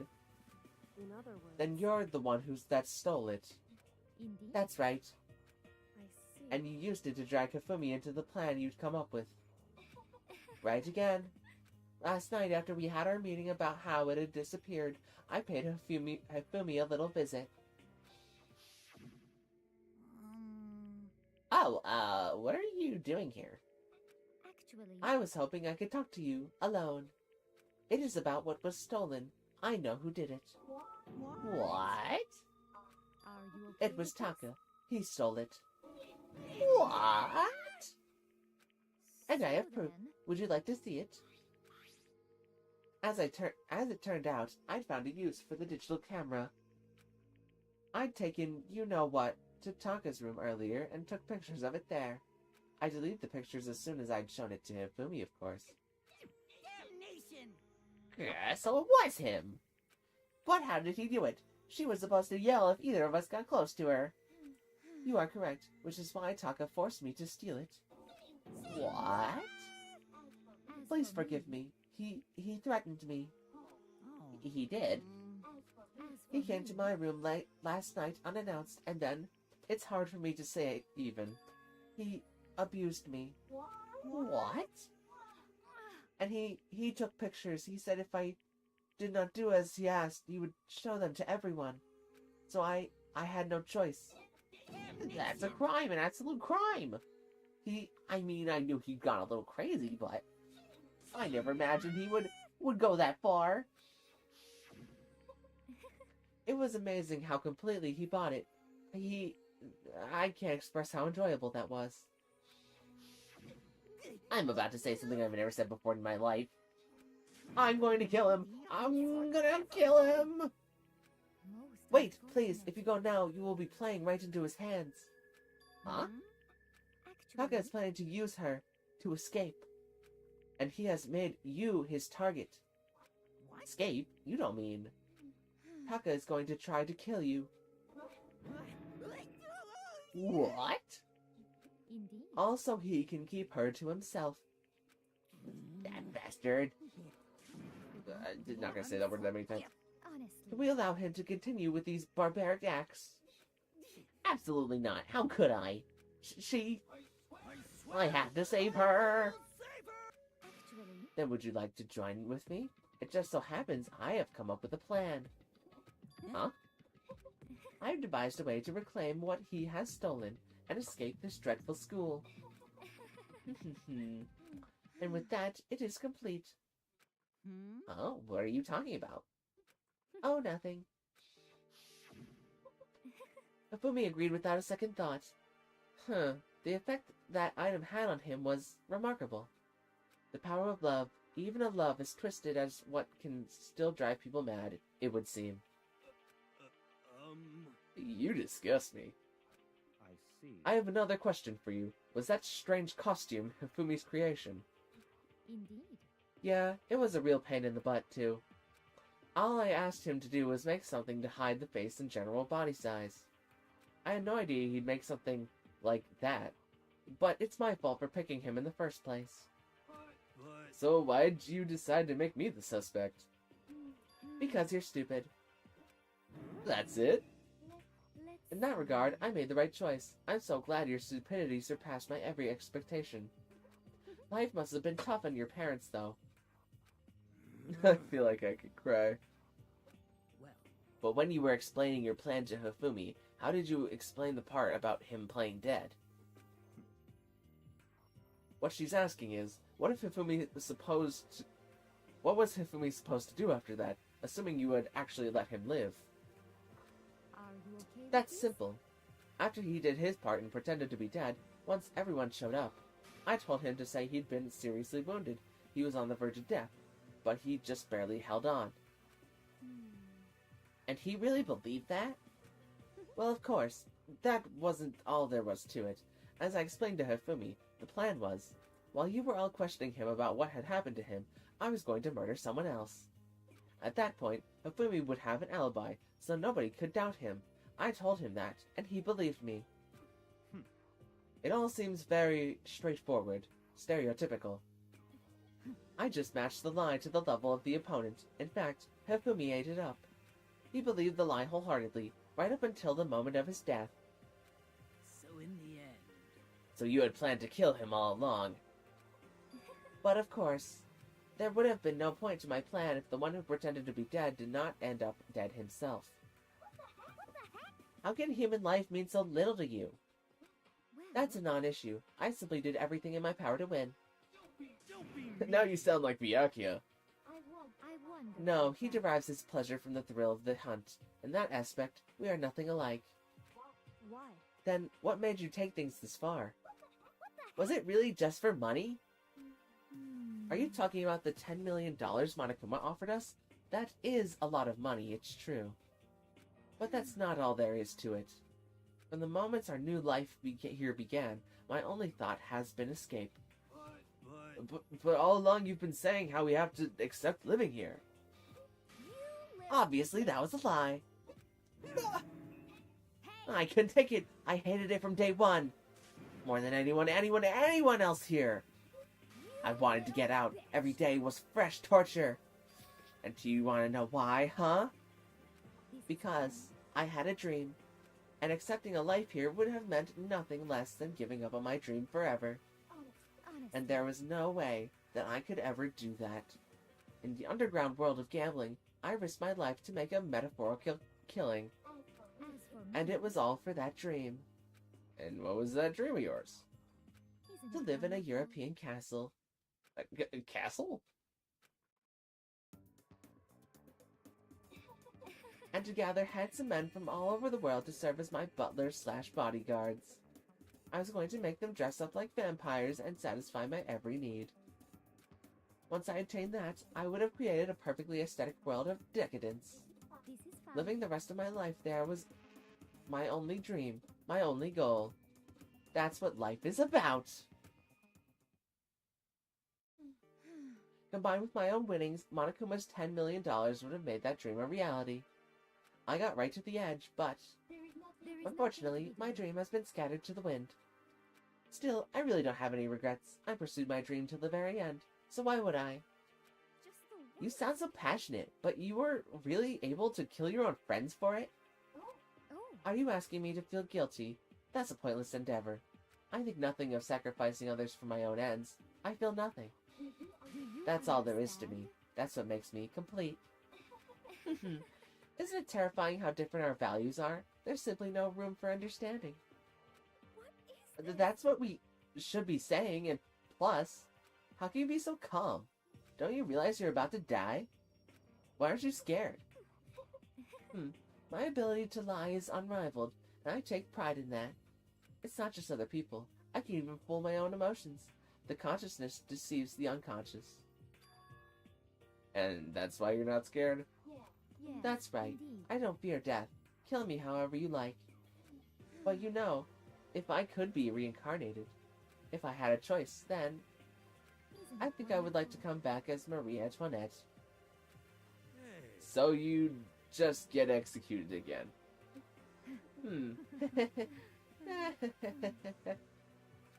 Celeste smiled again. And when she did, it looked to me like a poor effort to force it. She claimed she could fool her own feelings. That statement itself must have been her final lie.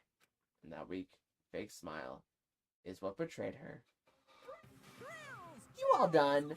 Okay, then let's get rolling. This Blackened disturbing the peace and must pay the price. Now then, I prepared a very special punishment. for her, the ultimate gambler. Let's give it everything we've got. It's punishment time.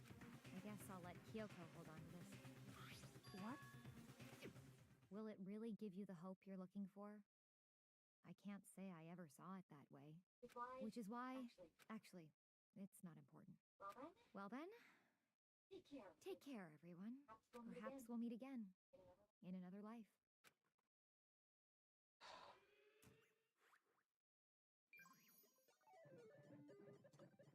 Celeste has been found guilty. Time for the punishment.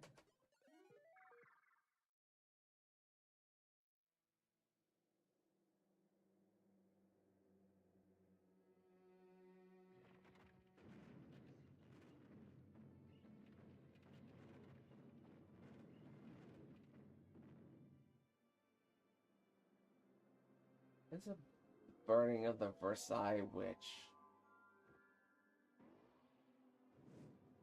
Oh. I thought they were gonna, like, raid her castle or something and, like, blow it up, but no, they're just gonna burn her at the stake. Why does that make sense that she's the perfect gambler, though?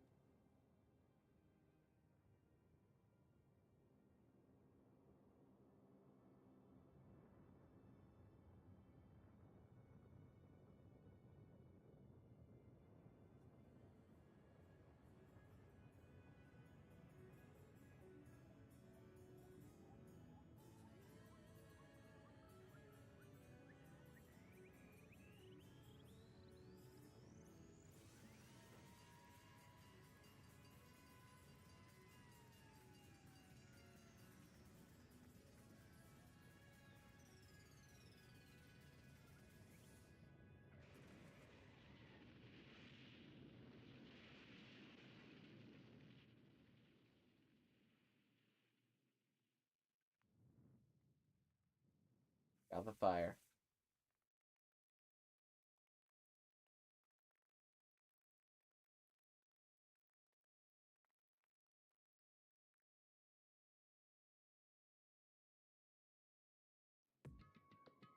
It's over. The third execution is over. Celeste's death is over. Celeste killed my friends, so I can't pity her. But I also can't deny that, at one point, I considered her a friend too. And for him to just come along and... Isn't it just awful? Someone couldn't cut free of their regrets from the outside world, and so more people had to die. You guys are still young. You need to place more value on your lives. What are you gonna Jeez, and do? here I thought you guys were gonna pass the torch of hope to the next generation. What do I care about hope? I'll throw it in the trash if you just let me out of here. Too bad. You're all the embodiment of hope, whether you like it or not. And it's my destiny to knock you down one by one. It's sad, yes it is, but that reality just can't be avoided. Don't talk like you're not responsible. How long are you gonna make us keep going through this? What do you want from us? God, I'm so sick of people asking me that. Give me a rest already. So anyway, Kyoko, did I see you get some kind of key-type object from Celeste? Hey, So, what's the deal with that? what? Huh? What's the matter? So then, I'll answer your question if you answer mine. you... What did you do? What did you do to me? What? Hey, Answer me. What did you do to my body? Oh man, oh jeez, oh man, oh jeez. What do you mean, what did I do? I have no idea. I don't know anything about that. What was that just now? Mastermind did something to Kyoko's body. What does that mean? Okay, things are getting kind of awkward. I think it's time I got out of here. Well, Meanwhile, you guys can go on enjoying your school life. But if you get lonely, give me a shout. Not that I'll do anything about it, of course. See ya! Monokuma disappeared, leaving us all depressed and in despair. Although it wasn't all despair, there was one small hope. Hey, Kyoko, Monokuma already mentioned it, but what's that key that Celeste gave you? so... Most likely, it's the key to one of the dressing room lockers. What? Then that means... Celeste probably hid it in there. Hey, I suppose sometimes it's easiest to miss what's right beneath your nose. Well then, we'd better go check. Indeed. Good idea. We left the courtroom and rushed to the dressing room. As we approached the dressing room, Kyoko looked back at us and said, Hey, I'm going to go on alone from here. Everyone else head to the dining hall. I'll check in with you later. What? Why exactly are you going alone? so... Do you even have to ask? As she spoke, she glanced quickly at the surveillance camera. Come on. That's not what I mean. Why you? There's still the risk of a spy, you know. Then I'll go too. What? You? Please, let me go. Standing here arguing is just going to draw more attention to us. Goodbye. Do whatever you want. Thank you, Byakuya. Well then, it's up to you now. I'm gonna go to the dining hall, okay? Huh? So Makoto and Kyoko are gonna go together? Does that mean what I think it means? Good luck, Makoto. Girls like her are total pushovers when you show a little backbone. I tried to forget what Hina said. Everyone headed to the dining hall, leaving me and Kyoko there alone. Shall we go? Yeah. So then, We need to get into that locker. Kyoko took the key Celeste had given her and unlocked the locker. And as the locker swung open, we saw... Good morning. It's been a while, hasn't it? It's safe, thank goodness. I never heard Kyoko sound so relieved. It was like she was speaking from the bottom of her heart. I did just what Celeste asked. I didn't say a word. I stayed quiet the entire time. Oh, and I think I might be able to open the last set of files soon. Maybe as early as tomorrow. I'm doing my best, so please wait just a while longer. So, now we can officially say the case is closed. As far as this incident is concerned, sure, but can we take a second since we have this opportunity? I want you to be honest with me. Kyoko, please tell me, what are you trying to do all on your own here at the school? Is that why you wanted to come here with me? Regardless, that's not something you need to know right now. I don't need to know. But that just makes me want to even more worried. what? Worried? Like, what happened during the investigation this time? You disappeared and we didn't see you again. Without warning, without explanation. When you do that, Indeed. it's only natural that they think I'm the mastermind spy, right? And you too. No, I believe you. What? You believe in me? Isn't it obvious? People believe in their friends, right? That's why I wanted you to tell me. And I want you to believe in me too. Because we're friends. I understand. It's Then maybe I can believe in you. Just a little bit more. Then, That's fine, I'll tell you. I'll tell you why I've been disappearing and where I've been going. You see,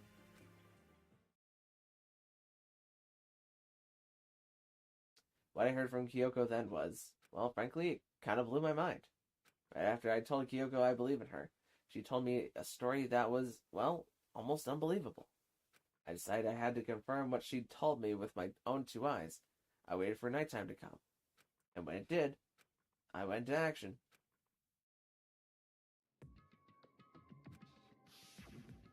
correct. The boys' bathroom on the second floor doesn't have a surveillance camera or monitor in it. And in the storage closet there, way in the back, she said it was way in the back of the boys' bathroom storage closet. But could Kyoko really be right about this?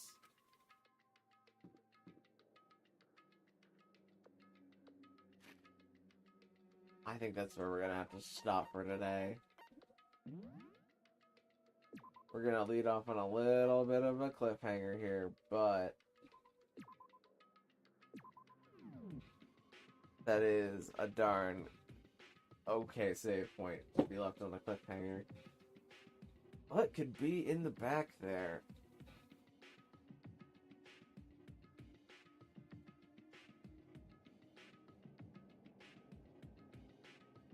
Wild guess for next time, second Kyoko. I like Kyoko a lot as a character. I think she probably is my favorite character. If I really had to try and put it down.